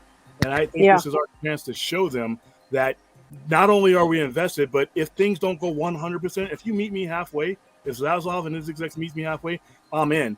But the way we these hashtags make us sound like 4-year-olds that are ready to storm off if we don't get exactly what we want. And I think there's been enough of that. So the restore the Snyderverse one is fine. That got us, helped get us where we're at. But the other two hashtags are stupid. And every You time mean boycott the Flash, boycott the Batman movie? no, don't boycott anything. Don't suck anything. Don't boycott anything. When we type these hashtags, let's William's motto. I mean, in life, don't suck anything, and don't boycott anything. I honestly think those two hashtags make the fan base look stupid. Yeah, because And- it's a little hissy fit that they're throwing, and it doesn't look very mature. Yeah. The way I would go about it is, if you want to literally boycott them financially, send whatever money you would spend on the Batman, the Flash, to American Foundation for Suicide Prevention, because I believe we have not hit the $1 million mark that we wanted by last year. Mm-hmm. And this way, it also shows the executives where the money went, True. because they know they're watching what we're doing with AFSP. So if they see the money go there, and we're even though I'm poor, we're nerds with money. We will buy those figures. We will buy the merchandise. Speaking of stay on HBO Max. Stay on Yeah, HBO Max. I am. And watch all this associated content, because right now they're looking over all that stuff to figure out their next move. And to answer, I guess it's I hope I'm not butchering your name, Tishepo Revican. It depends on what the analytics are once he's able to open up the books. If Zack Snyder's the future in Zack Snyder's stuff is viable, then I think it would a content starved streaming service it would go for it sooner than later. It could be within a year that you hear something greenlit. It may not happen within a year, but if you're moving in the direction of it because everybody's busy now, it could be within a year. But like I said, Zach didn't sign a long contract. He only signed a first look deal. that's not even a contract. Yes, That's not even a contract, and that doesn't apply to Warner Brothers properties, because there's no way Netflix or he could ever grant first look to anything that is owned and licensed by another company. All DC stuff is Warner Media, so they would have authority over any first look, anything like that. So same thing with Nolan. Nolan didn't leave Warner Brothers. He went to Universal. No, not Universal. officially. Yeah, so these guys will be back, and they'll be producing content pretty Because, soon. like, Nolan and Zach are best friends, so they know what they're doing. Yeah. And Well, the other thing too is always go to the source, not these rumor mills. Listen to what Zach says. Listen to what Christopher Nolan say. Thank you. Stop with the speculation. Oh, and again, feelings are not facts. Oh, I feel this. I think that. And I'm like, no. Listen to the source. Listen to what Christopher Nolan, Zack Snyder, Matt Reeves, whatever the director, the source of the person is. I wouldn't even believe a studio executive. but to the Especially director, the outgoing actual ones. creative, the creative ones. That's the one you listen to. Don't listen to fanboy stuff and No. other stuff, because sorry, as a female, you guys are just bad at gossips as we girls are, okay? Or the women. And Don't even it's just listen to like, me, huh?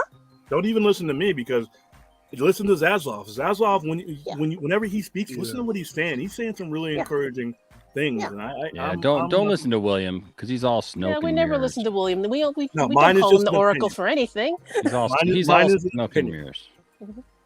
Why did you Gosh, Catherine Kennedy will go to Warner Brothers. We're all smoke and mirrors, dude. No, I'm serious. Hey, listen, you say it. People say that some of these execs will. They say Kevin Feige would never leave Disney or Marvel. Marcus, I literally read your comment, dude. What do you I don't. Marcus, just stop. His last comment before that. I think it was about. Yeah, we were on that. Yeah, dude. We just went. That's over what that. led me to the Grogu comment. Yeah, that he might be the defining line. But speaking of nerds with money, Rel McMillan, what's up, Rel? I love Rel. Rel's an awesome guy with a $9.99 super chat. Thank you, Rel. Says, I'm so happy Ray continues to prove the naysayers wrong.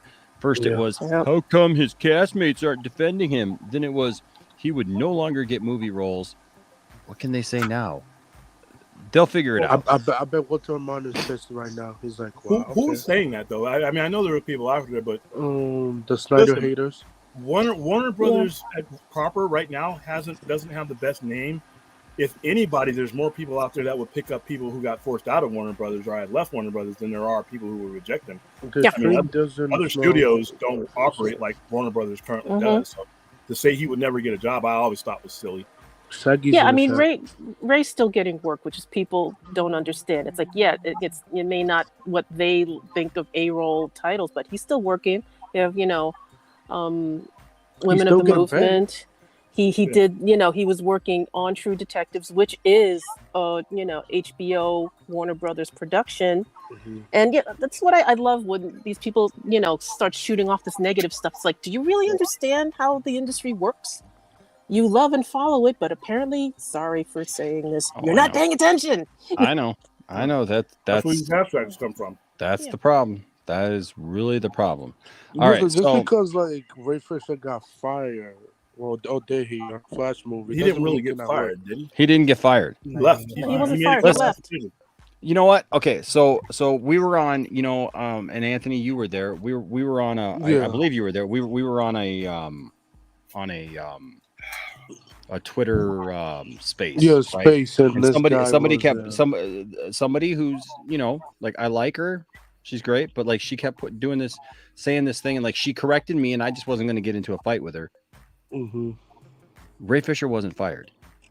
She kept saying that he was fired, and he wasn't fired. Ray wasn't fired from anything. No, he was. He got removed. He walked. No, he didn't get removed. No, he didn't get removed. He literally just walked away from that. Yes. So wasn't it gonna be like a week of shooting, which is why would you shoot for a week? Like that's not good for just terrible. he walked away from it and said, look, I'm not going to be a part of it. So good for him. Good for him. So like, like all these people were like, Ray got fired. Like people are trying to use that on both sides, right? So people are trying to use it to make Ray be a victim, which he's not. He's very much straight up. And then also people are trying to use it to attack him, and neither one of them is working. By the way, Saggy, somebody in our group actually said that to you, but I say hi to you as well, Saggy. Oh, that was me. I didn't know how that worked. Sorry. Hi, Saggy.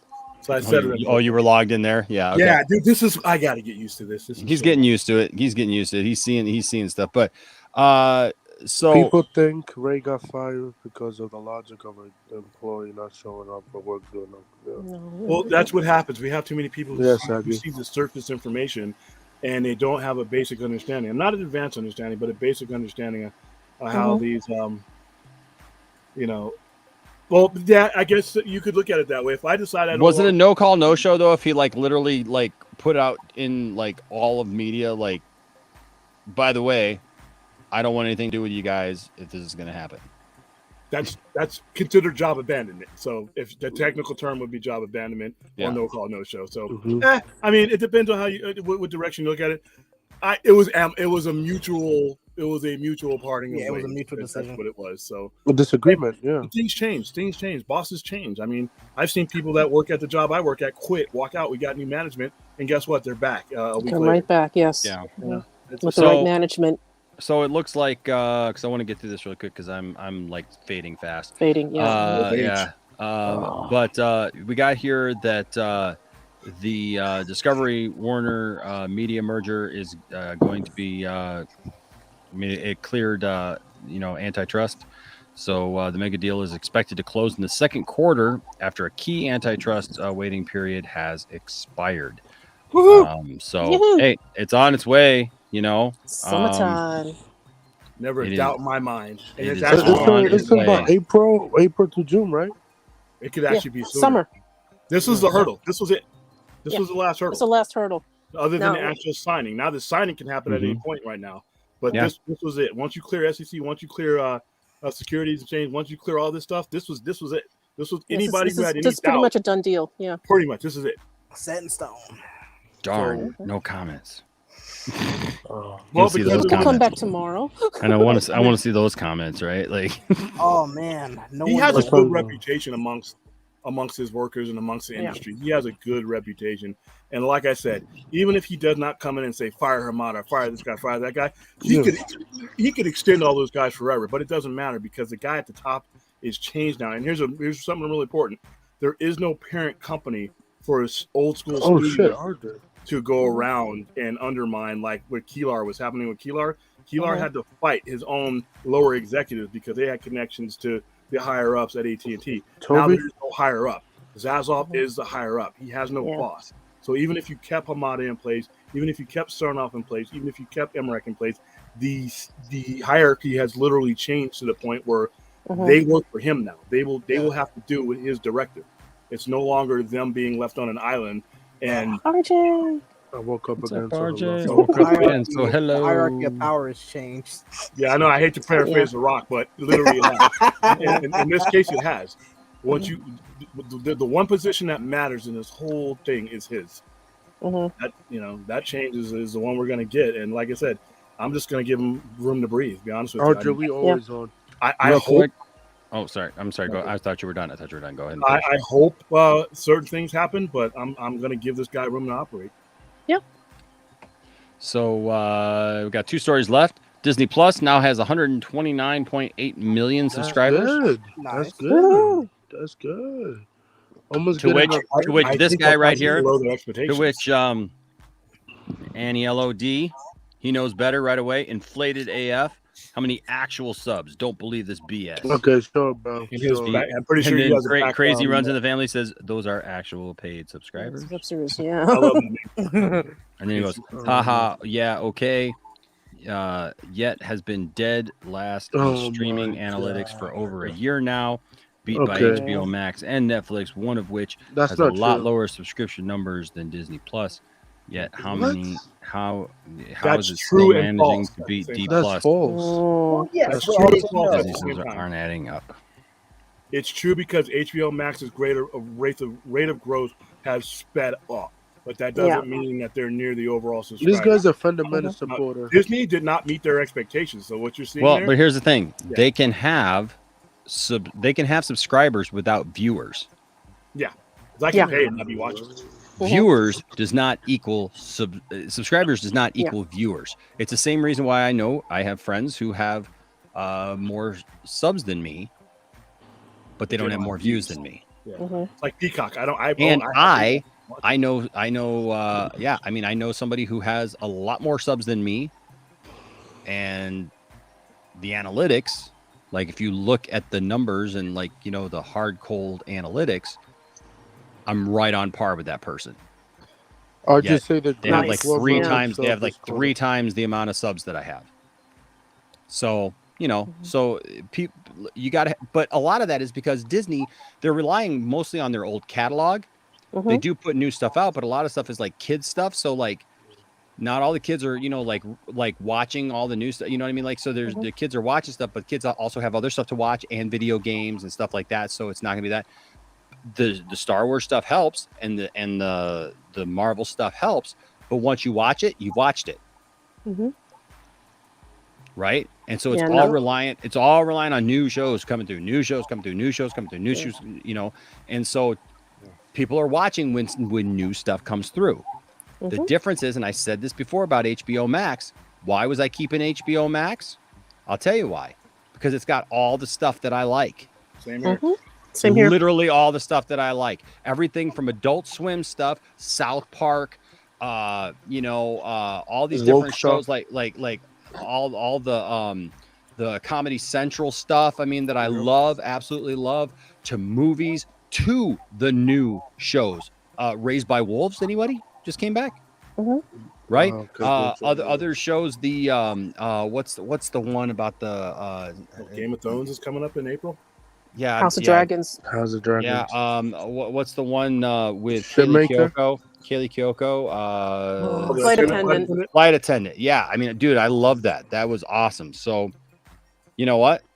I'm just saying. Lethal Weapon 5 is coming on. Just saying. So anybody saying that like, oh well, they don't, they don't have that many subscribers because they're getting beat by views.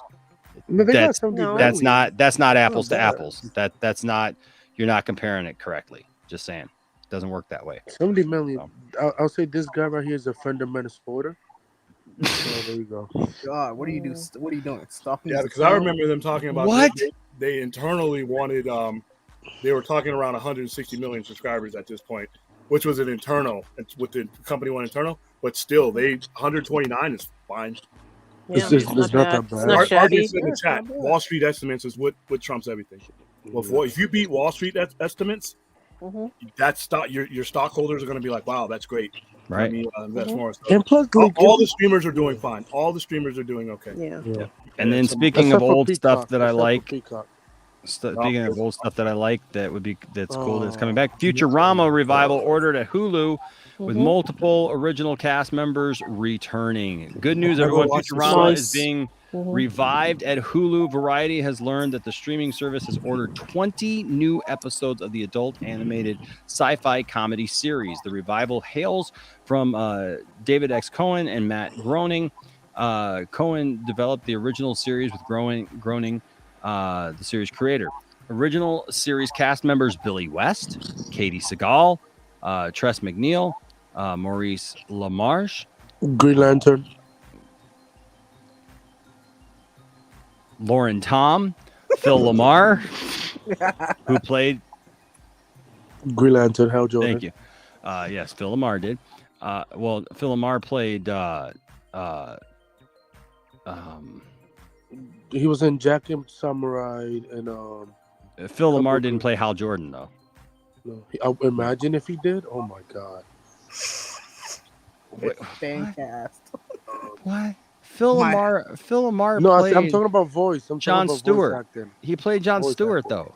He played. Yeah, I'm talking about voice actor. Yeah. But you said Hal Jordan. You said Hal Jordan. No, I say I'm gonna beat Jon you. Stewart. I'm gonna beat you. You said Hal Jordan. Listen. Listen. This is the first good take Jalen's had all night. So don't take it away from him. I gotta rewatch the stream, bro. I got your back, Jalen. I got your back. I got your back, Jalen. Jalen.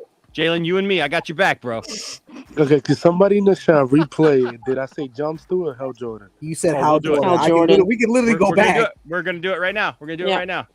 And then you literally went on to say that oh yeah, well what if he was Hal Jordan? Yeah, right. God. Thank you, Jalen. Listen. Okay, it's See, when 4:20. Jalen's on, man. When Jalen's on, you can't stop that man. Okay. If I did say that, it's 4:22 in the morning. How's it driving? Yeah. What's the one with Gosh. series cast members? Billy West, Katie Seagal, Oh Neil, Maurice LaMarche, Green Lantern. I said Green Lantern. Lauren Tom, Phil Lamar, who played Green Lantern, Hal Jordan. Thank you. Yes. Oh, Phil Lamar. God. There Phil we Lamar go. played. Oh my god. Oh my god. He was in Jack and Samurai and Phil Lamar didn't play Hal Jordan though. Imagine if he did. Oh my god. Yeah, there you go. Imagine if he did. Imagine if he did. What? Phil Lamar No, played I'm talking about voice. I'm John talking about Stewart. voice acting. He played John. Well, we know about voice. Like, listen, That's why- it's 4:23. Now back to live action. Bro, it's 4:23 in the morning. Oh, What the now hell you expect? he wants to use excuses. Nah, come on. Curtin got knocked the fuck out. So no, bro. Anthony caught in 4K. Yeah, there we go. Well, actually, 1080p. 1080p because StreamYard doesn't do 4K yet. I gotta. Anyways, this. Enosh is gonna clip that out anyway. So doesn't matter. Yeah, I probably will. Yeah, it's a good one. All right. Okay. So it's late as hell, bro. Really? Hell, a minute ago, he's like, I didn't say that, and he's like, it's late, man. It's like the Dave Chappelle, Rick James special. Right. I didn't put my feet on that man's couch. Right. My feet on the man's couch. All right, so everybody's coming back. John DiMaggio, who voiced Bender and several minor characters, is not also voiced currently Batman. attached. Do you want to see? No, that's not true. He's coming back as the voice. He's finalizing a deal right now. That's not true. I don't know if I trust you though, because you said you thought he Phil played Lamar his- played You gotta Hal see it Jordan. in So you're instantly please. invalid. See? And it's even later than it was when you said that. Yeah, exactly, man. RJ, please say something, bro. RJ, please. Like, Nah. please, RJ, say something stupid so that I don't have to give account for what I'm saying right now.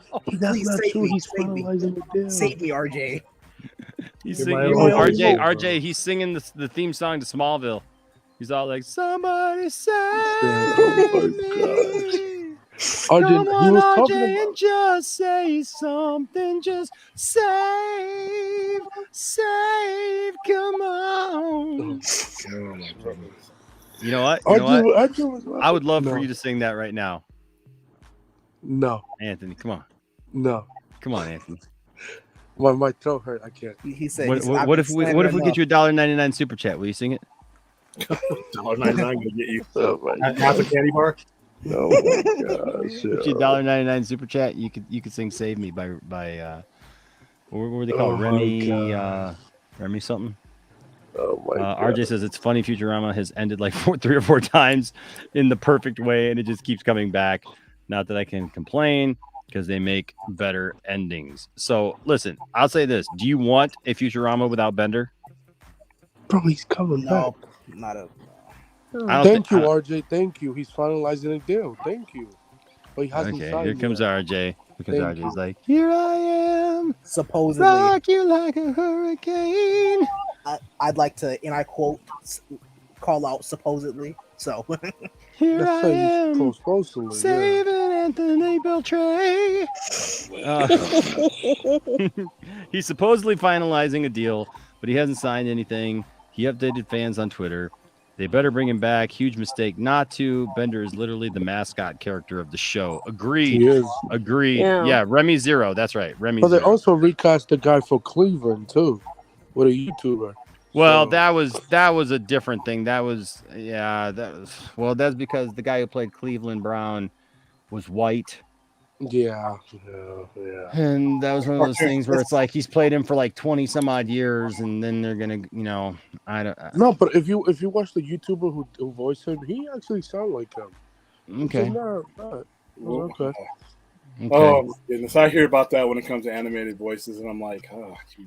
Because I don't know. That's a whole other discussion that it's That's too a late. It's 4 too hour late for stream me on to its get into own. right now. oh yeah, it's a whole can of worms. Yeah, it's a whole other kind of worms. It's too late to get into that discussion, have like a rational conversation. Anyways, according to an individual with knowledge of the project, the producers are hopeful DiMaggio. Look, we could have just read the next sentence this whole time. Hopeful DiMaggio will return. Oh my We god. went through all of that, needing RJ and everything, and it was RJ probably didn't even know. He probably just read forward on the screen. It was like, hey, yeah, Enosh, the producers are hopeful that DiMaggio will return. He just Maybe hasn't he's signed asking. anything.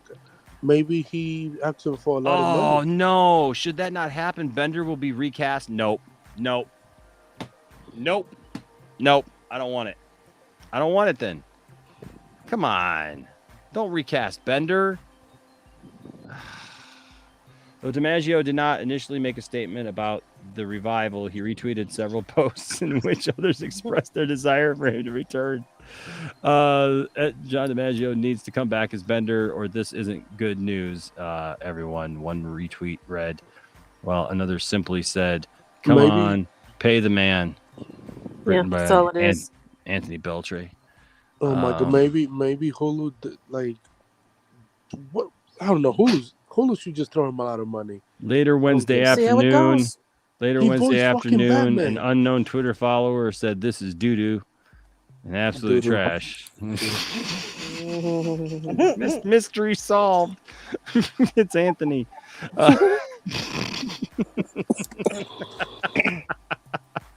Later Wednesday afternoon, DiMaggio did provide an update, though, on his Twitter, thanking fans for their concerns and promising to keep people posted on his potential involvement with the project. Thanks for the concern and the props, everyone.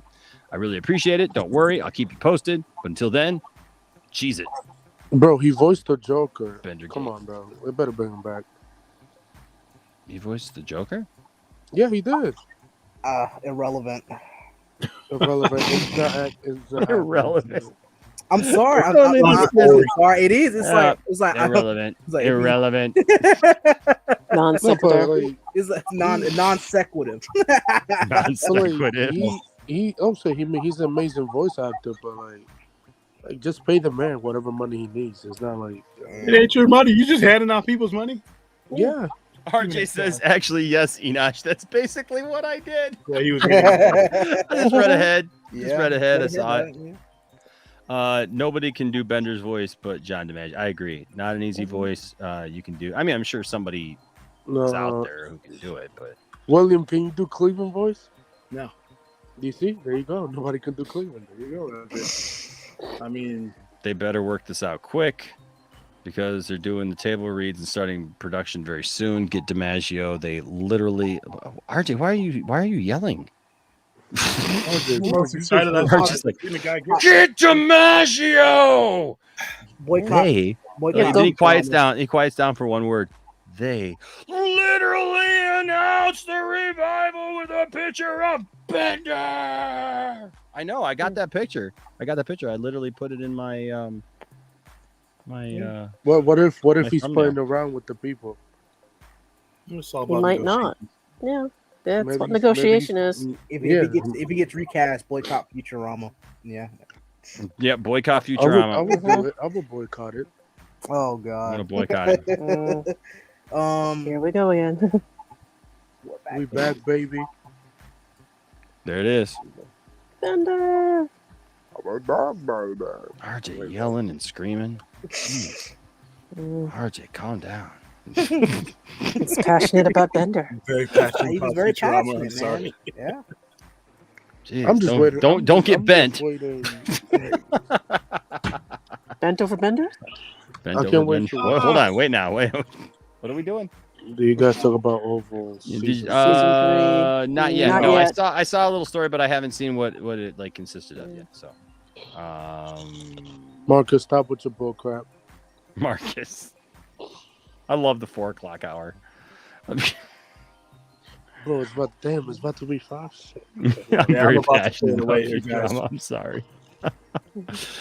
Me too. I have a friend who saw a test screening of Doctor Strange 2 and said that John Krasinski is indeed Reed Richards, and he said that his performance was tremendous. Cap, 100% bullshit.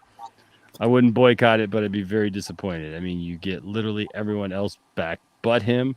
Come on. Like I say, like maybe he's playing around with the people. With them. Like, using leverage, which happens Yeah. hour by hour. I mean, this show, I can't wait for this show and the X-Men 97. That's tell us how you don't want to see that either, William. Close out the show by telling us how you don't want to see that, and you think I don't want to Here we see go, X-Men 97. There you go. I'll start with that. Tell us, William.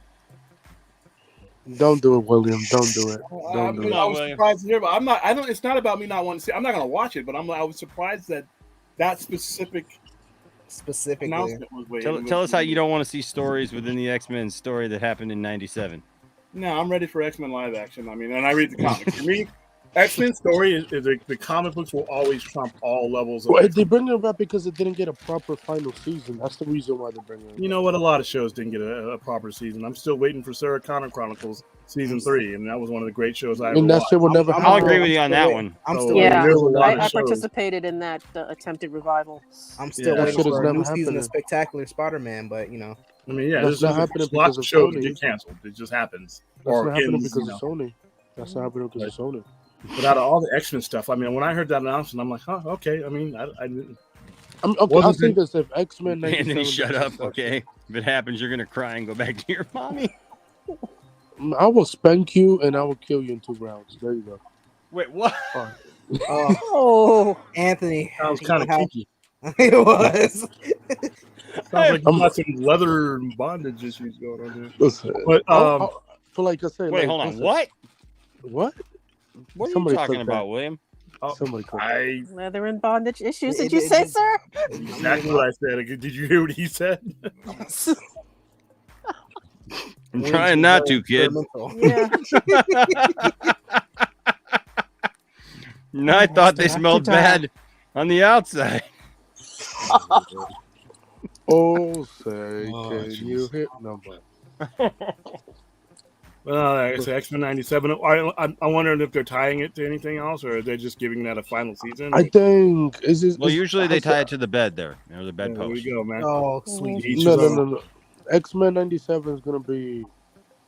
It's only one season, but it's good one final season. Then that's it. At my point, guess. So, I feel like they should start like trying to get some good shows back up, like Earth's Mightiest Heroes and stuff like that. William is going to be like, I'm tired of living in nostalgia.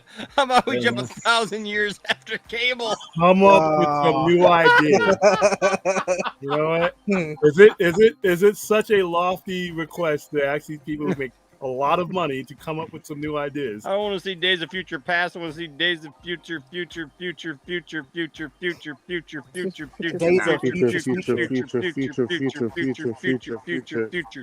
We'll just put him on Discovery and have him keep Zora company. Yeah, but like, with Spectacular Spider-Man, the thing is that we love that Disney have to ask Disney have to ask Sony for the rights to it. That's the reason why they're not bringing that show back.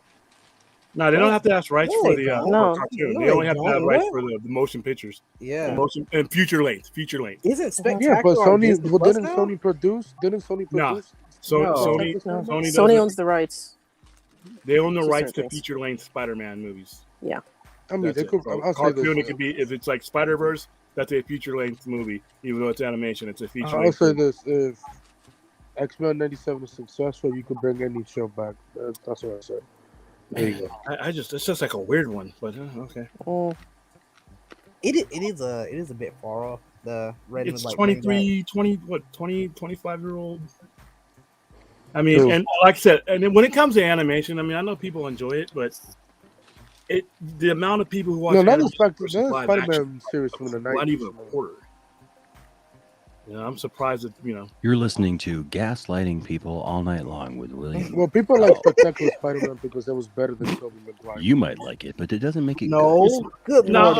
I'm just speaking the truth when it comes to the audience proportion of, you know, and Thank you, people who RJ. watch Thank you, I'm just animation. speaking the truth. You I don't want know to it. grab Anthony. I want to grab Anthony so bad after hearing what he said. So what? I want to grab you so bad after hearing what you said. Enough about with the us. wrestling portion of. Actually, Sony did produce the Spectacular Spider-Man. Disney got the toys and the cartoon. Right, but it's confusing. Yeah, they did. They got it back. Somebody I asked. think, yeah, they did get the cartoon. Yeah, somebody you're right. asked Yeah. Ray Wiseman, who was the producer of Lots the of show. negotiation there. Somebody asked the producer, like, "Are you bringing back Spectacular Spider-Man?" He's like, I can't tell you. I don't know. That's all he said on Twitter. But yeah, I mean, it's up to them. I mean, It's up a to lot them. of Marvel animated shows that were really good, and then we just got canceled abruptly. Yeah. Well, there's no money in animation. That's why. Yeah. That's why. You know what the cool thing about it? If people who like DC animation, the best thing you got going for it is that Justice it doesn't make League. any money, and because it doesn't make any money, the higher ups like the Hamadas and the other goofballs, they don't touch it. It's not. It doesn't show up on their radar. So whoever runs animation literally can do whatever the hell they want to. They can. You know what, 187, you're absolutely right. You know why MCU is king? Because they've got the best. They got the best wrestling move in all of professional wrestling. Oh no! Right, William? Yep. No. Right? Mm-hmm. No. Another jerk. Oh no! Here it comes! The greatest move in indie wrestling. I'm telling you, Mike Z. Yes! The dick flick. The dick flick. That's not funny. Wow. But if you look at some of the DC stuff, that's actually turned out pretty well. Like with a lot of people regard, but the animation is just not a big moneymaker. I'll be honest. If I was Dude, your movie should have been there like 2 weeks ago. Dude, I sent the movie. I'm because I love you, 187. I'm gonna go buy you another one. Because you think they stole it? You think they stole it? No, the thing was I mailed it out when I mailed a bunch of other stuff. Everybody like I mailed it when I mailed Rhea's comic and a couple of I got a mail. Speaking of which, I actually got to mail RJ those books, and I have to mail Did you track them? Dork Knight something. What's that? Did you put trackers on them? Well, the thing is, they had trackers, but like I can't find the receipt. Oh my Oh, that and was so, the one. Yeah. Yeah, okay. and so like that was the one. So I can't find the receipt, so I can't track it. And couldn't they see your history? What's that? Couldn't they see like no? No, I mean because I don't know how they would do that. I don't know. Who'd you use? U.S. Postal? Yeah. Did you pay with a card or cash? Yeah, I did pay with a card. Yeah, they Yeah, can they pull should that be up. able to trace it. Yeah. Take them 2 minutes to pull that up for you. See, that's Okay. where you messed up by Yeah. using the postal system. See, No, postal system. Well, currently the postal system. Pigeons are the way. Yeah. Yeah, I didn't think about that. Maybe they can look it up by credit card. I'll Yeah, so you pay by 187. card. 187. I will go check it out, man, because I want you to get that, man. Because like, yeah, because somebody bought it and and like gave it to the channel for us to be able to give away, and I mailed it. But ask for a duplicate receipt. When you ask for a duplicate receipt, the tracking number is on the receipt. Yeah. That's all you need to do. Well, I wonder how far back they can go. 6 months, 180 Yeah. days. Well, there you go. Yeah. Yeah, that was just a couple weeks ago. So yeah, that's Yeah, you should be able to get the info in a short nice, time. nice. And that's why I use the WWE Capital Who One used card. Credit One? Who used Credit One? I'm just wondering. They're a legit creditor. Yeah. So you can afford those rates. Go right ahead. Hey, man. Are you tired of rates tombstoning you? Lord, that's horrible. Now Pedigree it's those time to guys right say into the goodbye ground, into the mat. Oh my gosh! to all our company. Is that the Batman credit card? No, it's WWE. Starting to black out, Yeah. Me too. Me too. I'm like, Time for slumber. I'm done. All right. So guys, so that was a great night. Great discussions tonight. Hey, yeah. Ray Fisher in Rebel Moon officially. Congratulations, Ray. Rock on. Oh, Rock on. I finally got a dub today. You got a dub? Yes. F you, Walters. Well, yeah. I mean, like when everybody else dipped, like after trying to argue with me about Star Wars, like you stuck in there, man. I mean, you were still wrong, but you stuck it. You were the only one who didn't leave the stream at any point. I had to drive home, but hey. I mean, yeah, you still gave up. So Oh God! a loss is still a loss. If you watch leave the the field, replay. if you leave the field, you still lost. I didn't even get the pipe in as much as I wanted to. Whoa, what do you mean by that? Well, hey now. Hey, yo. What do you mean by Jeez. pipe? All right, we gotta go. I'm Yeah, starting. yeah, Sleep, I'm ready. guys. We need it. Before we leave, you should play the one with the food. But unless you are trying to suggest that Luke Skywalker is a psychopath. Well, I wasn't going to, but now that you dared me. I mean, he did cut off his dad's hand. Tried to murder an old dude who was just chilling in a chair. He changed the trajectory of a civilization's development by making them think his walking, talking toaster oven was God. And his sister gave him a boner. And he talks to dead people. All I'm saying is, if he checked into a hospital in the real world, they wouldn't even let him keep his shoelaces. That's all I'm saying. Is that a Marvel? Is that a Marvel poster behind him? Nerds and nerds. Anyways. Yeah. You got any comments there, Jalen? Oh no, we've gone on pretty far. Are we good? so. Are we good? Until next time. No, he's gonna use the pipe. That's what he's gonna use. He's gonna use the pipe. Oh wow. Okay, that's giving me just like. Find out on the next episode. Oh, this hurts. All right, folks. This was fun. I had a good time. I hope y'all had a good time. Let's do it all again. Let's do it. Later on today. Later on today. Later on today. I'm down. I'm totally down. All right. If I don't get some sleep soon, I might just start swearing. Hi, Dirk. Guess what? I've started swearing. How about you, Daniel? Are you swearing too? Not yet, but Jerry's gonna teach me. Yo, is that Phil Jackson? No. Phil Jackson. We've reached the punch drunk part of the show now, because what? Phil Jackson. Yeah, the Lakers coach. I know who Phil Jackson is. Do you know who Larry Bird is? Yes, I'm Larry Bird. I'm Larry Bird. Remember? Oh my god. That's what Jody's Corner called me.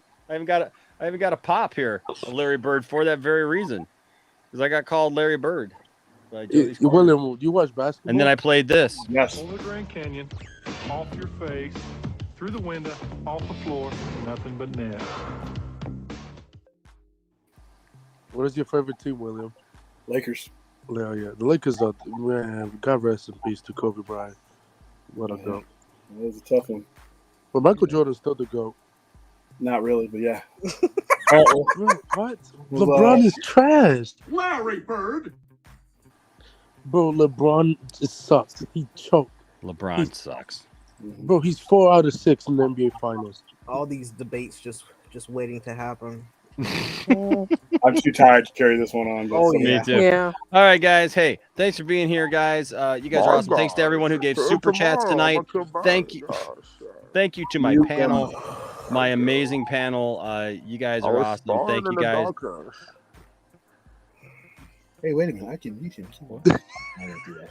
Thank you to my amazing panel. You guys are awesome. Thanks for being here and showing up and having fun with us. Yes, you're welcome. I love being slandered on the internet. You're welcome. Yes. Jalen, maybe change your opinion so you won't have to worry about it. Oh my gosh. Man, Dark Knight Rises. I love you, Jalen. I don't want to upset you, man. I love you, man. No, you're good. Oh boy. All right. Thanks to our good friend Kaylin, who was here earlier, and is no longer here. No, Caden. Did I say Kaylin? I said Kaylin. Goodness, you can't even get other people's names right. I just can't. I'm too tired. Time to go. Retired. Hey, here's one for the road for Caden.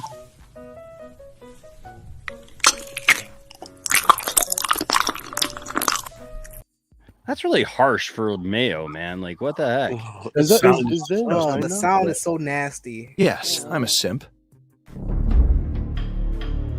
Mayonnaise on an escalator! It's going upstairs, so see you later! All right. Ready. Yep. All right. So, thank you guys for being here. Love you all. Don't let anybody tell you that your fandom doesn't matter. Don't tell anybody that their fandom doesn't matter. Have good conversations. Laugh a little. Laugh at yourself. Laugh at others. But laugh with others, most importantly.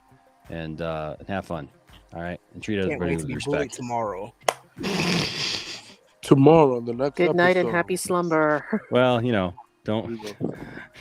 Get your money, everybody. There you go. Everybody All rest. All right. Love you all. Have a great. Don't be like Krypton. You'll be like Krypton and get some sleep. Yeah. Get some sleep. Get some sleep. All right. Yes, go to sleep. Go to sleep. Go to Get- sleep. Get some sleep. Yo, he got knocked out. Reboot.